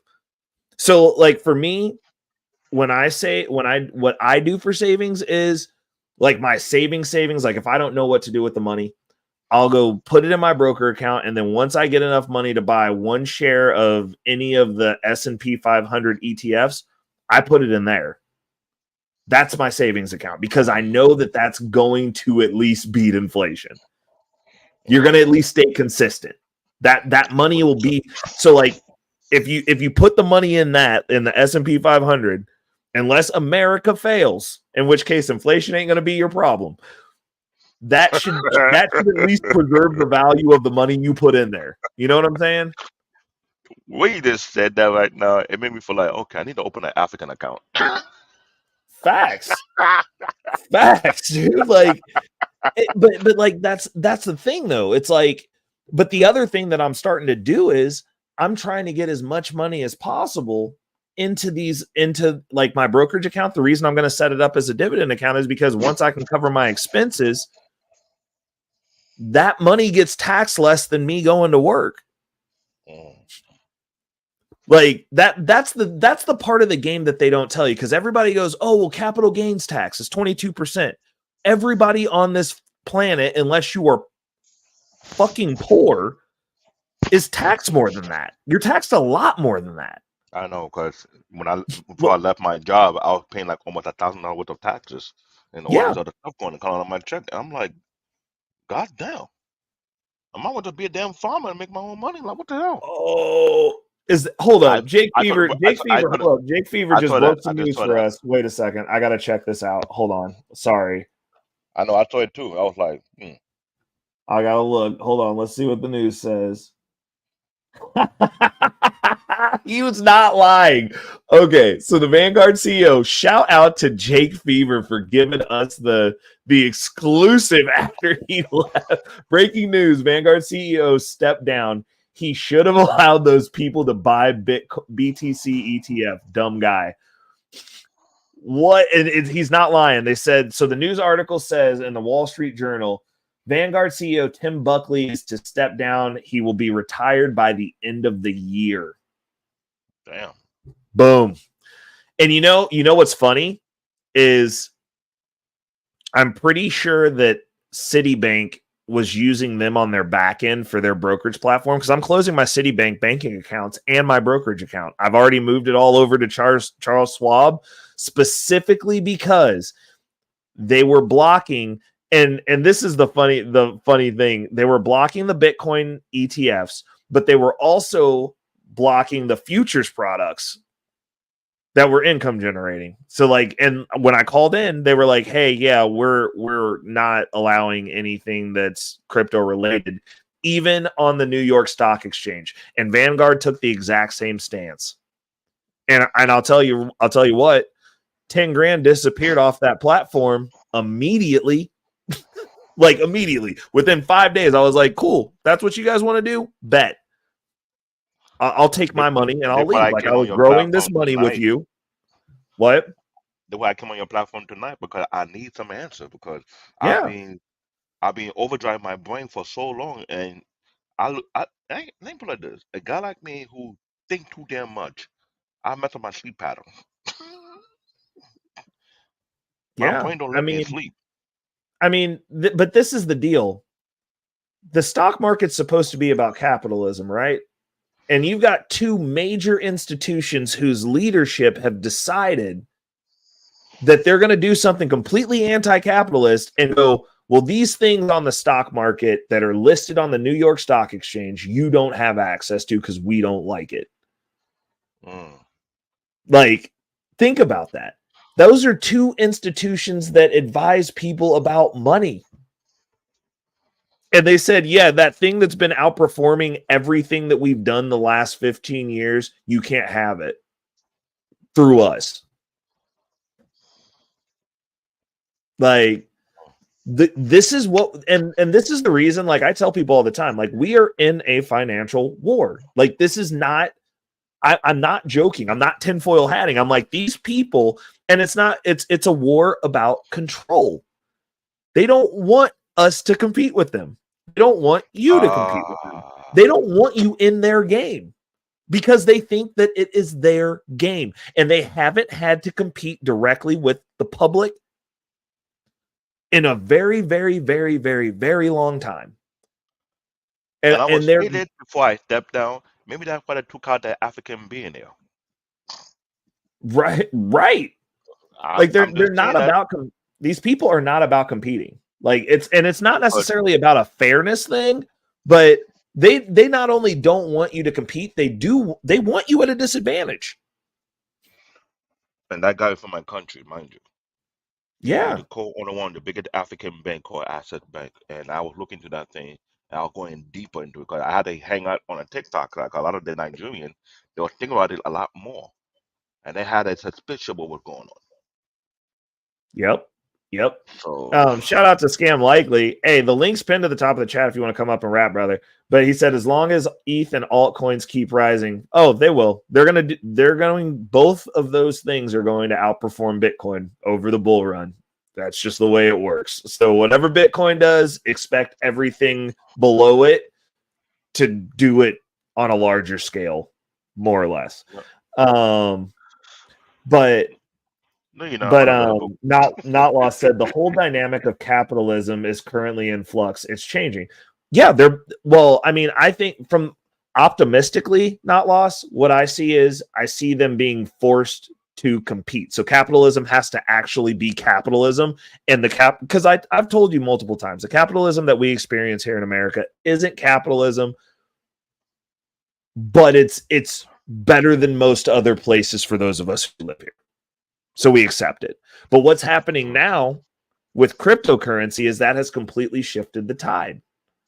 It's made it so that everyone has an opportunity to participate globally. So it's no longer America's thumbs on everyone. You didn't even have the concept of doing BRICS until you had Bitcoin, because they can use Bitcoin, and they are using Bitcoin amongst themselves to circumvent this system.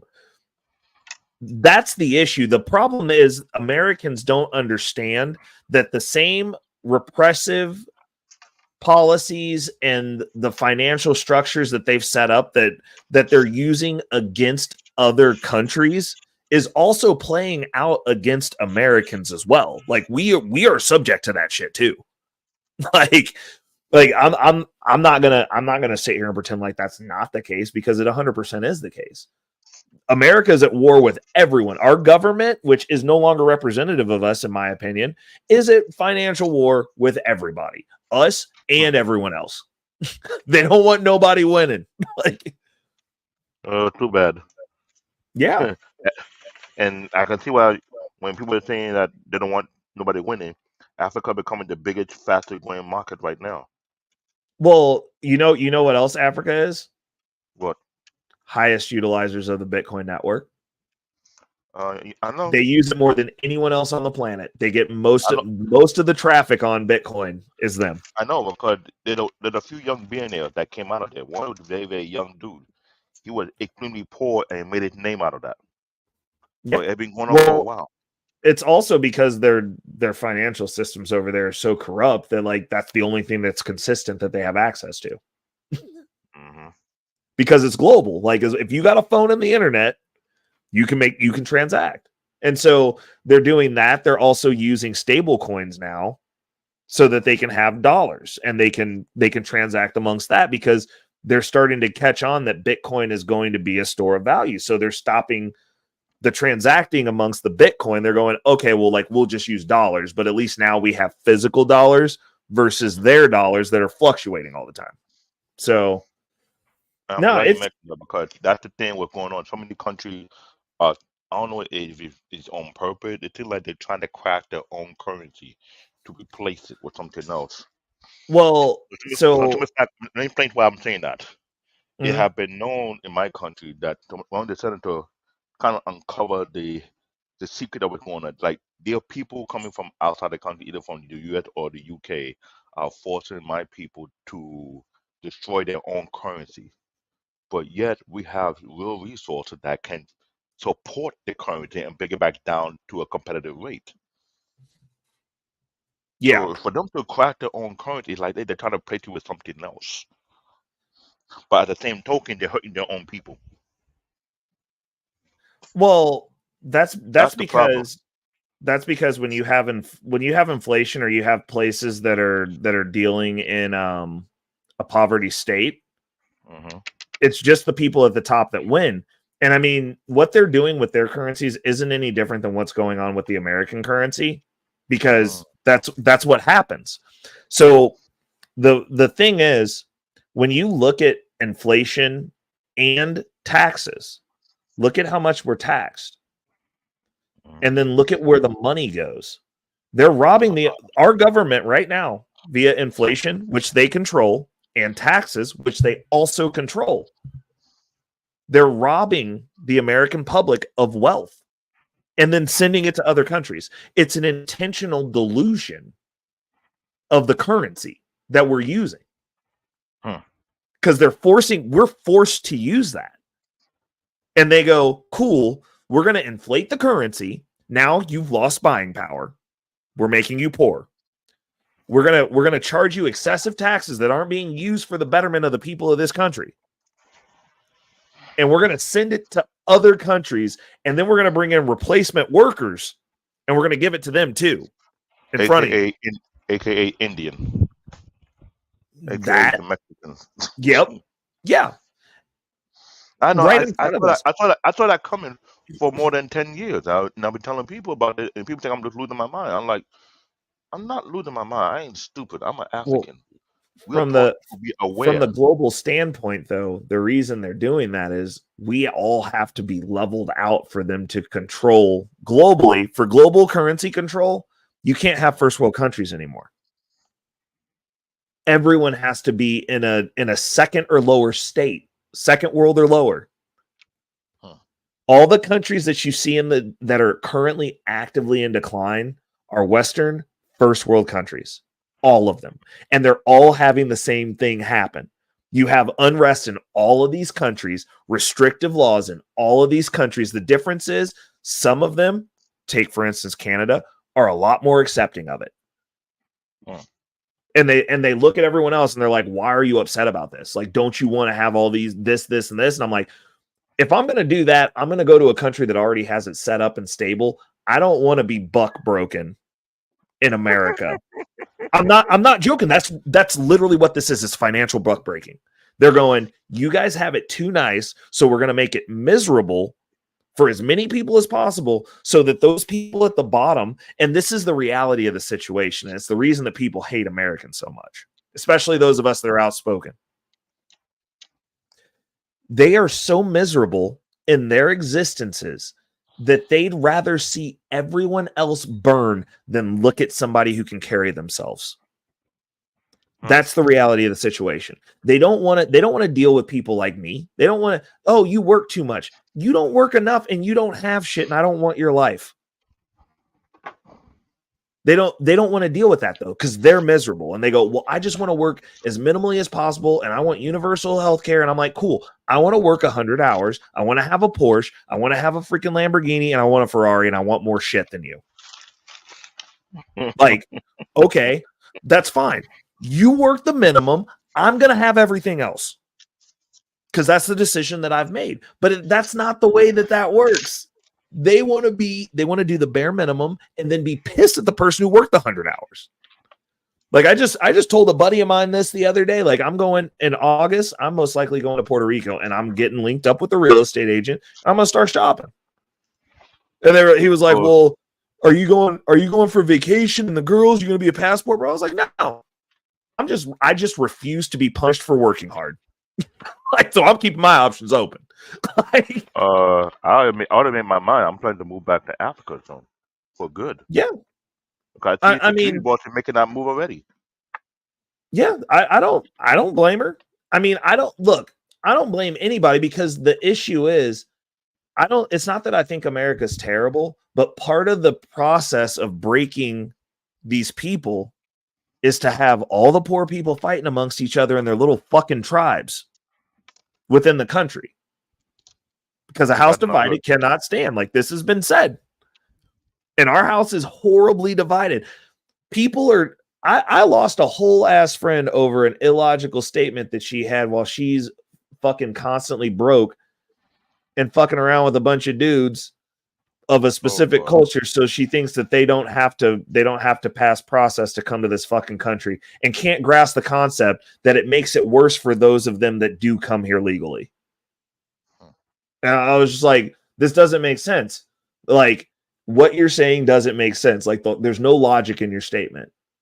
Like this, and she's like, well, they're coming from terrible countries. I'm like, people are getting hacked up by hand in Africa. Do they get to come here without going through the process? Because no one gives a fuck about them. Facts. Like, what are you talking about? Facts. Like you. Wait, let me go a little further. Did she act why these people come from terrible countries? Did they act why? What made that country terrible? Well, no. Act Her why? whole Who got their hand in it? premise is everybody that walks through the border should just be allowed to stay here, and like we made the process artificially hard for everyone to come here. And I'm like, Africans are getting chopped up, and they still fucking wait. No, like, they wait. Like, I don't give a fuck if you walk 2,000 miles. You get there and you fucking wait. Then you hang out in Mexico. They wait until the point they take it to more and they cross over to another country. Some took the ultimate risk, like Ngannou, the MMA fighter. He actually climbed on the back of a fin of a boat and survived that before he came on land to another country. This is why he's the most dangerous fighter right now. He built from a different cloth. And I've been telling some people, don't sleep on Ngannou. We African people are crazy, according to Mandrell. Yeah. No, but that's what I'm saying, and I'm just like, but that conversation, it was like, and like I told her, I was like, I'm not saying that you're a bad person, I just don't agree with you, like, and like literally wanted to nuke a friendship over it, and I'm like, you're stupid. But this is the issue. This is where we've come down to, and like I've told people a million times, they're just like, oh well, like you're conservative and that's just your team. I was like, no, I just honestly. I think that the far left white people and the far right people are the exact same racist because they are. like it's just okay. Like I'm like, if you get too far on either extreme with white people, they just fucking racist. Like that's the reality of it. Because and that was the thing that what? You hit the nail on the coffin. They've been doing that for too long. Yeah, and I mean, and so like, look at this. He says, I think borders should be more porous for migrant workers. Once you've earned your cash, you're obligatory to go back to your country unless you have applied for citizenship or claim refugee status. We have work visas. Hold on. Did you know how a lot of these billionaires and millionaires use illegal immigrants to work on their farm, to work on their buildings, and have them paid almost next to nothing, and they make a huge profit off them, courtesy of Donald Monkey D. Trump? Well, but David, he's from Canada, so no, he doesn't. But no, next to nothing is next to nothing isn't next to nothing for them. I know it's not because they're agreeing to do it. Like if they were getting paid nothing and it wasn't worth it, they wouldn't come here. I know to go do that to go back. You know, because due to the currency and change. Working for $5 some change per hour, it's still like a lot of money to Mexican currency. Exactly. It's a lot of money to them. So it's kind of like if I could go do my job in California every day, I would prefer to do that because I get paid more there. And then I could come back here to where I live and I'd have a lot of money. I would go do that. Matter of fact, I would go work in California for probably 15% less than the going rate, maybe 20. And I would still have more money here. You know what I'm saying? So it's still worth it. But the problem is we don't have an actual free market, because in an actual free market, that's how rates are negotiated. Period. You know what I'm saying? Because we have like at a certain point, if we didn't have government involvement, like price structure and pay scale would be totally different, because then you would just have people that be like, fuck this, I'm not gonna be here, which is what I think should happen with all the people who aren't getting paid enough in California. Like, you fucking leave, and then there's no one to work, and then they either got to bring in a bunch of illegal immigrants, but either way, you're in a better situation because that's not your fucking problem. But the market there would be like, damn, we don't have any workers. Everyone's gone. We got to pay more. Like, it's not my situation right now, but what they're doing right now, they're destroying the rich side of Manhattan, which is kind of laughable. That's the fun. Literally, hold on. Not Law said lefties are all about economics. It's the centrist and corporate that promote race and gender to appear progressive. Disagree. 100% disagree. You know what? I would say even with extreme conservatives, because even extreme conservatives, I'm going to agree with them about like 40% of the shit. I'll just be like, well, you're fucking off kilter about this. But like leftists, immediately, and I'll tell you exactly what you do that makes you racist. Because y'all do it, and you guys are so fucking racist, you don't even know you're racist when you're doing it. Like that's the thing that's fucking crazy. That is very, very true. And I can give you an example with fucking O-Girl that I'm no longer friends with. She was explaining to me the plight of the Latino American. And after I was like, yeah, there's a process. And like, I'm not emotional about this. I'm like, look, there's a process to get in the fucking country. You follow it. People are dying all over the world to come here. Literally. Just dying. They just wait until they get killed. Horribly. In a lot of places. And the migrant don't have it worse. You don't have to come on a boat and cross the sea, hoping that you don't drown. Right. You don't end up fish food to eat to the land. Come on. That's extreme. Right. Exactly. And you know, like that's one of the things that I'll give Cuban people. Them motherfuckers really want to be here because they drown in shit to get here. Like, I'm just saying, y'all walk through an ankle high fucking stream to get here and be crawling through fence holes and shit. Them motherfuckers made the boat, and the boats are all pieces of shit. Yeah, I know. And they get out in the ocean with sharks. Like, no, sir. And Ghana did an interview with Joe Rogan explaining how he got here, and Joe Rogan almost like frozen. He's like, "You lying?" He said, "Yeah, we did this. We could have died. We could have drowned." Yeah, Joe Rogan, like, that's not possible. Wait a second. Hold on. So, anyways, let me finish this, and then I'll get to this conversation with Not Lost. So, anyways, so she's explaining to me the plight of the Latin Americans because it's so dangerous, and they got to walk here, and it's terrible. And I was like, yeah, people in Africa are getting fucking genocided with machetes. Like, I like if you're like, I'm not trying to like go tit for tat here. And she was like, well, you know, and so then she got upset and emotional, and she was like, well, the people you're defending don't like you either. And I was like, or no. She said specifically, the people who I'm defending don't believe that I belong in the country either. And I'm like, even racists know that this is a black and white country, bro. Like, first of all. And I was like, second of all, that was what you just did was racist. Like, what you just did. And she was like, what did I do? And I was like, you're telling me that you didn't realize that you just addressed me as a black man and said, darky, listen, let me put it in terms you can understand, and then threw racism in my face? Wow. Which is actually racist? Like, wow. Yeah. And she was just like, and she actually, one thing I'll give her, she apologized. But I'm just saying, that's at the end of the road. And she's not a centrist. She is not in the corporate thing. Like, you keep saying that it's like a centrist and corporate thing. You live in Canada. You believe what you're told. Y'all do what you're told up there. Y'all stayed inside for 2 years. So I understand why you believe the rhetoric. But I'm saying, like, as an American who talks to other Americans, you can basically tell if a bitch got blue or green hair or changes her hair every 4 weeks and has a mental health problem and is on fucking mood stabilizers and is hacking themselves up at an early age so that they cannot reproduce, and then wondering why men only want to fuck them because you've turned yourself into a cum dumpster.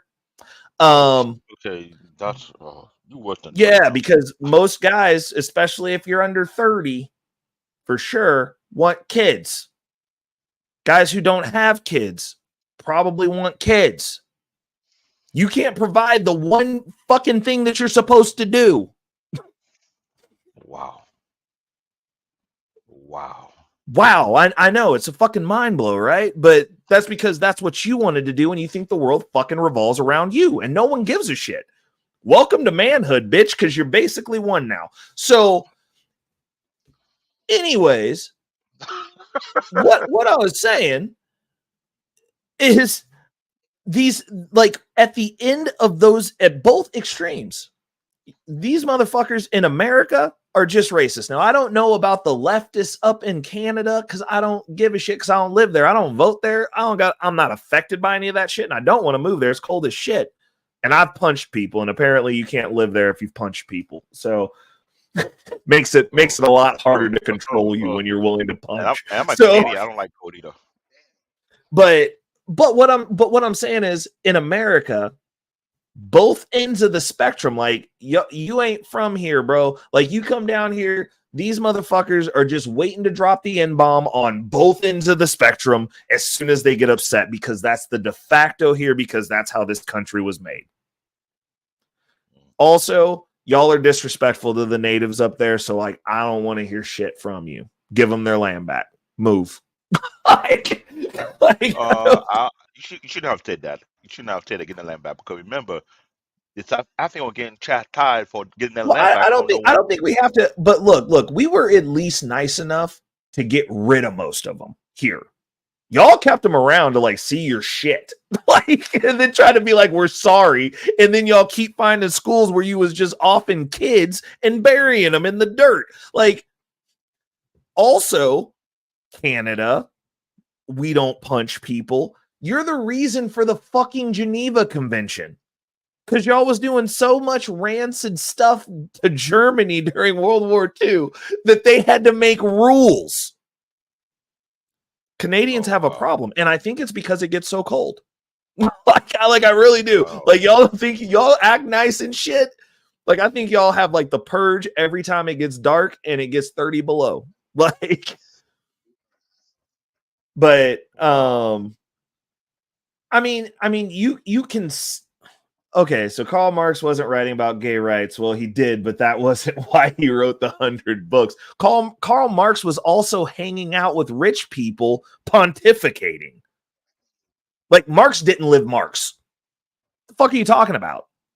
History, man. Like, I'm not saying that on paper it's great. I'm just saying that the way that it's been implemented and the white people here who believe in that shit are still racist. And I would much rather be in a racist society where I still have the ability to have guns and control over the agency of my life, so that way when shit pops off, I can do what I need to do.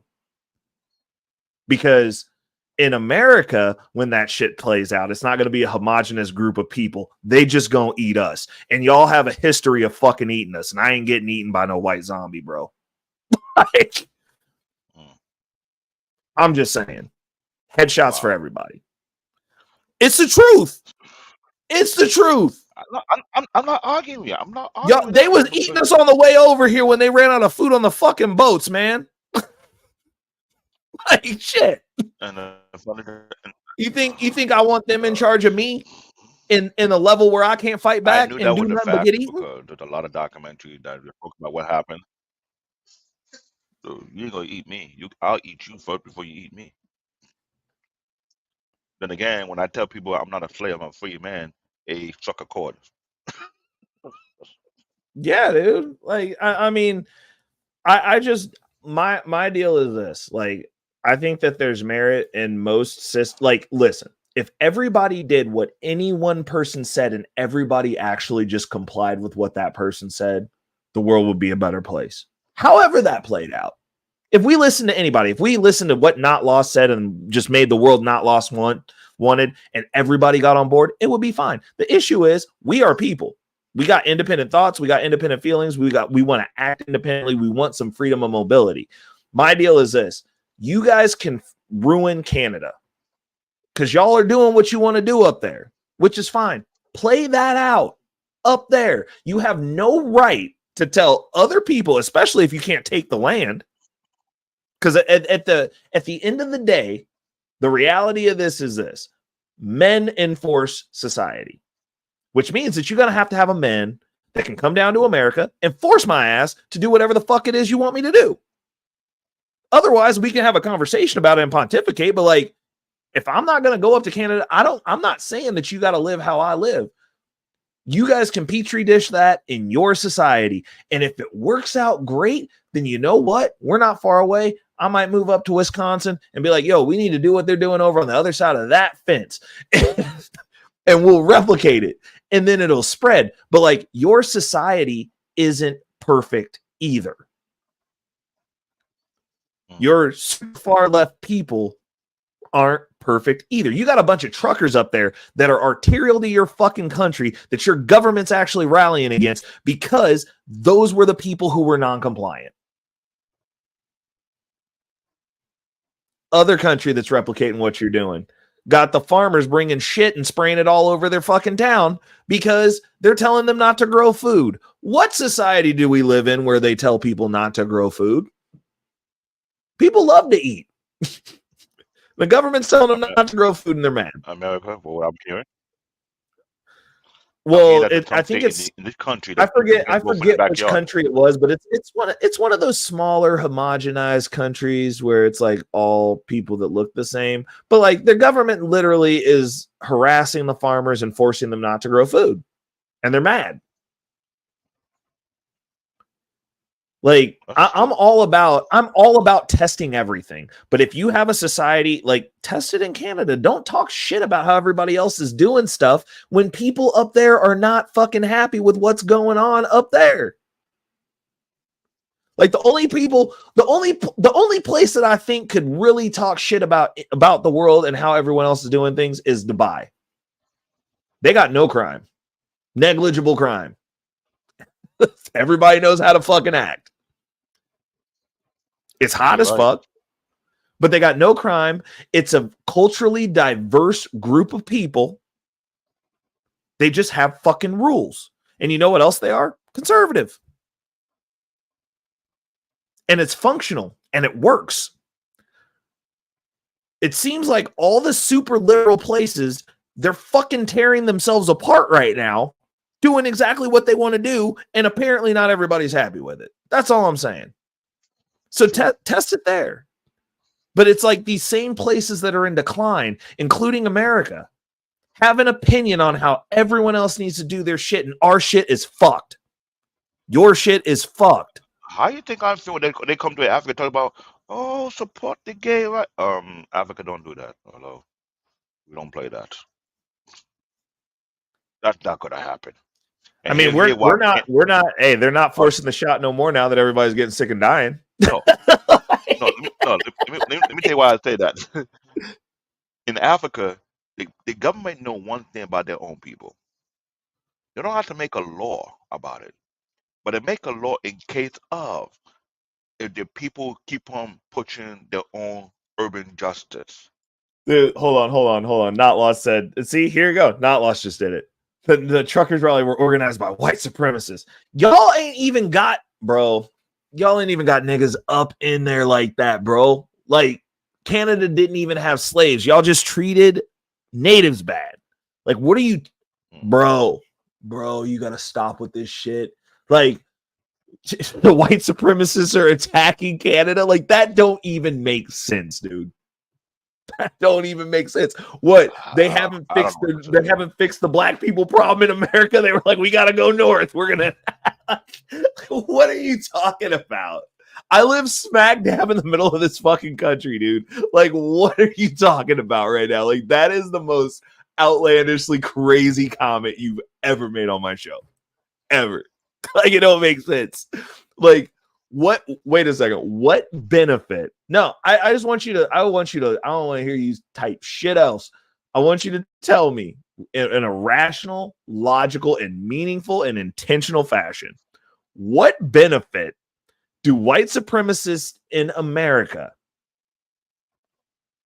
that have all the black people to hate right outside? What benefit do they have from sponsoring a trucker rally in Canada, aside from that's what they told you? Like, they were like, we're gonna put all of our funds to go to Canada to attack other people who they would consider white, versus putting their funds together to do something about the black people and the Mexicans in here, especially down south with their open borders and the cartel pushing people through holes in fences. Their aim was to take down the government. So you thought all the white supremacists were going to go from Texas into the coldest climate on the fucking planet to die? That's what you're saying the play was. He said their aim was to take down the government. This is insane. This is it's. Did they put some like drones, some body drones or shit in the Canadian backs? Like, what is happening? Like, I don't know what to tell you. Let me get out of here right now. I got to rebuild my main computer. My motherboard came back in today. I'm about to go glad. to not lost. I'm actually going to look that up. I'm about to get out of here too because it's past I'm my enjoying this bedtime. conversation, and I'm glad I got those insight from you because I needed some clarity so it could lead me to the right direction before I make anything stupid mistake craziness. But you helped me a lot. I really appreciate it. You got my number, right? I believe I do. I'm not sure. I was about to say, I was like, or I mean, just hit me up on Instagram and I can give you my number and you can tap in whenever you want, dude. Like I love talking about this shit. Like I talk about this shit offline all day. I know. So I know. You know how my brain is. Why do you think I'm going to take a mic show every now and then? That's like the play for people who want to really think and have a real conversation, not be talking point mafia bullshit. I don't do talking point mafia. I do reality. Yeah. Well, I mean, if there's any specific questions you got, dude, feel free to tap in. I'll do whatever I can to help you. I will. Trust me. Thank you very much. Let me get the out of here. All right. Okay. You too, man. Have a good night, man. Rest well. Same to you. Okay. So we about to close it down. Not lost, dude. Not lost. I hella okay. I see what you're okay. So before an average. Oh, snap. Our pain in the building. Yo, man. Bro, you over here trying to reseduce your wife, or you trying to take somebody else's wife with that beard? Hey, what's going on, man? You got facial hair now. Oh, let me make you bigger. I'm trying to grow up. This dude was clean cut for the longest time, and now look at him. He about to steal your wife, bro. Like he about to steal his own wife. You know this happened after your anniversary. That's when you started growing the hair, wasn't it? She was like, "Oh," he was like, "Oh, we." That's what you say. It's funny because I talked to my wife. I said, "You like it?" Because I've been clean shaven for all the time, and she said, "Oh, it's kind of rough." And now, man, she said she don't want me to get rid of it. I said, "Shit, you secretly been?" I said, "You low snitching, low sneaky, want men with beards all along." So she's tripping me out, man. She'd be like, anyway, I could have had it. Huh? I said, you tell her, I could have had it, right? Yeah. Hey, listen, man, let me tell you this, man. I have been, soft shoeing crypto for a while. Yeah. And I saw your thing and you talked about this. You mentioned that there's going to be like a boom for crypto, right? Yes. And so I went out and just bought a little bit of Bitcoin. It was at 37,000, right? I just bought some. You. And I said, shit, man, where's that? And I said, I should have bought more like a bub, so. I was upside down, man. It's all starting to come back. I bought FET AI a while ago. Yep. And it's doing pretty good too. And so during the run, everything gets drug back up. So like the stuff that's down now, as long as it's not a dead project, if they're still active and doing stuff and like still building out whatever they were trying to make, right, it'll likely go back up. So it's like on stuff like that where it's like if you're burned on something and you're like, man, I'm just trying to get my money out, I'm like, just wait, because you'll be able to there's a good chance it's going to get drugged back up to where it was if they're still doing something, right? And then as far as Bitcoin goes, this is early. Like this ain't the boom. Yeah, we're not there yet. Man. This ain't it. Can I say this, man? I had a buddy, man, I work with 10-something years ago. He was talking to me about Bitcoin. He had, I think he had like thousands of coins already, tokens, whatever the hell you call it. Back 10, it might have been even 12 years ago, something like that. I can't imagine where he's at now. Bruh, you should call him and just be like, if the numbers change, he's rich now. He's got the same zip code. He ain't the same place no more, man. Sheesh. I was about to say, I was like, dude, my hardline number, bro, that shit, if we hit $500,000, you best believe that shit's changing promptly. I'll be like, if you ain't talked to me since then, or you didn't get the updated number, don't talk to me. Like, I'll be like, don't talk. You see me rolling, Mind your business. Don't say shit. Oh man, sheesh. Man. Hey, what do you think about IoTex? IoTX? So you're on Coinbase, right? Yes, I am. They had something crazy happen yesterday. So on Coinbase, I think you have IMX is a gaming play that has the potential to do some really good stuff this bull run because Web3 gaming is starting to pick back up. Uniswap has some interesting stuff coming pretty soon. Are you using do Americans have the ability to use the staking feature on there? I'm in New Jersey, so we got an issue with staking. Oh, you guys can't do anything there, man. I'm in New Jersey. Yeah, the only thing good in New Jersey is the food. Well, that's questionable. Nah, they got some good food here. That's true. Dude, I have pizza up there. It's good. Yeah. Well, I mean, pizza's food. So we have, I don't know why the staking issue is a state by state thing. That shit sounds stupid to me. I don't know why. Well, and you guys are the hub. You guys are supposed to be the financial hub of the world, one of the hubs. And everything it gets, y'all can't do shit there. It's crazy. like everything that comes out for crypto, they're like New Jersey and New York are both like, nope. Yeah, well, we can't say, man. Can't have it all. No, you guys got scenery in the leaves. That's fine. All right. So what do you think about crypto in terms of, I guess it's in terms of, I hate to even use the black community thing. Are you finding more converts coming over? Not in any community, more and more people starting to try to understand? As far as people that I talk to about it regularly, like one of the guys in my kind of like, I guess it's like my mentorship group, he's normally on the show. He didn't tap in tonight. I think they're doing some, he's probably out and about. I'll hit him up after I get off here, but he's black and he's very, very heavily involved in Web3. And that's the person who I talk to about crypto in life the most in person. But like, as far as like everybody else, it's just, there's the level of like apprehensiveness. Like I always call it the Native American syndrome. Because well, like if you think about it, because like Native Americans, like they went through what they went through, they experienced their trauma, they got given the reservation, they got their own laws on the reservation, they never leave. Right? They seldom leave. Right. We don't have reservations, but we do have a mindset in ghettos, and most of us never leave. I agree with that. And it's pervasive. It's like that new thing, and it's like, okay, we're not gonna do it until all the white people done did it, and then they give us the okay, and then we'll go in there after they've taken all the value, and then we come in and play with the scraps, and then wonder why we're not diversified, equity, and inclusion in what's going on.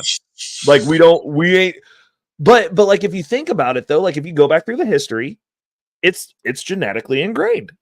Yeah. You look at Greenwood, like when you experience trauma, like they've done studies on this, and it's not an excuse, but it makes sense. When you experience trauma and then you go reproduce, that trauma is in your DNA. And then that DNA is passed on. So even in a latent sense, that DNA is passed. So like if you were scared or you were fearful or you were like, hey, leery, like this is something leery, we're scared of every new thing. Yeah. You're coding your DNA that way. It's the same way if go ahead. No, I was going to say, go finish. You go. Because I know I'm a shitty host, but you're good at your job. Here's what I was going to say to that point you just made. Is it passed down through DNA, or is it the environment you create for your offspring? You know what I'm saying?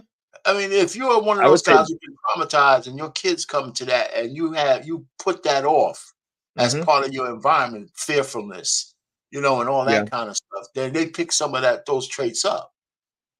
So it could be, I'm not saying one way or the other, but could it be that? That's all I'm saying. Right. Well, so I'd say I think both are right. I think it's both. Okay. So like if it's hard coded in your DNA, so it's kind of your DNA is just a data set, so it's not a guarantor of how you're going to act, because human beings are the only ones that are the only creatures that are born that, like, really within a short period of time don't have programming to do a specific thing. Like a horse, when a horse is born, that horse moments after it's born needs to be running or it dies, right? They're programmed. A horse only does one thing. You ain't teaching a horse to bark. The horse is going to do horse stuff. It comes pre-programmed for everything that it's going to do its existence. I agree with you. Right. Humans have no programming. We just have data set. We have data. So, like, if you're born, you have the DNA from, and like, this is the reason I go back and I'm like, it's kind of important that people have some semblance of where they come from, because then you know what your data sets are. You know, like, what you've got. Like, if you have your family tree lined out and you're like, oh yeah, you know, you come from a long line of warriors, high probability you're gonna whoop some ass. Yeah, you're gonna be good. Like, if you start working out, your body's gonna build itself into a warrior fashion. You're gonna have a warrior build, and if you start learning martial arts or just getting into fights, like, you're probably gonna start have a certain aptitude. You have a certain aptitude for fighting. Correct. I agree. On that same note, all those negative characteristics are there. Like, I think from a genetic standpoint, what you see when you see people getting progressively more obese is like they're building on a bad data set, but it's allowed to manifest itself because you're not doing anything to break that familial line. You know what I'm saying? So, like, my granddad has always been, my granddad looks exactly like me, except for he's super frail, because his build, he was always big and skinny. Like, me personally, I always played. He also was an athlete, but like, he was always like tall. Like, everyone in our family is over 6 foot. All the men are, and the women, it's questionable, but like, they're either over 6 foot or very short. So like, my mom's short, but like, I don't know my biological father, so I have no idea where that information, that data came from. But like, I look exactly like my grandfather. On my mom's side. And like, I always tell them, like, we always joke around. They're like, you and daddy look the same. I'm like, daddy looks like me if he took care of himself, because he didn't. I'm like, you're super frail, really skinny, and like, now you're having problems in your old age because you didn't take care of your shit, dude. Like, like, you did this, and you also lost my fucking house. I can see you telling them that shit just exactly like that. but like, so like, his data set is in me. So I'm like, when I work out, I get really cut really fast. When I don't work out, I fill out. But like, we don't have the men in our family, like, no one's fat. Right. So like, I don't get fat. Like, I get more compliments from girls when I'm being fat. Like, when I was at 25% body weight, I got hit on more than I do when I'm cut and I weigh 10 more pounds. Just because, like, right now it just looks like I go places and I have like a resting I'll kill you face. So it just makes me very not approachable. I'm like, if you're walking down an alley, like, I'm looking brooding. So when you're a little bit bigger, you got the teddy bear effect going. And then right. But so like, that data's in there, but it's like, you're choosing what to activate. So like, if you're healthy and you have a kid and like, you raise your kid to be healthy, they're gonna reactivate the closest data set that they have, which is like, I'm healthy. Like, two healthy people don't normally, if they keep the same eating habits and like raise the kid to be disciplined, don't have a morbidly obese kid. No, they don't. Yeah, I mean, I can tell you. I mean, when I used to be a lot thinner, but when my daughter said, I'm like losing weight now, but one of my daughters is a little bit heavier, but that was, I didn't cook her the meals, but you could see the genes going through there. Yep. But my other daughter is more like her grandmother. She's nice and thin, but her eating habits are different. Just you know, as a young woman, a young lady girl, she would never eat unless she was hungry. And then she always knew when she had enough, so she pretty much never overeat. Never. I mean, ever since she was a little girl, she'd just eat something and say, "Okay, I'm done." And never go seconds, nothing like that. So you know, so you know, it's funny. But me, my brother, I got 2 brothers and a sister. But my father was a cook. right? He was like a dietitian for a hospital. Every single one of us, we cook like crazy. All my brothers cook, I cook, my sister cooks. She's even doing a catering service, and he's a cook. I don't know if how could that be genetic, but we all like to cook, all of us. Because I mean, think about it. Like when you look at because like every once in a while, like working in the autism field, you like there's a lot of people like that specific I don't want to say that it's not a disability unless it's like really bad, but like that specific genetic output that happens sometimes produces savants sometimes, where it's like you'll have a kid that's like not functional, but like they can play the piano and they can play Mozart like off rip. They just know how to play the piano. Right. That's 100. Like, so whatever the defect is that creates that issue also can potentially just unlock a piece of DNA where it's like, this kid just touched a piano today, first day in Mozart. Like, what's going on? It's like genetic. It's data. We're copies of copies of copies. Yeah, like there's a lot of truth to that. So the bottom line is we need to pick up better traits as people. Like, for example, like black folks do have an aversion to risking money. They'll spend it on bullshit, but investment, oh my God, don't play the lottery, but you tell them to invest this here, invest that there, they look at you like they're crazy. The market of a stock goes down like a penny. Holy shit, I'm losing money. And so I try to be a beacon for change, in my family with the younger folks. When they start working in their 20s, get out of college, and they move back home. I said, this is what you need to do while the getting is good, while you don't have these massive bills where you can save money. You could not save, but invest money and look at different strategies and stuff like that. So I'm like a beacon in my family for that. I told her, listen, man, I didn't start learning about this shit till I was in my 30s. But if you could start learning this thing at 23 or even earlier, you could be ahead of the game. You don't have to work till you're 60, 65 before you could retire or anything like that. Yep. No, 100%. I mean, it's not habit based. It's a mindset. Like when you're in poverty, and that's a mindset. And it's ingrained in your culturally, generation after generation. You're starting over from scratch. You're breaking out of poverty. You're talking about generational wealth, but never actually accruing it. And you keep doing that. They don't know what they don't know. But one thing that poor people do know is how to wear their wealth. That's the reason they do shit like that. They'll be reaching for the stars. Like, I've had conversations with people who have had $120 Jordans on telling me they ain't got money to invest. This was before I was in crypto. I'm like, the shoes are over $100, sir. Like, how did you get here? But that's the thought process. Hold on one second. Shout out to Reese from Philly, and shout out to Saint Elsewhere. Saint Elsewhere is the dude that I was telling you about that normally stops through, but he's out working probably. But the one that's in Web3 that lives here in town, that's him. But I mean, it's poor people wear their wealth. Like, it's what it is. I mean, it's the same premise. You see it in trailer parks too. Big jacked up truck, $2,000 Bigfoot wheels on a $2,000 truck. Like, it's the same shit. It's the same shit. It's just a different culture and a different output. But like, if people who are in poverty, the first thing they want to do is wear their wealth. They're like, I want you to know you treat, and you know what? I'm guilty of it too.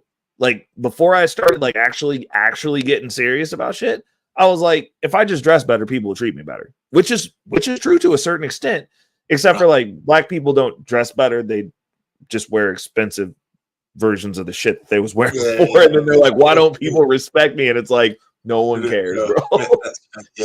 But you gotta have the little Gucci shit on, a little, some wild stuff. And it's the funny thing is, it's like the stuff, and that's the shit that they make for poor people.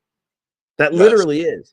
Because like if you deal with somebody who's actually got money that actually wears Gucci, it's no labels. There's no labels. It looks like a normal ass shirt and it's a Gucci shirt. And you're just like, oh, like there's no thing. That's like, a nice shirt. That's a nice shirt. Yeah, and that's about it. Right. And the other thing is wealthy people know. Like when you get that unlabeled Gucci shirt, other wealthy people know that that's a Gucci shirt. Like that shit that they be playing, the shit that the social media influencers pull on y'all is wild to me. Because I'm like, nobody wears this shit. But like, you know, if you get to write it off because your fucking YouTube channel is incorporated and you can just keep buying shit to tell other people that they're poor that you're writing off for your business expense, like, cool, do you. But like I said, those who know. Like, I'm like, no one has the Gucci robe, bro. Like, no one. Literally no one. Like, I know, like, I be in people's closets, bro. Like, I see the shit they have. You see the Gucci bag, and then you can't identify where that shit is. Right. Like, that's funny. And these people are sitting here and they're just like, oh yeah, I got the Versace shades and like all this. I'm like, bro, no one who has that money does that. Right. Literally nobody. Right. Outside. No, I know what you're talking about. Like, I know what you're talking about. You know, so hey man, what can you say? But I tell you what though, this is you know, this is what you're doing right here, talking about crypto, talking about investments. You know, sometimes I catch your what you call guns and butter. Yeah, that's tonight. That's what we're doing now.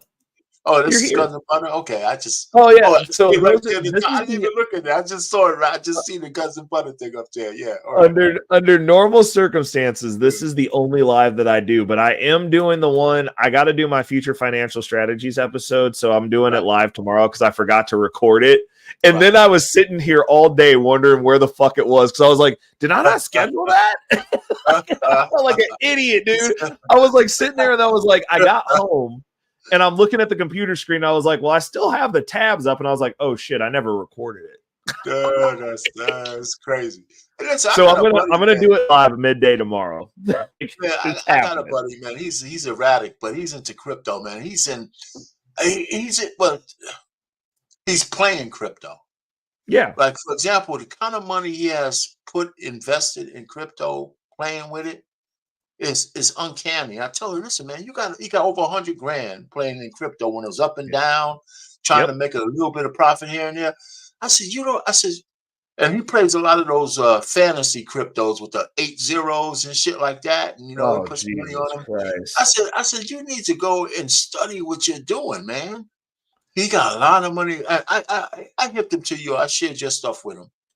And I said, listen to this guy, man, and some of his crypto conversation so you can hear that there's shit behind the crypto. That's why I said, like, one thing about Coinbase that I think is good, even though I just kind of started my own wallet. I got a wallet where I haven't done anything with it yet, but I have to understand it a little bit more. Because Coinbase doesn't let you just buy anything. You can't, some things you can't buy. And I think that's a good thing because it saves you from yourself. Because some of that shit you shouldn't have anyway.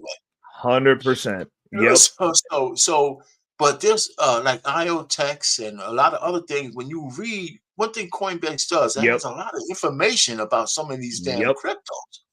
I said, man, 100%. Because I was about to say, I was like, you probably know more about IoTX than I do, because that's not one of my holdings. So, because I mean, if you think about it this way, Arpane, there's literally 10,000 different coins.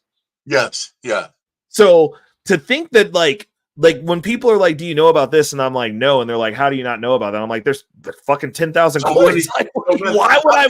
What I'm surprised you don't know that much about, but not. I know that it's been around for a while. I know that much because I remember it from last bull run. Okay. But outside of that, like, I never got into that position because. So for me specifically, with where I'm at, like, I don't use Coinbase anymore. So if it's not something that's on DeFi or a chain that I can easily get to, and then there has to be some way for me to make money while holding the coin. Yeah. The coins that are just like people are just buying and holding and like they're not getting any type of passive income off of it. Those normally don't hit my radar until after every income generating position has been made. and I'm making enough money within the market to go buy other stuff. And then I'll go, maybe I'll get a little bit of this and a little bit of that with the house's money. See, because I'm mostly into stocks and stuff, right? And then I said, well, let me explore some of the crypto stuff. And I got upside down real quick, but I've always been judicious. Yes, you I can. didn't put a lot of money into it. And now my positions are coming back. Like I have a crypto.com account as well. Now I use the heck out of that for a long time. And then they turned my debit card off and I got mad. Okay. Like I don't know what happened, but it was like one day they were like, too. I didn't know. Okay, so yeah, they turned mine off too. Yeah, did they tell you? Were they like, suspicious activity or whatever? No.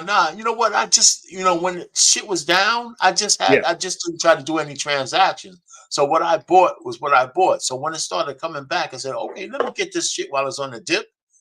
Yeah. And all of a sudden I started having trouble with my card, and all that stuff. Yeah. So, so right now, but like I like what I have. I like that. I got my FET AI is with them.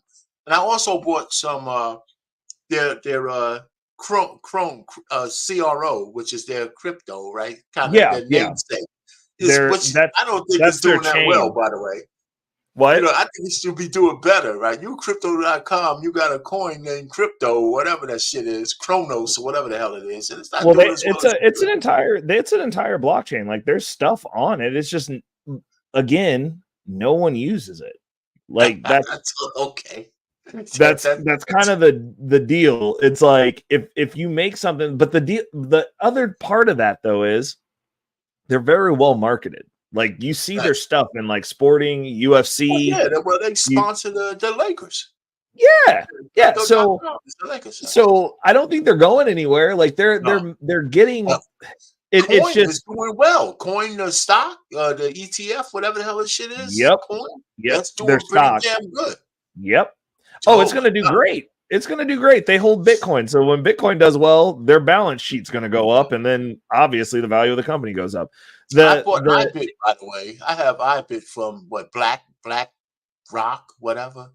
Their ETF, iBit. Yep. I bought that shit. It's on fire too, but I bought it when it was in the low 20s or some shit like that. Yeah. It's my daughters have it in their account. Yeah. There's no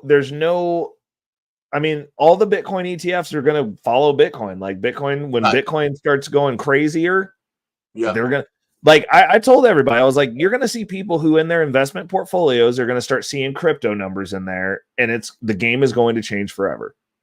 Like once you start seeing people, just think about this, Arpain. People dump a bunch of money into the Bitcoin ETF in their portfolio. Now they're starting to push it in the retirement portfolios. And we're not even to the halving yet. You're going to see people's retirement portfolios go up 100, 200, 300, 400, 500%. That's going to be like normal humans like me. I'm used to seeing that shit. Normal people are not going to be, they're not going to know what to do. They don't get to see those numbers ever. At no point does anyone who is a normal stock investor normally ever get to see 500% shit in a short period of time. Not within a year. Yeah, it's just not normal in a normal portfolio where you just look away and then like come back 6 months, 12 months later, and it's like, oh, 500%. Goddamn. Like that's gonna change the paradigm of how that's when it's going to get real. Because once you get that taste, Arpain. I know. Once you get that taste, you can't let it go. No. Can I tell you a story? I bought this. And this was in my stock investment. I bought this stock that was from a Russian investor who wanted to create the banking and funding industry in the Eastern Bloc. Okay. And he bought a shell, and I had and he did a reverse split, blah blah blah. I had 8,000 shares I had like 8,000 shares. It was like 12 cents. That stock is selling for 70, so it went up to 100. I'm up at one point I was up like 50,000%. Dude, and I'm telling you, I still have some of it, right? I said, man, if all my bad investments were wiped away with just that one investment, just that one hit. And now I can't get out of it. I said I'm looking for with Dulcinea again, man. I'm looking for my what you call it? What's my guy Don Quixote? Yeah. I'm on the Don Quixote thing. I'm looking for that shit, same shit again. But then I stopped playing pennies, and I'm looking at dividend stocks. So I do pretty well with that. And my investment IRA portfolio, so I don't have to worry about taxes and shit like that. If you're doing the dividend portfolio, you need to check out it's called YBTC. Okay. You're welcome. Thank me later. Why? That's a yes, it's Y and then BTC. Yeah. Yeah. I know what you're talking about. Yep. I'll look at it. I got a few good ones. And right now I know some people are doing real well. I do like maybe right now I'm at 25,000 a year in dividends. Oh, nice. In dividends? Yeah. Oh, you doing it all? Okay. Yeah. Okay, bro. You got a migrant worker in your portfolio just giving you money, bro.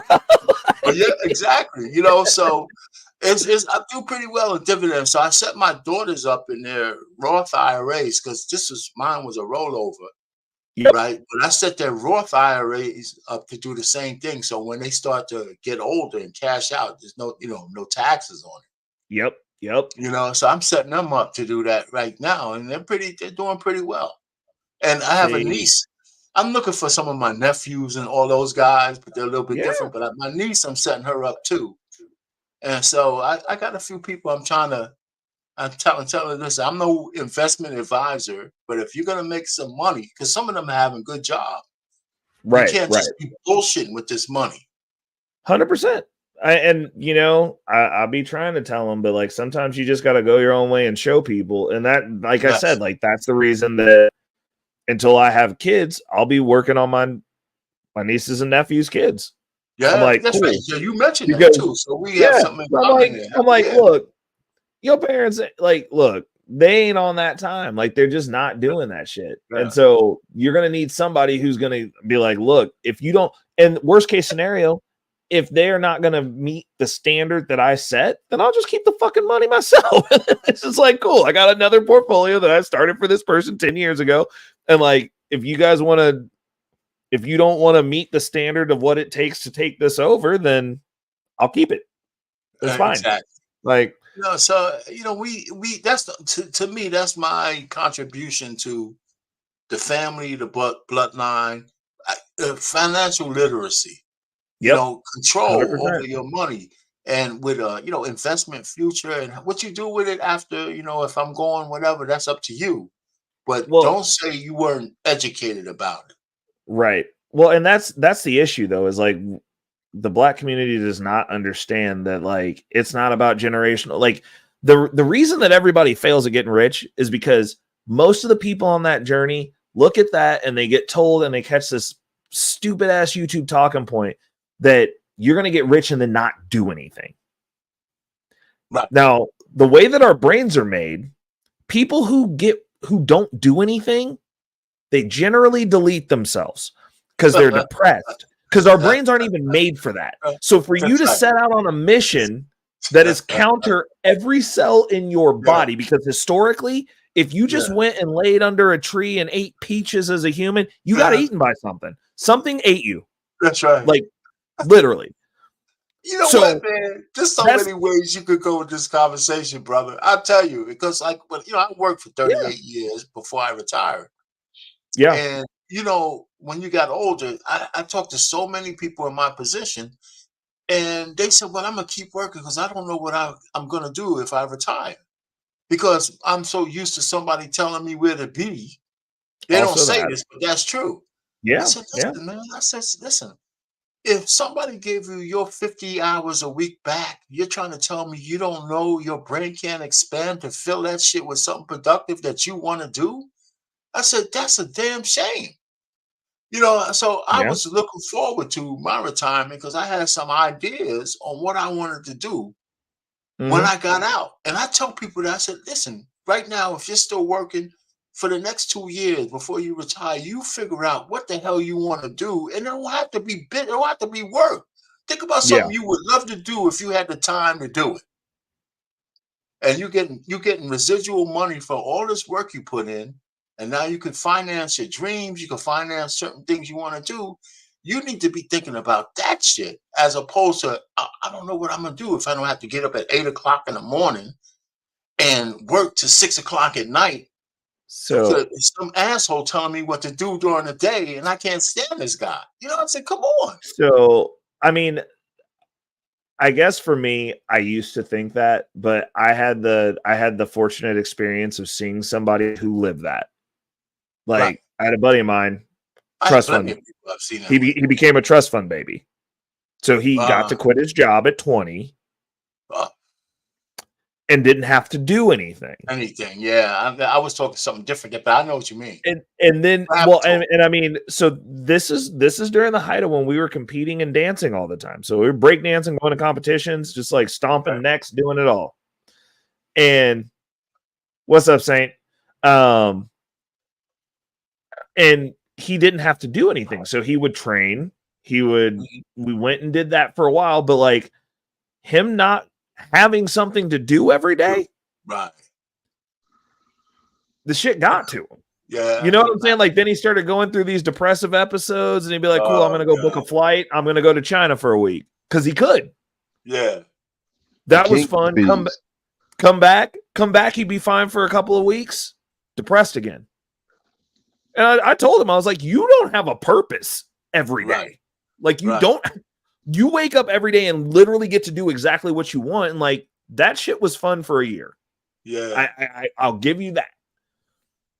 But every day, every single day, you live in Peter Pan right now. And like he got enough money to where he can live off of his dividends. Oh yeah, it's nice. So like he literally, based on how his portfolio does, he has a certain allotment that he can pull out and like he can just do whatever the fuck he wants. But I was like, well shit, if you're doing this, like I know I'm way more destructive than you are. Like I now know that I can't do this because like literally he partied so much that he almost died. Wow. That's unfortunate. Yeah. And I'm like, and me and him have the same temperament. So I got to see somebody who's like similar to myself. And I was like, that was when I realized how badly I had to discipline myself because I was like, I could end up like this easily because this is fun. This is fun. I'm like, I would 100% be able to just go down this rabbit hole. I could be out here in these streets all the fucking time. And I'll be dead. Like I think you're right. Everybody has a purpose, but especially men. We have to have a purpose. We have to have a purpose. You just get sad. Conscious about it or not, we just do. Yeah. You got your boys up, your man's up here. So hey, introduce him. You know, Saint, what's going on, brother? What's up with you, brothers? Hey, how you doing, man? Chilling. We was talking about you earlier. I guess you heard and decided to come up. I thought you were busy. I had to jump in on a team of guys that's getting rich while everybody else dying trying.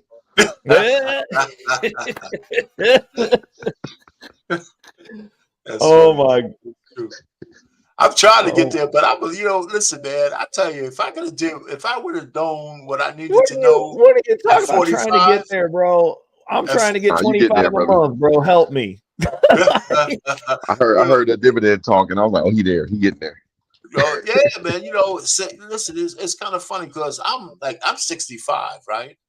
And so when I found out that in my IRA at I think 73, you got that required minimum dividend, that required the payout, the distribution. Yeah, so at a certain age, they want you to start taking money out so they could tax you. Now, let me tell you, I found out in a Roth IRA, there's no such requirement, only for a traditional IRA. Oh. So I looked at, they have a calculator for that, right?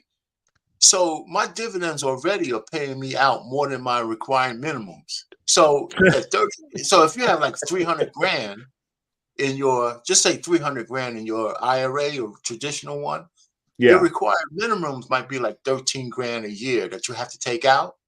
But if your dividends are paying you 25, 40, 50 grand a year, you're not really hurting your investment. Right.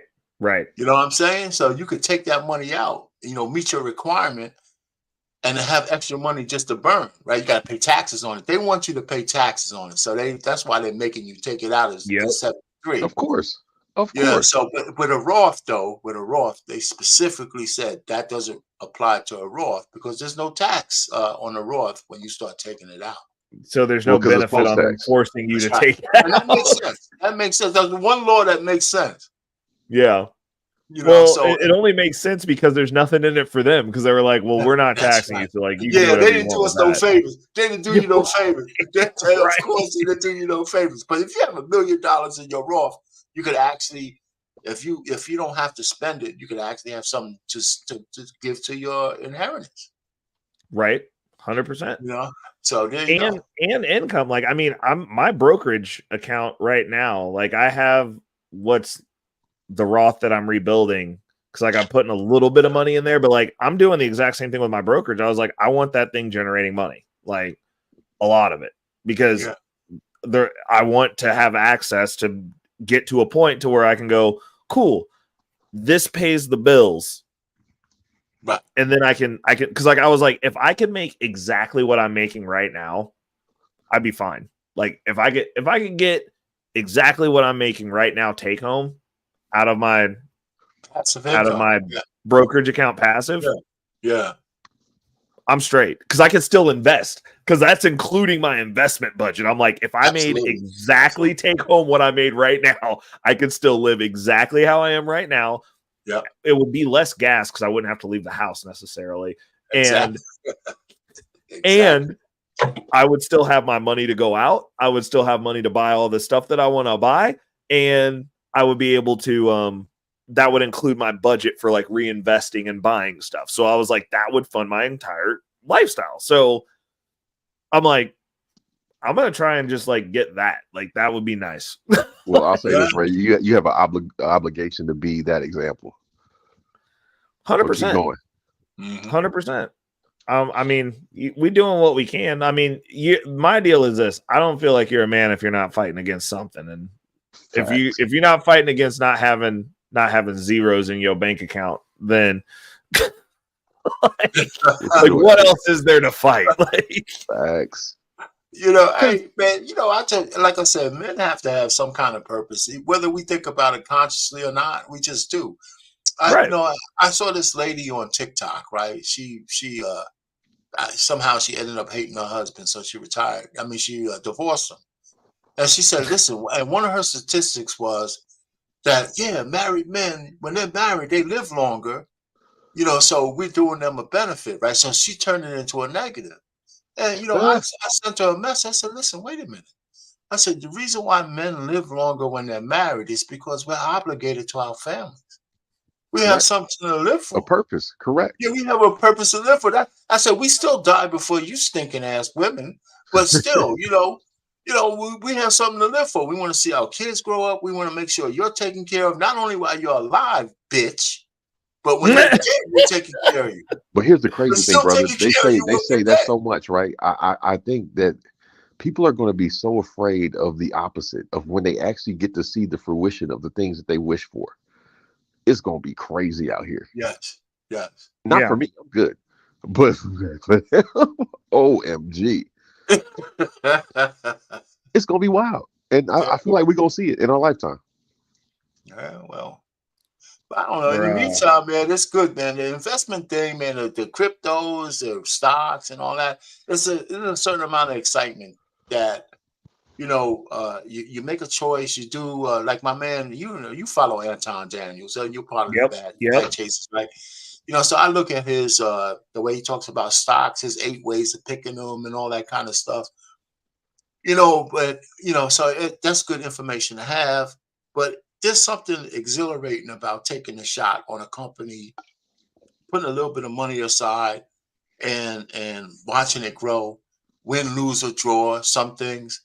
But it's not that hard to win on certain stocks if you pick right. So some of the biggest problems is when to sell. So that's the problem right there, Arpain. You don't sell. Right. Wealthy people don't sell stocks. You put time in the game. You don't try to time the game. Yeah. Well, you just don't sell. Wealthy people do not sell stocks. They borrow against them. That's right. That's the reason when everybody's telling you that nobody leverages, all rich people leverage. Because, and I'll tell you exactly why. Because when you sell, you incur a tax. If you borrow against your portfolio, which is a thing. Right. It's a thing. Yes. You do not incur any tax. Yes. Yes. And you also have access to the underlying asset, so you never have to give it back. All you're doing is leveraging a debt scale. Question, right? Where do people go to learn how to borrow against what they have? Right here. So anytime it's weird. I actually found out that at least Charles Schwab, like I have first rule, you got to have a big kid brokerage. Just saying. Okay. So I have Charles Schwab, and I found out through an accident that I did. I was tired, and I normally don't mess with my bank accounts when I'm tired, but I needed to put money into my brokerage. And I accidentally pulled money out of my brokerage, but there was no money in the brokerage. Right. And they gave me the fucking money. And it issued an automatic loan. Yes. I don't know what the APR is on it, but I'm about to fucking find out because I was like, I didn't realize. So then I had to put the money that I took out on accident plus the money that was supposed to go back in. But that's an ability. You accidentally took a loan off your individual brokerage account. Right. Yes, I did. You know, I pulled money out at a zero balance, and they gave it to me, and they were like, "Cool." It gave me a notification like you've initiated a loan, and I was like, "When?" Wow. And then I looked, and I was like, "Oh, they gave me that $150." Like, and there were $0 in the account. And they were like, "Cool, we'll give it to you." Like, that's a great point that you just brought up, man. I don't know if you had something to say, Saint. So, because I sit down with my daughters every quarter, right? We go over their accounts, and they have margin accounts, right? So it tells them how much buying power they have. And I told them, I said, listen, if you have a purchase that you need to have like 10 grand, I said, your buying power in this account is like 50 grand. Yeah. So you could just borrow that shit because you're putting money into this shit every month, right? So if you needed 10 grand in a lump sum, don't borrow that shit from anybody else. Just take it, just leverage your brokerage account because you're paying that shit back at a rate higher than anybody will ask you to anyway, because you're putting money in every month. Fact. So right. You take 10 grand out now, you'll incur no taxes. It doesn't hit your credit report. It doesn't do anything. You just borrow from yourself, and then you're putting equivalent to 1/10 of that shit back in every month. Yep. So, in 10 months, you'll have that so-called, front money paid back off. Where you probably won't get a margin call because you have so much goddamn equity in that account. Even if the market goes against you, it's not going to hurt you. 100%. So I explained that to them, but nobody told me that shit. I say, man, I said, you guys are set up big time. I said, listen, if you ever get married, you guys got to have a prenup. How would a man asking you for that shit? I mean, you can't get married without a prenup. And they got to make sure, they got to make sure that they stop investing in an account, put new money in, because any money they make put in that account based on being married, that makes the community profit. Facts. I mean, it changes a variable, and like in regards to like where do you go to learn this, like you've got to just go down the rabbit hole and not stop at one solution that's given to you. You got to read everything. Like I read like that's what I'm saying. That's the reason I'm like, actually, you know what? You don't have to read everything. You just have to know how to do fucking math. Like if you just do math, like when someone tells you something, do the math on what they said and go, that either works or it doesn't fucking work. And it doesn't matter how much confidence they have in what they fucking said. If the math doesn't check out on it, it's a dumb idea. It's that simple. Because money is just math. This is a math-based game, and it's basic math. Either the numbers go up or they go down. Like, it's just, like, this isn't, it's not something that's up for debate. Like, that's the reason, like, I can go, there's a million different ways to work your way towards wealth. There's just varying levels of efficiency and expedience. Only difference. Like, you can say anything and you can be like, cool, you can do that. Okay, I'm going to save up and buy everything cash. Great, you can do that. Now, if you're talking about getting rich and how rich people do things, they don't do that. You're not going to do that. Correct. They don't do that. And if you want to do that math based, just look at how fast you could scale. Oh, well, you owe somebody else money. Be like, do I? Or somebody else paying somebody else money for me and I'm in the middle? Mm-hmm. I mean, my name's on the note, correct. I have to physically hand them the money, correct. But if you have an asset, so for instance, in Arpane's situation where he was talking about the deal, the way that he's setting those portfolios up, like in Arpane's portfolio right now, if his was a standard brokerage portfolio, and he was making $25,000 a month in dividends. Not a month, a year. Oh, a year. Okay, so $25K a year. Hold on, let me get my calculator out because I never said I was good at math, but you know what? My math teacher said these weren't going to exist. I wish it was let me tell you, I wish it was a month, god dang it, man. That's something to inspire. So hold on, wait. So that's $2,000 a month though. Right. That's over $2,000 a month. Okay, so over $2,000 a month, say you borrow $15,000. You can do whatever you want with that $15,000. Your dividends are going to pay that back, and you're still going to have $10,000 to go into the portfolio to keep it growing. Exactly. So technically speaking, your loan lever, you could just reborrow $15,000. I do the exact same thing with credit cards. Okay. I take those. So when you have good credit, I don't know how everybody else ain't getting money. I get 0% financing checks all the time. Okay. And every I'd say anywhere from 6 to 8 months, I pull $4,000 or $5,000 off of one of my cards and I invest it because it's 4%. So if I take that and buy Bitcoin, easy win. If I take that and put it into my dividend portfolio, now that's generating money and the portfolio is going to grow. Easy win. Too easy, coach. Too easy. Right. And then I pay back off of my paycheck out of my budget. Yeah. And I just pay back cash. And I'm like, cool, I'll give them dollars. And I have my asset that's growing, the portfolio that's growing, and I get to front run my money. Right.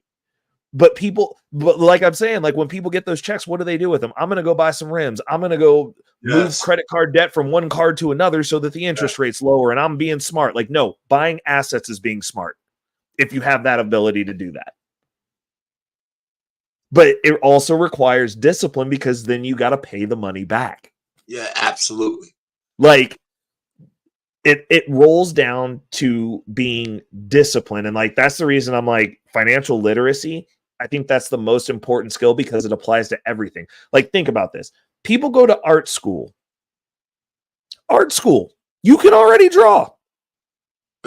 And then come out of there and all they've been doing is just sitting around drawing. They're not financially literate. They don't know how to set up a studio. They don't know how to do anything but what they already was doing before they got there. And like, technically speaking, if you would have just sat at home and drew, you could have had people tell you whether your drawing sucked or not, bro. Like, it makes no sense. No sense at all. Like, I think that there should be art schools, but like, it should be, how do you set up a business? How do you set up an art showing? How do you procure something so that these people don't come out with hundreds of thousands of dollars in debt? Right. Still drawing the same pictures and can't get a fucking job. Like, it's insane to me. I mean, other things that we do in the Black community. Follow your dreams. Don't follow your fucking dreams. Most of us got dumbass dreams. don't. Ask you a question. Do you follow Pocket Watches with JT? I watched some of his shows. So here's my deal. I don't watch him that much, but what's he? I know he talks about investments. I find him very interesting. He's very astute, and he's good at finding scams. Like his whole platform is this person scamming, which he's right. Like he's not lying, but it's just like it comes from like a negative tinge, and I'm like, it's a little bit too so he's not negative. necessarily teaching people how to do shit. He's just telling don't follow this guy. He's a scammer. Yeah, but they're actually scammers. So like if it's somebody who I know who it is, I'll watch it. But like most of the time it's like some stuff where it's like this person was promising the world. It'd be like if I got on here and started guaranteeing prices for altcoins. But you know that's what they want you to do. You know that's what they want you to do. Oh yeah. Well, that's the reason. Like, you know what I'm saying? Like, that's the reason that freaking Wall Street Trapper, Pocket Watching with JT, fucking Anton Daniels, like none of them want to have the conversation about crypto with me because I actually know what the fuck I'm talking about because I've been doing it for a decade. You know, like, I'm like, I might not be richer than you. That's fair. Yet. But that's actually relative. But exactly, that's what I was gonna say. I was like, okay, like I get it. You got money, but like that doesn't mean you know what you're talking about in the field. Like I put my 10,000 hours in over that now. Right. Like, but you know, Anton though at least says I'm not into crypto because I don't understand it. No, 100%. But the caveat that he's leaving out though is he's not into crypto because he doesn't have to be. He's already rich. And I believe that Anton has his shit. Anton's rich. I believe that. But the deal is this space was not made for the hymns. Right. It's made for us. It's made to give us an opportunity because no matter what happens in the economy, like you got to be a real dumb motherfucker to lose millions of dollars quickly. Like, and Anton's not dumb. So for him, he's incumbent. He's the old guard. He made his money the old way. The issue, the one pushback that I have for him in his takes on a lot of things is he's preaching from the top of the mountain. He is not in the trenches anymore. That's right. He comes out here to play and gets paid a lot of money to do so. Yeah. But if you took his YouTube away, he's not going to be sitting up there like fresh and fit crying about it because he don't need the fucking money. Right. He doesn't need any of this. So for him to sit there and pontificate about what he did, the shit that I did in the crypto space 5 years ago isn't applicable now. Okay. It's not. This is ever changing. And as technology goes, it goes faster. So to sit there and be like, oh yeah, mortgages are bullshit and like that, I'm like, okay, so people had to move. What you gonna tell them? Oh, go get more money. Like, okay, but like they gotta kind of secure housing first, right? Again, it goes back to the math. The math doesn't shake out on that. With the way that they're raising rent, they're like, oh, well, you just make more money. Like, who the fuck is getting raises like that? Like, I understand he advocates for switching jobs every 3 years and doing all this shit. Where is this happening? Like, in real life? Like, I understand we've got a handful of people in the bag chasers that actually get it like that. Right. But there's only so many of those fucking office jobs that are paying that much money. That's B, a lot of them are downsizing and making motherfuckers come back to work. Right. You can't even do that remote no more. So the remote doubling hustle's gone. Well, because things are changing. And there's a C too. C that you have to be incredibly brave to switch jobs as well. I mean, so for me, I just think it's like there's not a lot of people who do that though. It's not you know, some people when I say brave, there's a certain amount of uncertainty that you have to exactly move from job to job to get a better way. And most people, when they get a steady check that can satisfy their needs, they ain't moving that easy. Right. And you know, like I had an experience with a guy who did this that worked with us. And so like we're skilled trade and like it's hard, especially starting out when you're learning, like, and during the time period, we did not have like the best training going on. So like a lot of stuff was like you got trial and error. It was startup culture. You got dumped on jobs and it was like figure it out. And this kid was not built for that. And so he got another job and it was like, cool, like whatever. I did this for a little bit. I'm leveraging this to get the next job and kept doing that. Like one of the headhunters that got him a job, I gave him such a good review that the headhunter was like, if you ever need a job, let me know because I can get you placed really easily. And I was like, cool, thanks. Like, nice talking to you. He gets the job. COVID comes around, loses the job, calls up and has a meltdown with us. And this is like 4 years later after he left. And somehow it's our fault that his life is shit because he was in that job hop culture and hopped himself right off a fucking cliff. He got the job, money came with ease, but one couldn't stop. It's like he had a disease. Facts. And I'm like, okay, so like when you're on the mountaintop, it's easy to go strategize and be like, cool, like this is what I'm doing. And I'm like, okay, I'm not Anton yet. Like I'm on the way up. Like I don't make six figures. I know how money works. Anton apparently says that if you're not making six figures, you can't get a house. I got a house. I'm getting ready to buy another house. Like it's just knowing how shit works.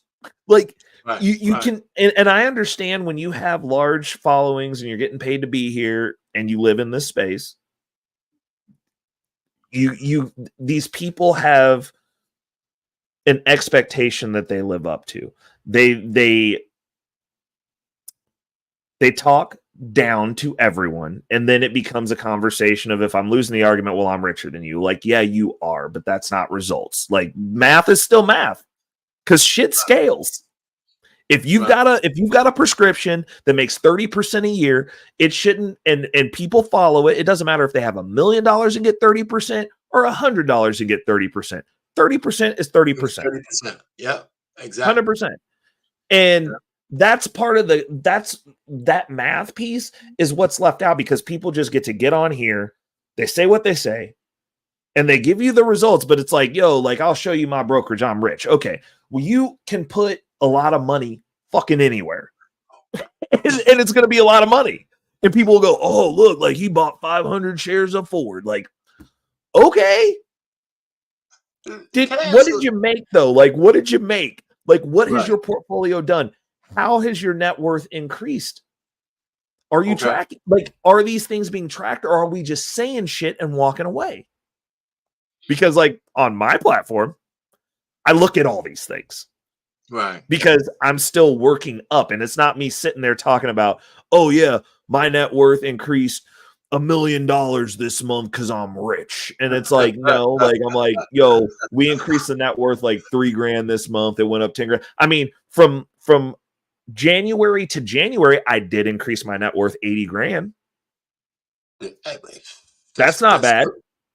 And I mean, considering I'm not making six figures, that's actually a fucking accomplishment because, and like stuff that I'm tracking this year is like, I actually track how much I save every month now because I'm like, my goal was like 50%. And I'm like, oh, I've been letting my credit float a little bit more, but like, am I saving more? And I'm like, oh, I'm at 48. I'm like, okay, well, like, like, but people aren't like looking at those things. And so like when I'm like arguing with people, like that's the reason I was like, Trey, like, you know, like I understand what you're saying, but like you're going off on this tangent, like you know what the fuck you're talking about, and like you don't. Like I know land developers, like I know exactly why you leverage things. I know how to leverage things. It's not the worst case scenario because I was like, if it was the worst case scenario, then every fucking wealthy person on this planet would have zero debt. There would be no reason that they would leverage their fucking portfolio. Is there such thing as a rich Wignat? No, I mean, not unless he won the lottery while being a Wignat, dude. Fair enough. All right. Yeah. I mean, if you think about it, how do you like? I think that there's rich people that are prejudiced. Sure, 100%. But like straight up, like I hate it, and I'm gonna like no, because the only reason you would hate somebody that don't look like you is if you're poor, because then you live in scarcity. we're fighting for resources. I don't like you. You're taking my shit. Right. You hit it on the head. That's the only logical reason for that ideology. Thank you, bro. That's like that's what I want to hear. You literally said it's just what it is. I was like, yes. I've never met a single white person with money that was an asshole. Actually, yeah, I have, but not an asshole in the sense of like I'm racist. Well, it's funny that you mentioned that because like that whole narrative against like Trump about being a racist, right? I said, listen, man, if you really look at it, and I don't want to get down this rabbit hole, but I'm gonna just say that we could move back on. I said Biden has done more to damage black people than Trump ever has. 100%. Just no, it's not even with policy. With policy, like I'm gonna put you darkies away forever. Trump might not have rented an apartment to a black guy like 50 years ago and shit. I'm getting shit, man. But you know what? But let's move back off of that. I didn't want to say that. But let me ask you a question. I don't want to go down that rabbit hole, but I just wanted to say this because what you said about rich white people, they don't need to be racist. But have you ever talked to BMU about having like a financial show on his network? Or I mean, not give this one up, but just add that to your repertoire? No, not yet. Because I would need a day during the week though, because like those shows run late. No. What I'm saying is whatever day, forget about the day. I'm just thinking about the idea about it. Because the message that you're talking about here, and I know you're trying to build your own network. How did we drive people to a network like yours here, this channel? Yeah. So because what you're saying and what you're doing, more people need to hear it. You know what I'm saying? We need to, somehow drive more people, whether they're ignorant, whether they know about money or not. We need to. So just like we talk about relationships and shit, and that shit gets all the views and all that shit. Yeah. Black people, all people, but black people, especially brown people, whatever you want to call it, need to hear people talking about money and how to handle it, what to do. I mean, I honestly think you would have to, for something like that, I think you would have to, because like people don't tune in over here. And like I came over here, I started this on Beans's channel. Okay. So I had a base of people, a pool of people that was about the same, not a little bit more than what BMU's got at the time. Right. And nobody, like, I had people tap in on that show, but like, it's just not a draw. Like, people want drama. Like, honestly, like, what you would have to do is, like, you would have to have that be like a segue embedded in a show, because, like, and just not have Trey show up and talk over me and then be mean to me when I ask him if I can talk. But because the second time I was just asking if I could go when he was done. Like, I literally was. But what I'm saying was that was a good conversation. Right. It actually could have been a really good conversation, and there were eyes there. Right. And that's kind of the way that it has to work, because this is just the vegetables. We have very little stake here. Say this to you. I'm not trying to change what you're doing. Yeah. Because you got a path you're on. But if you look at the views for a certain amount of his shows that he's trying to set up every day of the week. Yeah. It's not like those views are like astronomical, not even mine. So True. You got to start. Well, I mean, hey, bro, you was killing it. You was killing it the other night until Trey told us we sucked. Actually, you know what? I'm still getting more views on that whole show, because the people saying it was a good show. You know, you have before. You know what you know what my last words were? What? I said, you know what I found out? I found out that I like Trey a whole lot more than he likes me. Yes, I heard that. I was listening. I listened till the very end. Yeah, yeah. Bro. I mean, because listen, man, I know some people are just caustic a little bit, you know, so I don't go, you know, I've been around too long to get too crazy. That's why when he told me I ain't shit, I didn't come back at him. You know, I just said, let's move on.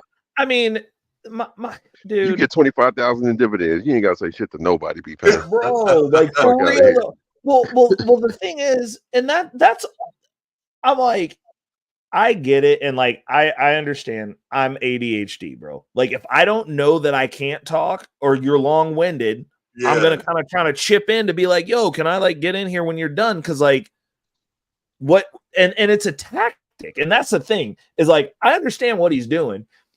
You start off so long-winded that people forget which point they're contesting out of the string of bullshit you said, because you talked for so long that they can't pick which piece of bullshit to come in at. But it don't even have to be bullshit. If we're having a conversation, right? And I have like I'm making more than 1 or 2 or 3 points in my soliloquy. Yes. Every so often, you got to understand that some people want to hit the point that you made first. Yes. So we don't lose the bubble on that. Hey, listen, I know you got more stuff to say, but on this point you made, what about this? And that's just regular conversation. Right. And you got to have grace for that. Or just to confirm, like, hey, before we move on, I want to touch on this. Like, I mean, I'm not doing anything that I don't do within business meetings with people who have a fuck ton more money than Trey at my profession. I'm just saying. Like, I do that shit with them and they're fine about it because that's how we fucking talk, dude. Like, if you're talking and they're like, hey, we're going here, I'm like, it's not forget about Trey, for example, but there's a lot of people don't understand when you're talking, when people are trying to interject, it's not because they want to cut you off, it's because they want to hit on the points you made before you move on. And then once we hit that point, then you can continue, you know? And that's just part of regular conversation. And sometimes I gotta hit this point, both of y'all. I gotta hit this point because you said it, a lot more people gotta get this. What I submit to you, B-Pain, is that when the student is ready, the teacher appears. I agree with that. Facts. I agree with that. I say that a lot. You can't force anything on nobody, but when they're ready, it just happens. That's true. It took me a while to understand what that meant, but it's true. It's absolutely true. Yeah. I mean, it's, but what I was saying was, I think the way that you segued that show, that could have been a very productive fucking conversation. Had it not blown up, because it's not that he was wrong. The problem is, and this is exactly what you remember when I first started participating with BMU, and what I said, it's important for people to see black men who can have conversations and disagree and still carry themselves like fucking men. And last night that was not carried. And I like the reason, and that's out of character for him. That is not how he acts. That is not normal. I've been on a bunch of shows with him. Me and him have gone back and forth, round and round, and we seldom disagree. Like, we can disagree and have fun about it. That was not a normal interaction. But what I'm saying is, especially with the topic, it's detrimental. Because that was something where people could have been like, cool, they could have got all Trey's game, and then my pushback, and then some context from everybody else on how they're doing things. Because like, I didn't know that you had as much so much being produced in your dividend portfolio. That's fucking dope too. And that would have been a really good conversation with those different angles to be able to have it. I agree. Because different people are going to gravitate to different stuff. Right. But to sit there and be like, what I'm doing, fuck everything else. That's where I have issue, because I'm just like, well, you're not doing math. If that's your mindset, then like you're not doing this based on logic. You want to be right. Which is fine. But like, have the conversation then, so that you can. That's a general problem that we have in these so-called black spaces. That even if people want to be right the way they want to be right, and even if you have a good idea, we get into an argument when we want to really have the same result at the end, and it really makes it. I can't stand those conversations. Well, so Jake Fever and Hermes, like, we argue in the Bag Chasers crypto section. We literally have long drawn out. We be writing each other books and paragraphs and shit in there, just having whole ass arguments. But like, at the end of the day, it's like, it's great that we're arguing over how we're winning and the different ways we're doing it. And I always come back to that, because I'm like, during the argument, you get like real frustrated. Like, how can you think this? And then like you find something, you're like, okay, like maybe I do need to look into that. Like, you know what I'm saying? Like, I agree. The first coin when we back in 2020, that bull run, I had a coin that 50x'd that bull run. Nice. Well, man. Oh yeah, it was fucking beautiful. Went from 84 cents to $28, and I ate off it for a year and a half. And the only reason I got into that position is because the original guys that I started, the first back channel I ever got into for anything, those original guys that like helped me learn crypto space, one of them was on my neck for a month and was like, you need to get in on this project. Have you bought in yet? Have you bought in yet? Why haven't you bought in yet? Like, are you stupid or are you just trying not to make money? And we were arguing about it. And like after 30 days, I was like, fine, fuck you, dude. Like, I'm gonna throw a grand at it. Like, shit, leave me the fuck alone. And then like as soon as the bull run starts, he's just like, I was just like, holy shit. And he was like, I told you.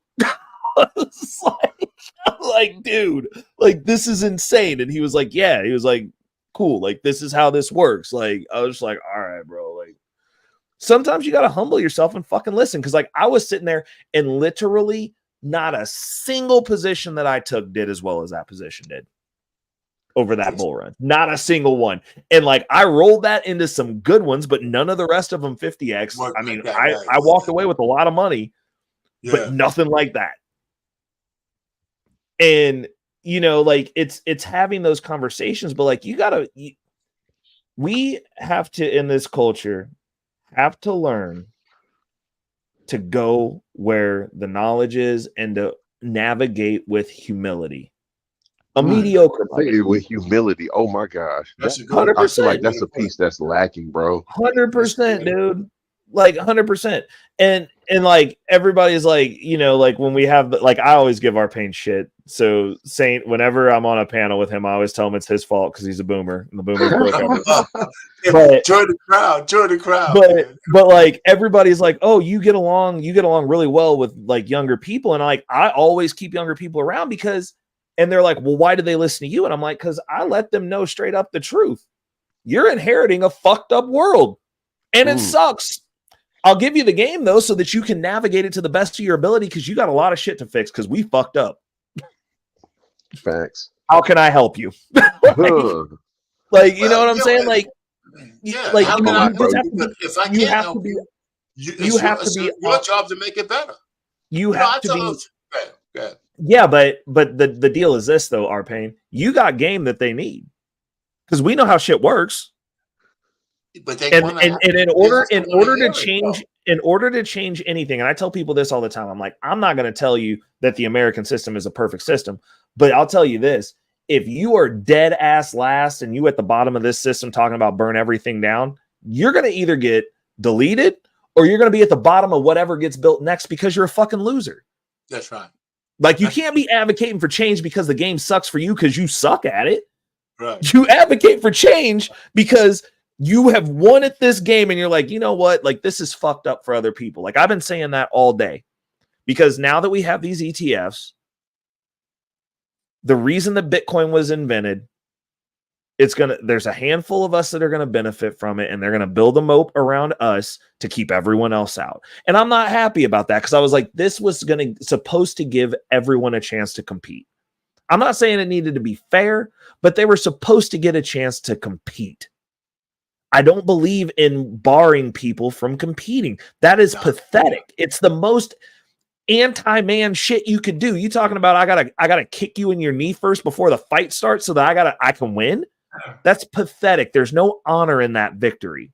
It's like these people that go on these trophy hunts and shoot animals that are taking their last fucking breath anyways. You're a coward.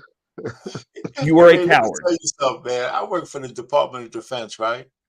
You know, I worked on systems with an 8086 processor from Intel. Oh, and I Jesus, put $1,000 into Intel. What? What? Yeah, that's right. Or AOL, or when it was hot, or Netflix when it first came out in 17. Well, all these shits I've seen, man, because we had to use a lot of the technology that's like creating. Amazon was just a book fucking thing, man, in 2000. I mean, I should be on the top of the tippity tip right now because I think it was mainly because I was single and chasing girls instead of like shit. Yep. I had the money. Priorities, bro. $1,000 here, $1,000 there. I'd be set right now. Just 1,000 grand. Berkshire Hathaway. All these things I seen back in the day when I actually had the money to invest in. Well, you know what you didn't see though, and I think that like I especially have like a really high level of disdain and lack of empathy for people specifically my age. If you are 40 and you are not in crypto, you're a fucking idiot. and I'll tell you exactly why. I'll tell you exactly why, Arpain. Because being 40, it's a unique age. Okay. It's a unique generation. Because think about it. Remember them AOL discs when the internet first started? Yes, Netscape? Yes, Yeah.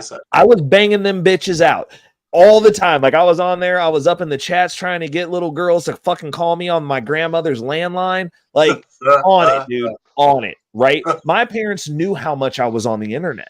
My grandmother knew how much I was on the internet. No one bought any AOL stock. Right. We watched an entire generation of people in front of us. Literally, we grew up watching this shit happen. The AOL boom, everyone's getting rich, PayPal, Facebook, MySpace, all this shit. We saw the beginning of all this shit. And no one invested in anything. And we used it. We used it. Shit. It's crazy, man. I sit back and say, holy shit. And we watched those opportunities pass. And what did those people say? Oh, I remember that. I could have got it. And just like what you're saying right now, I was there for that. I could have done that. Boy. And then wait a second. And then comes Bitcoin. Yes. And they said the same shit. Don't use that. You don't need to mess with that. Leave that alone. And people sit up here and have this arrogant ass attitude as though, and how many generations get to see two wealth transfers? We transferred from the paper age to the digital age. Right. Wealth transfer, major one. And now we're transferring from the digital age to the decentralized digital age. Right. Oh my God. And people are doing, and like literally these people who are now adults and have money. Cause like when I was like 20 in my 20s, I was like, man, if I could go back, man, I'd go back and I'd invest in all that shit. And then Bitcoin comes around and people are just like, no, like this isn't real. I'm like, neither was the fucking internet, dude. Like, what are you talking about? Like, yes, man. I told you about my boy, man. I was sat down with him, and we used to talk a lot, man. When he was into Bitcoin, it might have been even more than 10 years ago. Yeah, because I've been retired for almost 4 years, and I think it might have been somewhere between 15 and 10 years ago. We used to meet down in Aberdeen, Maryland, because we worked together.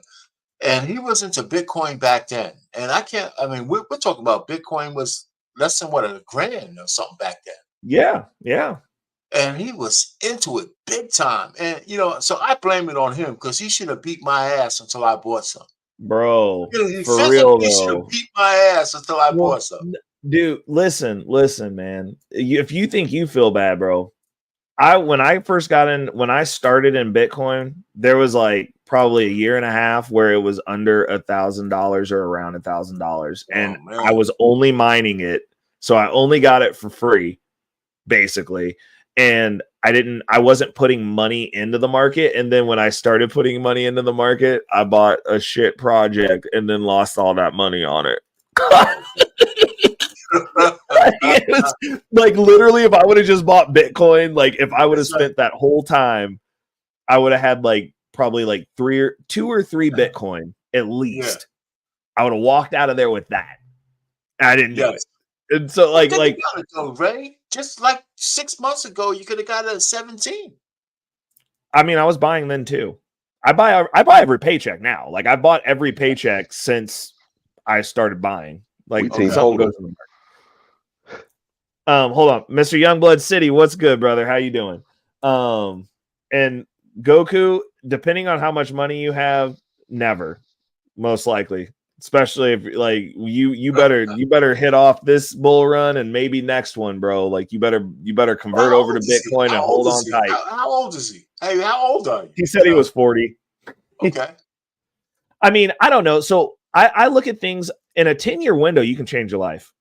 No doubt. If you do it intelligently. Like I'm not saying go buy some coins that you think are going to go to $10 and put all your money in that. I'm saying you got to have a plan and you got to have a 10-year window. Like it's not going to happen this year. Right. This is my 10th year. This is my 10th year, bro. I get to retire. You got a decade. Put in the work. You put 10 years in. Everybody looks for a shortcut. Yep. And you got to do your thing in the world, bro. It's narcissistic, man. Yeah, you got to do your time. Like I mean, this is my question. Are you working 60 to 100 hours a week?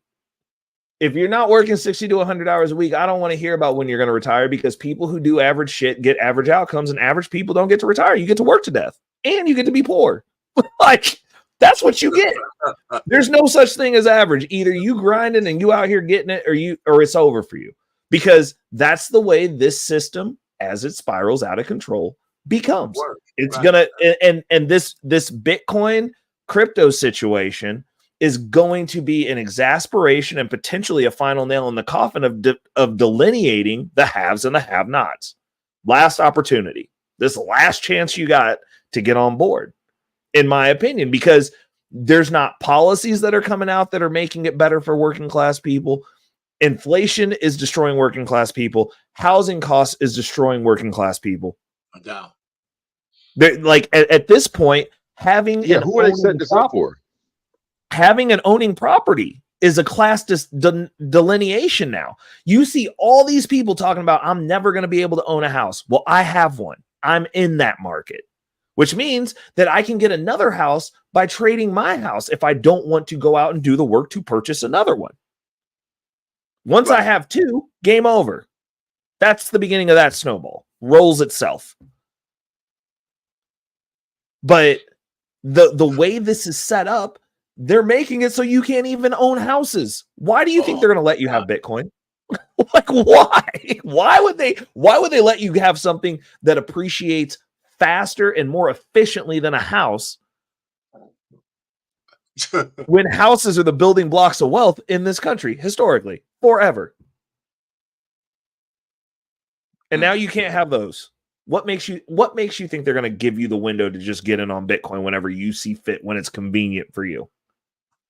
They're not going to. That's not the way that this works. As these Western societies collapse, it's going to get worse for poor people.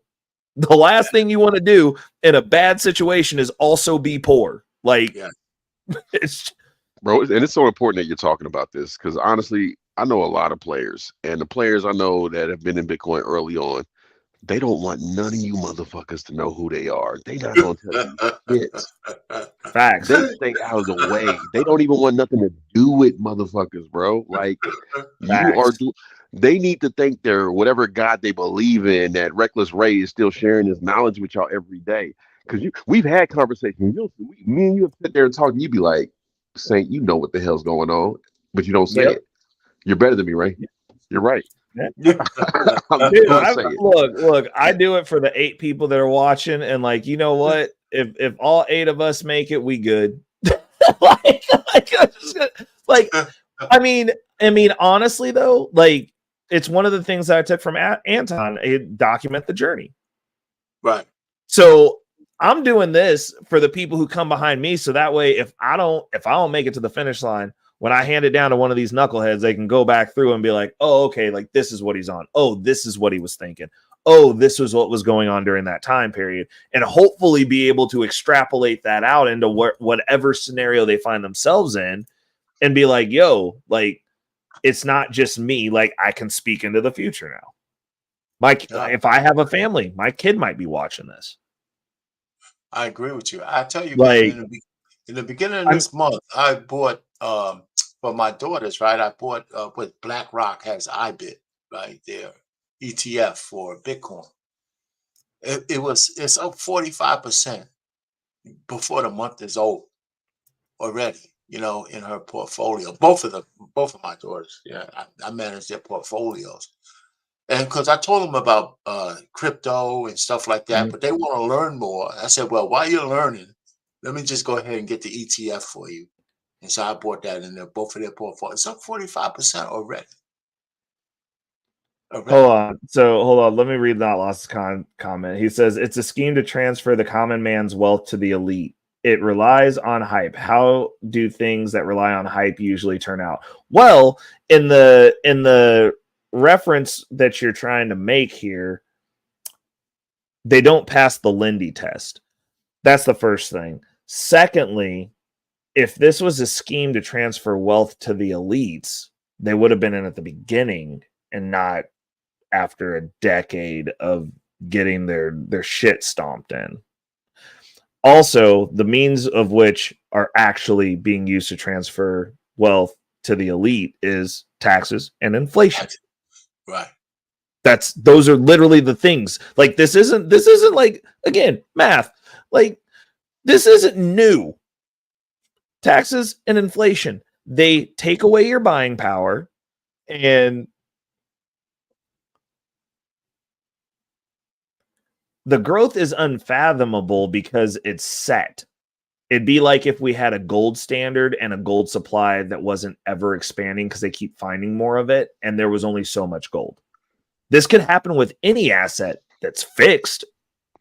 Bitcoin is fixed, sir. And also, it has nothing to do with one central entity. It's global. It's not an American thing.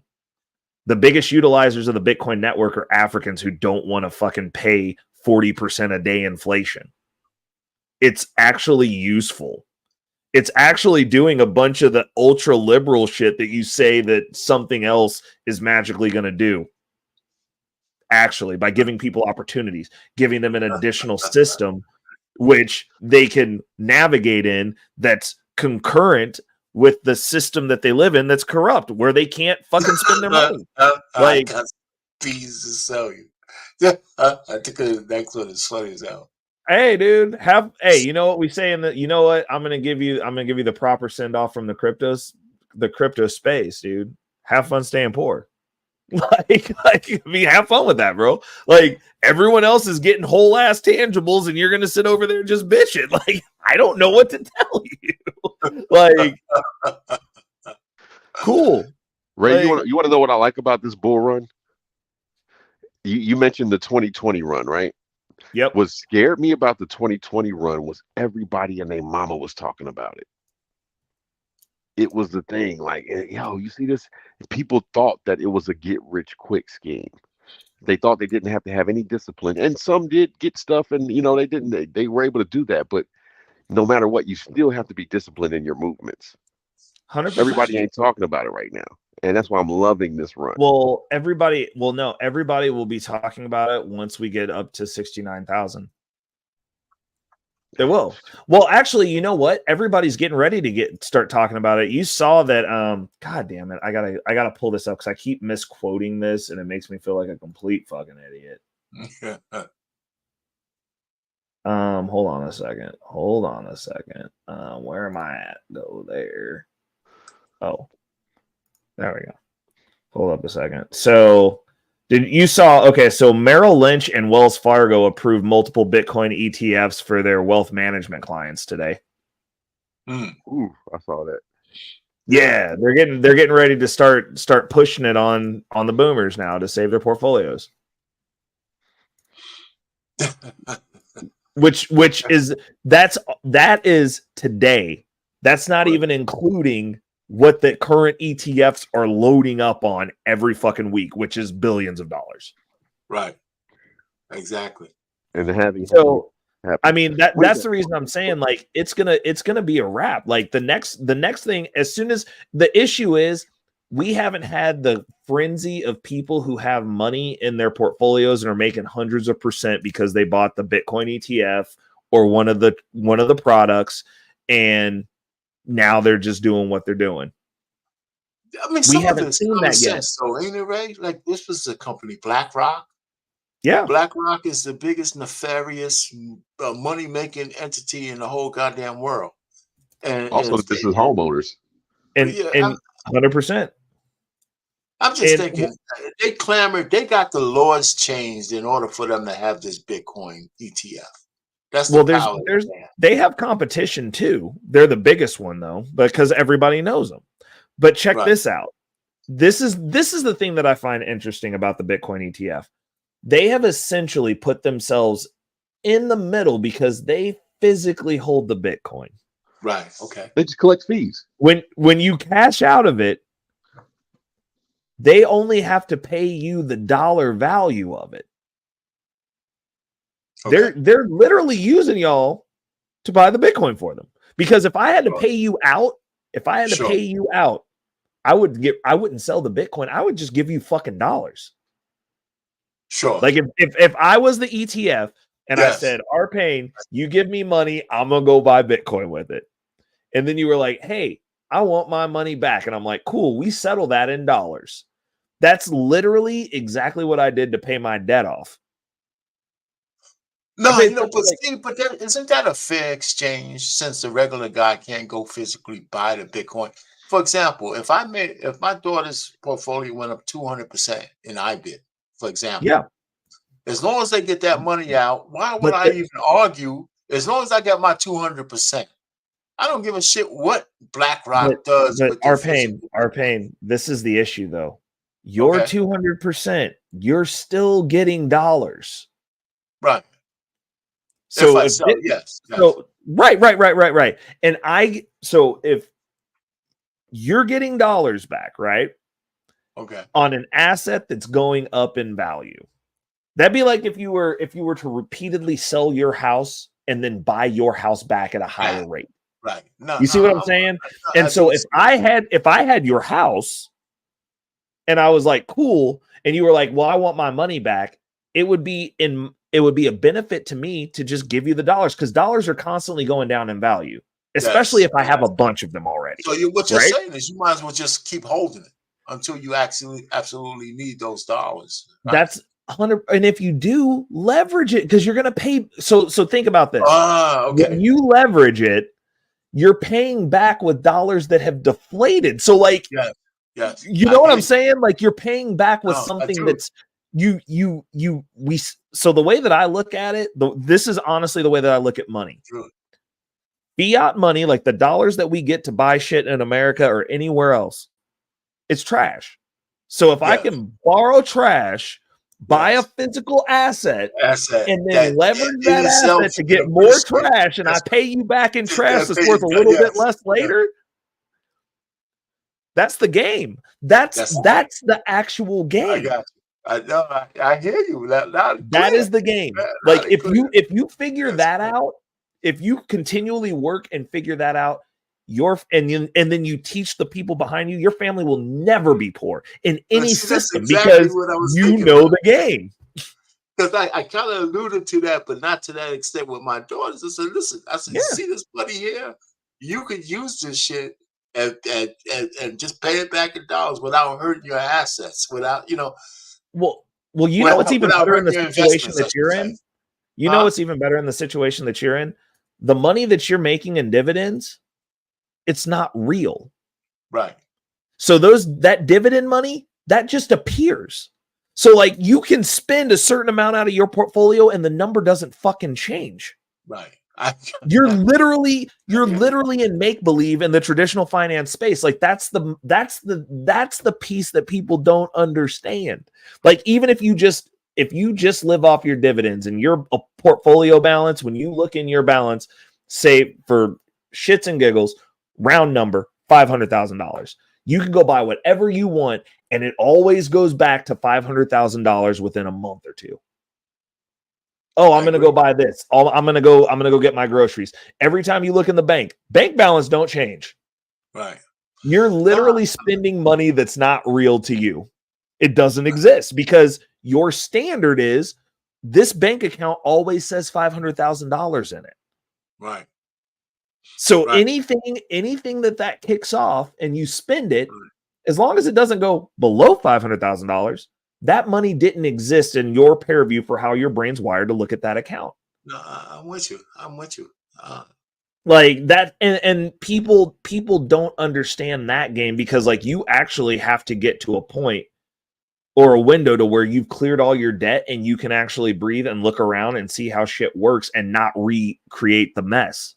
Right. That's the piece that people don't understand, because like you can talk about it and people can listen to this, and I honestly recommend run back and listen to it multiple times, because there's multiple gems that got dropped up in here today. But like this piece right here, if this is the piece that the people who control, that you say that, oh, I hate them, it's them, they're the bad guys and they're affecting me. It's like, no, we're all playing this game.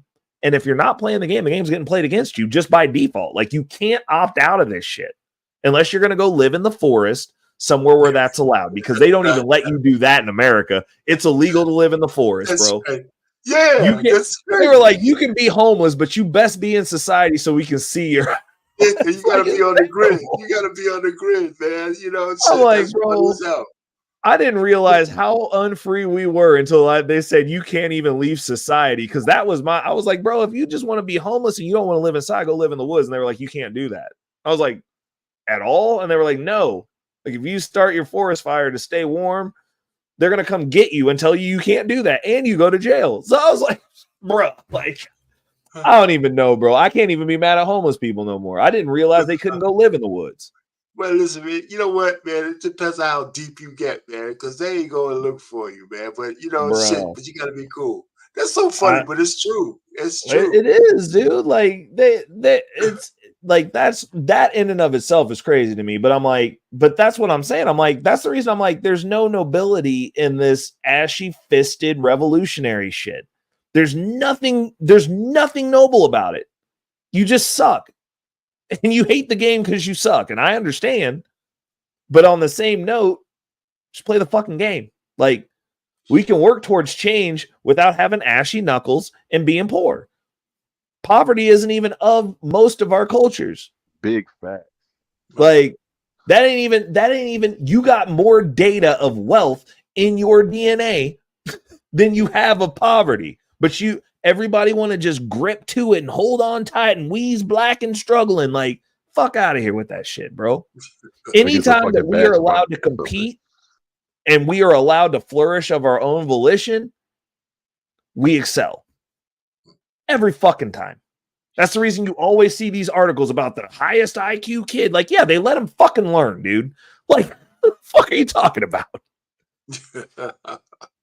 Like, this isn't a miracle. It's called when you put people in similar circumstances and that's the culture that they grow up in, they have similar fucking results. Like, it's such a stupid level of science, which is funny because we can corrupt anything with our fucking egos. Like Jordan Peterson, I watched his interview on Impact Theory, and I like Jordan Peterson, but he said the dumbest shit ever. He just believes by default Jewish people have 15 point higher IQs because they fucking said so. And I'm like, no, sir, the culture, you're forced to teach your child a trade. They are expected to be intelligent. They do not come from a culture of poverty. Right. They're fucking winners. Of course they're going to just be smart. Right. Like, there's also a psychological test that shows that in countries where you have racism, just the simple act of checking your race as not being white lowers your test scores. So are you just stupid, or is there some other shit culturally going on? Right. Like, I just don't understand how people say that shit. I'm like, put a black person in the same scenario or anyone from any other culture, an American black person, obviously people come from over here from fucking Africa and excel over here. Right. With better opportunity. Are they just fucking smarter because apparently we're all the same fucking people to you? Like, how it's flabbergasting to me that people still say stupid shit like that. Like, do you understand? Like, do some research on the fucking winners. There's things that's a bad take for Jordan Peterson. He's usually better than that. Oh, dude, it is fucking terrible. And I'm like, I understand he's old and he sounds like Kermit the Frog and cries all the fucking time because his testosterone levels are fucked. But like, bro, seriously, that's really 15 points smarter? How do you explain Andrew Tate? He's a fucking winner and he's black. Now what? We get him. like, It just makes no sense. I'm like, you would literally need to have a black family that culturally does everything exactly the same as Jewish people, and I guarantee you get the same results, because we're not getting articles about Jewish people being the highest IQ from the IQ test. Right. Like, that's funny. Like there's an expectation of excellence, and they keep going back to, oh, it's just because they're smarter. I'm like, are you sure it's not because their parents beat their ass and they're expected to excel and they don't get to go chase their dreams? Yeah. I mean, yeah, there's a lot to say about expectations. I tell people that shit all the time. I say, listen, man, if you have no expectations for people, they're not going to excel. And stringent standards and shame and cultural expulsion and an understanding of cultural expulsion.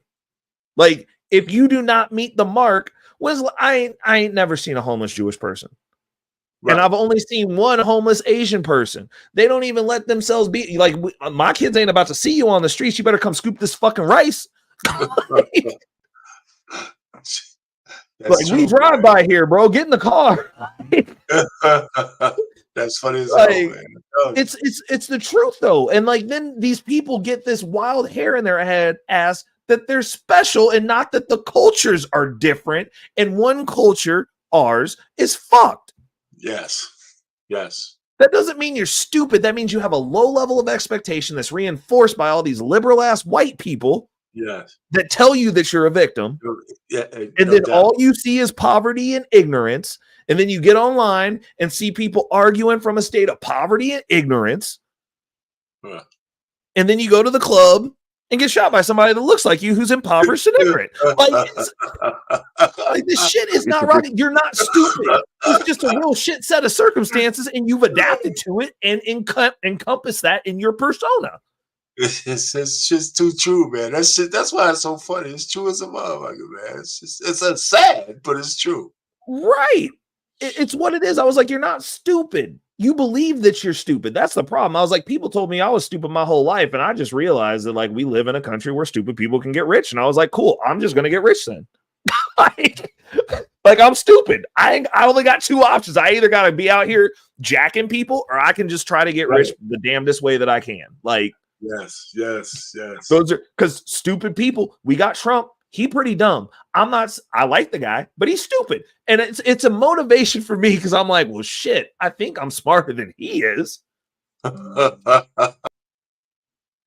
Like, let me in, coach. You know what I'm saying? Like, that's the part, dude. R-Pain done laughed himself off the damn panel. Like, but that's what I'm talking about. I'm like, bro, like this is the issues that we're having culturally isn't based on our fucking IQ. It's based on nurture. That's what we're nurturing. Yeah. Generationally. Without fail, without hesitation, and we're fucking overbreeding that. We're making that. That's what the expectation is. And you know how you can tell that it's true? Motherfuckers that get into a better situation but are exposed to it, that go back to it. These lawyers, that lawyer girl that died because she wanted to go date a thug, and she rich. Like, she was like, she said, I'm gonna go find Tyrone to beat it up, and got killed. That's how you can tell that this shit is cultural. It's not an IQ thing, because she was very smart, went to college, got a job, got to the bag, rich, and went and got killed by a thug. What are you talking about? What is we doing? Well, I was saying that this is it's a cultural issue, and I was like, you know how you can tell? It's like people who make it out of the hood that go back just to go die there. Yeah, I mean, Offset. Look at Offset. That's right. What you do? Get aired out shooting dice in the hood when you rich? Right. Why are you bring them to your house? Like, and this is the thing that I really get passionate about. Especially if you're rich, why are you going down to voyeur in the hood instead of showing them your side of the tracks? That's right. Show them something better. Yeah. But no, you're reinforcing what makes people think we have low IQs. You're reinforcing garbage. We're reinforcing the bad behavior. Like, no, I'm gonna come down and kick it with you so that people know that I'm a real nigga. Like, yeah, you're gonna be the first one shot. You don't know how to duck fast no more, stupid. You rich. Like, like, bro, there's reasons that I don't go to certain clubs no more. I got a different. I like being safe 90% of the time, bro. Like, I don't even want to be around places where you could randomly catch one. Like, I don't want to be around that shit. Nah, that's true. I don't duck fast no more. Matter of fact, I'm not gonna move because I kind of got a death wish still. So I ain't gonna lay down. I'm gonna just stand there. Be like, I hope I get one. Catch me. Like, but I'm just not. That's not what I do. That's not my normality at this point. Man, unbelievable, man. But you're right, though, man. I hear you, right? That's true, man. Like, we have a cultural issue, and like, until that is addressed, ain't shit gonna change. And until these people start breaking away from these liberals that want to feel better about themselves, because you know what else is funny? I feel like white liberals are literally left-wing wignats. That's what I feel. I believe that shit to the core of my soul. Because the only time, every once in a while, though, they get more money. They do get more money. I'll give them that. But they're literally just as racist. They have opinions about your lack of ability to do fucking anything for yourself. And it's to make themselves feel better. That's all it is.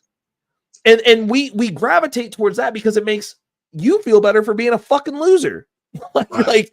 Like you can be both black and a loser. I'm just gonna throw it out there, and a lot of y'all are. And I'll tell you how to. But you know, one of the things they leave out is that one of Malcolm X's biggest quote was that the white liberal is the most dangerous. The biggest danger to the black community is the white liberal. In terms of most racist people. Why is that? Everybody keeps leaving that shit out when they talk about Malcolm. But why did you say that, though? Because but besides it being true, I mean, because there's a certain amount of power in making people feel they're victims. And that's what the Democrat Party has done. The liberals do that to black people all the time, and we feed into it. And not only have we fed into it, it's so ingrained. Every time I see a black person in a high place making policy, they're almost all liberals, and their policies suck. And it's not even that their policies suck. They're literally, it's the best racist thing ever. It's great. They go, we're going to pass these policies that harm your community, but we're going to have you do it. Right. It's beautiful.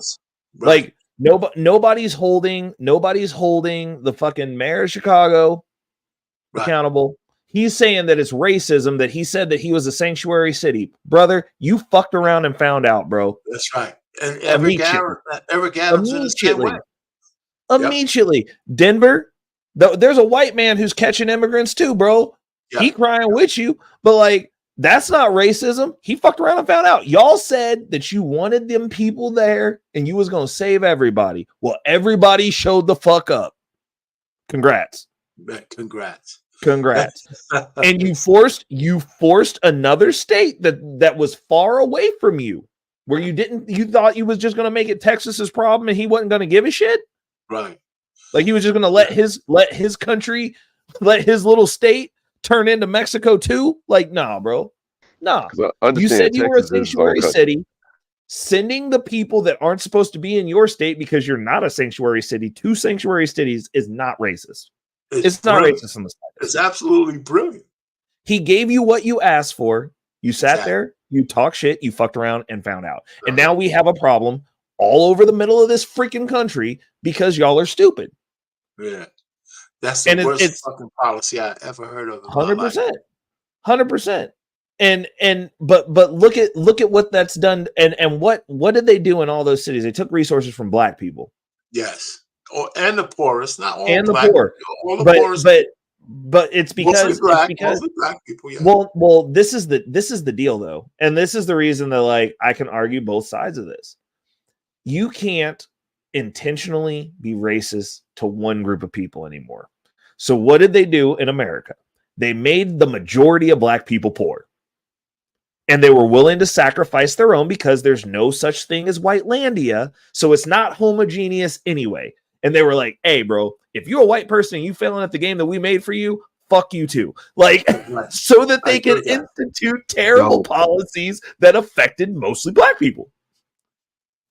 It's what it is. It's a collateral damage. Also, having that class of people that's also getting fucked with them, then you can be like, well, we wouldn't have to do this if it wasn't for them darkies. And then you have a self-policing underclass because they're just going to hate each other, which is exactly what we've got. Like, I mean, none of this doesn't make sense. Like, it's by design. But like, when you talk about liberal white people, their racism is an expectation of failure and weakness, because they're going, I'm better than you. I've got to save your dumb dark ass because you're not capable of doing anything by yourself. Right. Also, I hate people who look like me. So like, and I hate you. Like, they're just hateful fucking people. They hate everybody. Like, they hate themselves. Like, how are you going to be walking around talking about you don't feel safe about white men as a white woman who came out of a white dick that got a white daddy? Come on now. Like, you as the goo a white man. You just ended up with some titties. Like, how did you get to this thought process where you just hate white dudes? Like, I don't understand. Like, you two are white. Like, not you, the goo of white men. She was the goo of white men at one point. And she got a white boyfriend. I'm like, dude, do you just come home and scream grape as loud as you can when you see this motherfucker? Because he's OG white. He's from Britain. I'm like, he came from rape. Like, that's funny. He was the colonizer. Like, he's worse than white men. Because he's the pre-goo of the goo that you came from. That's funny. He came from he's white concentrate, bro. And I'm just like, it's weird though, but like, that's the mentality. And then we've come down to this point of now it's an enemy standpoint. And I've never talked to a conservative that couldn't have the conversation even when I didn't agree with them. But you talk to liberals, all of a sudden they're going to bring race up to try to explain to you why you're wrong. And then after that doesn't work, they're going to try a million other emotional plies. And then when you're like, I just want the policy followed, then you're the enemy and you can go fuck yourself and you're the bad person. And I'm just like, my response to that is let me know when the fucking blue and green haired brigade is going to show up to take my ass out. Cause I'm going to have some fun because you're going to lose because you guys are weak. It's crazy. It's just what it is. Because like that side, like the far left, does not believe that you have to have both conservatives and liberals to have a functional nation. You do. Okay. Because historically, as history has told us, either one being a fully in charge leads to starvation and death and cannibalism. Those are facts. Far-right conservatives cannibalize and tell on each other. Far-left liberals run out of food, starve to death, cannibalize, and start eating each other. Like, both ends on their own end up at the same fucking place. A bunch of starving people, pointless labor camps, and they're eating each other. It's not the greatest outcome.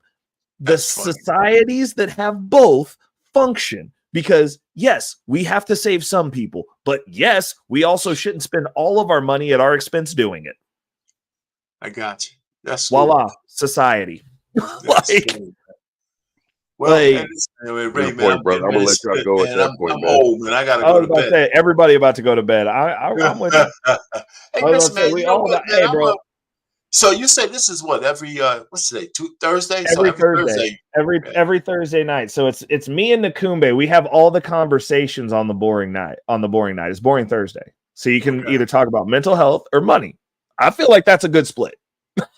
So you come on after his show? I know he's with. No, I'm before his show. I just talk for so long that I'm normally here after his show's over. Okay. All right. So but okay, you said that you're at Central Time? Yep. I normally start around 7:30. I normally start around 7:30. It depends. Sometimes I'm closer to 6, but it's normally between 6 and 7:30. I think I get your notifications, I think, anyway. I'll start because I think I have you on Instagram because like I kind of try to send some beads out over there. I'm trying to get better about promoting it because every once in a while, like if business is busy, like I said, I ain't trying to live here. I'm pretty much think that this I'm at my cap right now for what I'm doing. Right. But I do this specifically to have the conversations with the small group of people because I'm not obligated to say shit. No one's looking in this corner, and like we can have the actual game, and when people get around to it, they can have it for reference. But it so like if I have stuff going on in my business, like every once in a while I'll have some wild shit happen and I won't make a Thursday. Yeah, no, I understand. But that aside, every Thursday I try to be over here and like I have all of these. Like I have like if you go to my lives on my page, they're all scheduled out. Like I'm pretty far out now. Like I've got the topics scheduled. I kind of follow up and like take some notes. But like I also shoot all of these from the hip because that's kind of how I do everything. So well, you know, but week to week there's always something new to say.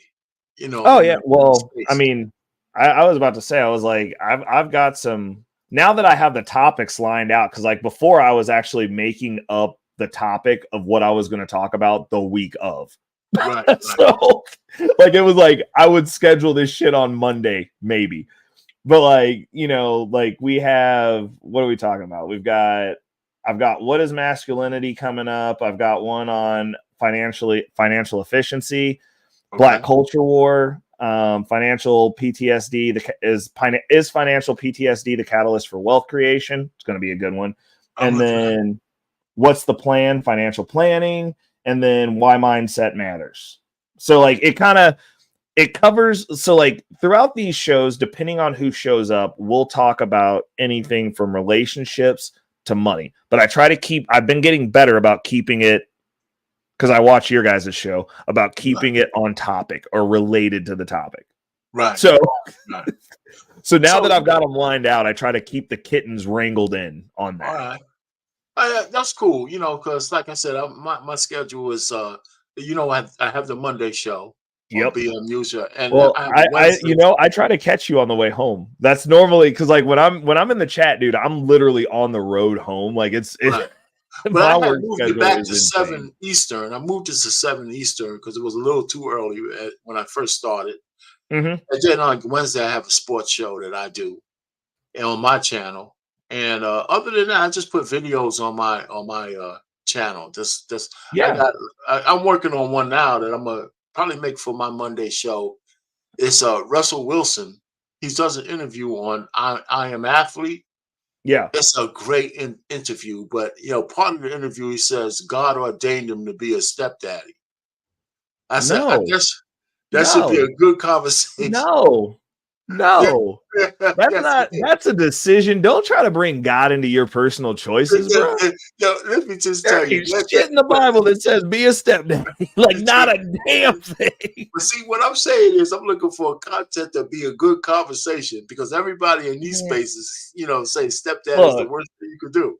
I don't think it's look, I have a stepdad. My stepdad's great. Right. But I also had a stepdad before this stepdad that was terrible. Right.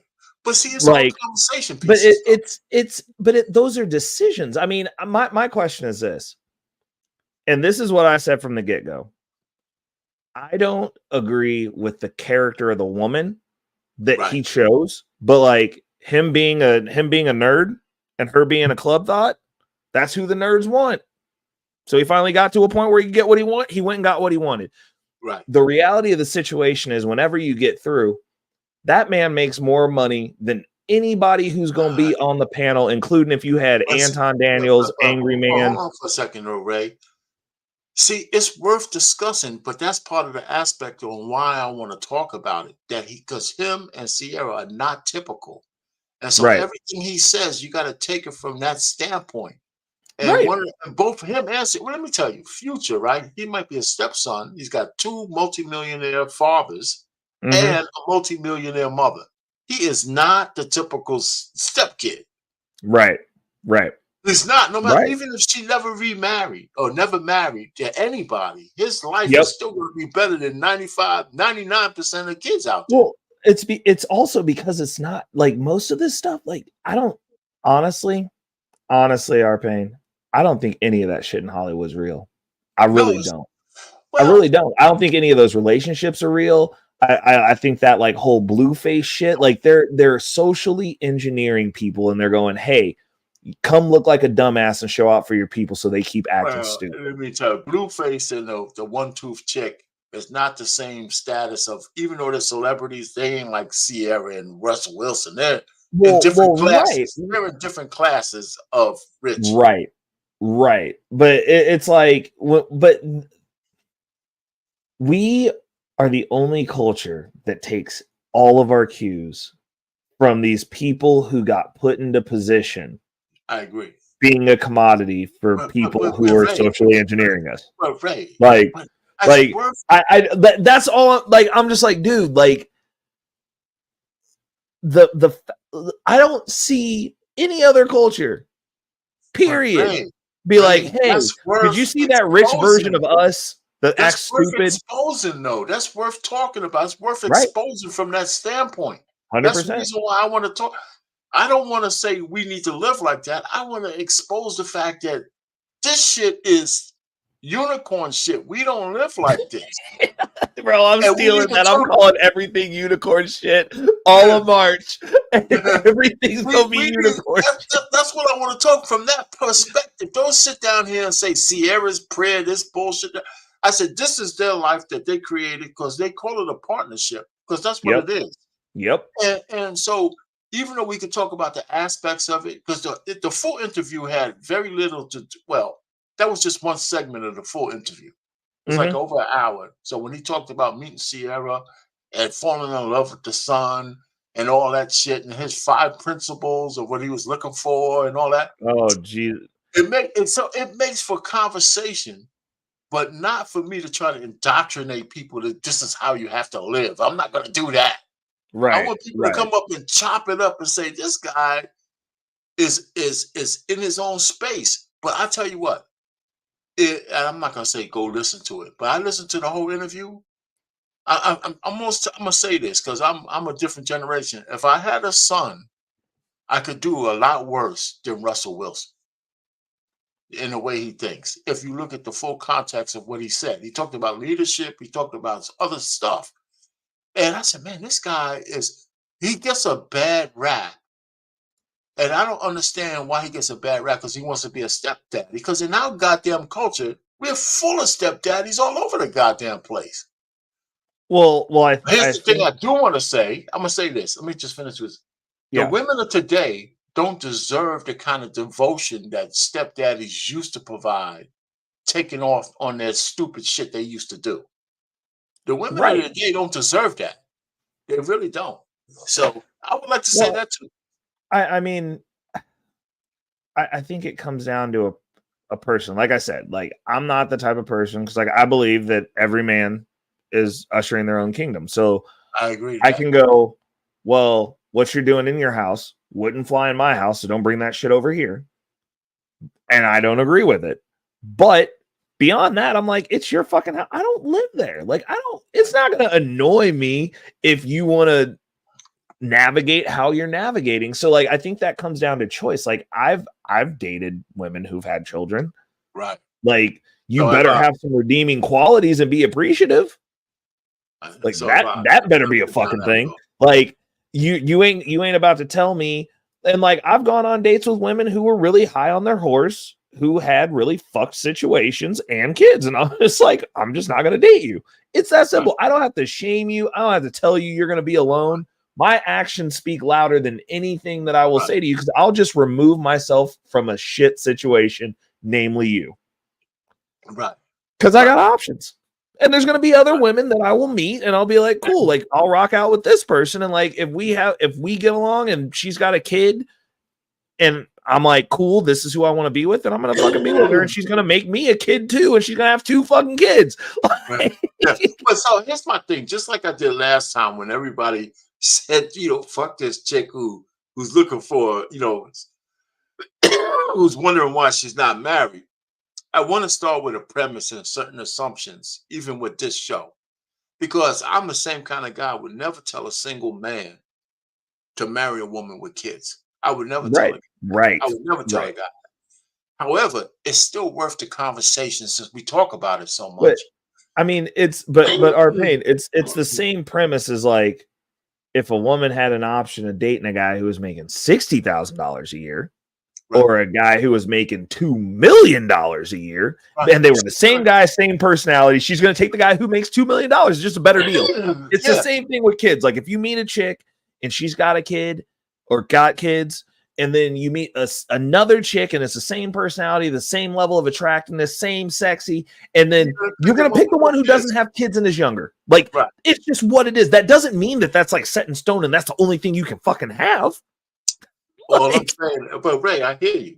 All I'm saying is what you're saying is the kind of way when they get some guys on a panel and chop that shit up, bro. They're gonna end up yelling at me, bro, because like we got. Well, no, you can say what you want. I just want to, if you ever got there, I just want to say a little bit differently.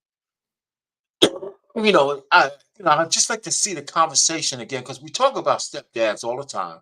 We talk about Russell Wilson and how much of a simp we think he is, but his interview gives you a little context of where he's coming from, and I want to play some of it. Dude, anyway, send me the interview. I want to do some research because I'm gonna tap in on that show. Well, yeah, I'm gonna put something out tomorrow on my channel, a little video of it. Okay. And so if you just tap into that, you'll have some of the interview, and then from that I'll have the full interview in the description if you want to see more. Okay, cool. I'll tap in on it. I'll check it out. All right, my man. Let me get out of here, man. Nice show, man. Good night. Showing up. Absolutely. Thank you, Arpain. All right, man. Later on, brother. Later, brother. Okay. How are we doing, folks? We made it through the night. There was multiple gems dropped on this episode, but first and foremost, we want to give a shout out to both the family over at Circa 84, big man, founder of Circa 84, Mr. Robinson, my bad. Big Kev's in the building. And definitely tap in with us if you're ready to take your stuff to the next level. We be going deep. We go down the rabbit hole, not just in crypto. Obviously, Kevin is very versed in wholesaling, strategy, portfolio building. That man has established himself. There's a lot of really interesting conversations going on over there, especially around futures trading. We got the homie Razik over there, who is a guru. I'm telling you, the way that this man breaks stuff down, I almost know what the heck's going on when he talks now. And obviously me over in the cryptocurrency section, we just diving down the rabbit holes, talking to people. Shout outs to everybody who stopped in. I really appreciate those of you who took the time to come in and join the chat. Shout out to my Rumble family. Obviously, a lot of silent watchers over there, but we enjoy it. We do this. We're going to definitely keep it running on that platform. Twitch, not so much. Twitch is a weird one. Actually, somebody's watching over on Twitch. I got to get my Twitch numbers up. I got to figure that out. I got to start playing some games over there or something. But shout outs to Frozen. Shout outs to Jake Fever. Shout outs to my Bag Chaser family that showed up. We got a new subscriber. We got Goku 20,015. Shout outs to you. He listened all the way through work. Could not believe that we were still here. Welcome to the Wolf Pack. This is what we do. Once a week, we got a live. Go down the rabbit hole. You get 2 drops from me a week in the mornings on Wednesday and Thursday. And then, yeah, I will be live midday tomorrow, though, because I forgot my Thursday drop, which is today. So we'll be talking about that topic tomorrow morning. midday tomorrow, 9 in the morning. I'm going to go work out. OX Hermes in the building, another fellow black bag chaser. Shout out to Black Thoughts. Devalian Sense. Travel One was in the building. Sir Hale stopped through. Really appreciate that, brother. Lady Navoa was in the building. Always an early supporter and a consistent supporter. I appreciate you. Hink in the basement is in the building. We appreciate him as well. Scam Likely was busy tonight, but he stopped through to show some support and love. I really appreciate that. Reese from Philly. Reese, next time you're available to come up, we got to do some updates. You need to email me, brother. Saint Elsewhere was in the building, came in and dropped some gems and contacts as well, added to the conversation. And Mr. Youngblood City, I appreciate all of you. Obviously, Not Lost 2 was also in the building. Definitely went hardest in the chat tonight. We are back. We will be back next Thursday. Obviously, if you check the lives, you've got a laundry list of upcoming topics. We're going to be machine gunning through all of them. I'm back, baby. It's your boy, Reckless Ray De Niro, and I'm out. Peace.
She's all about giving her perspective and chasing that bag.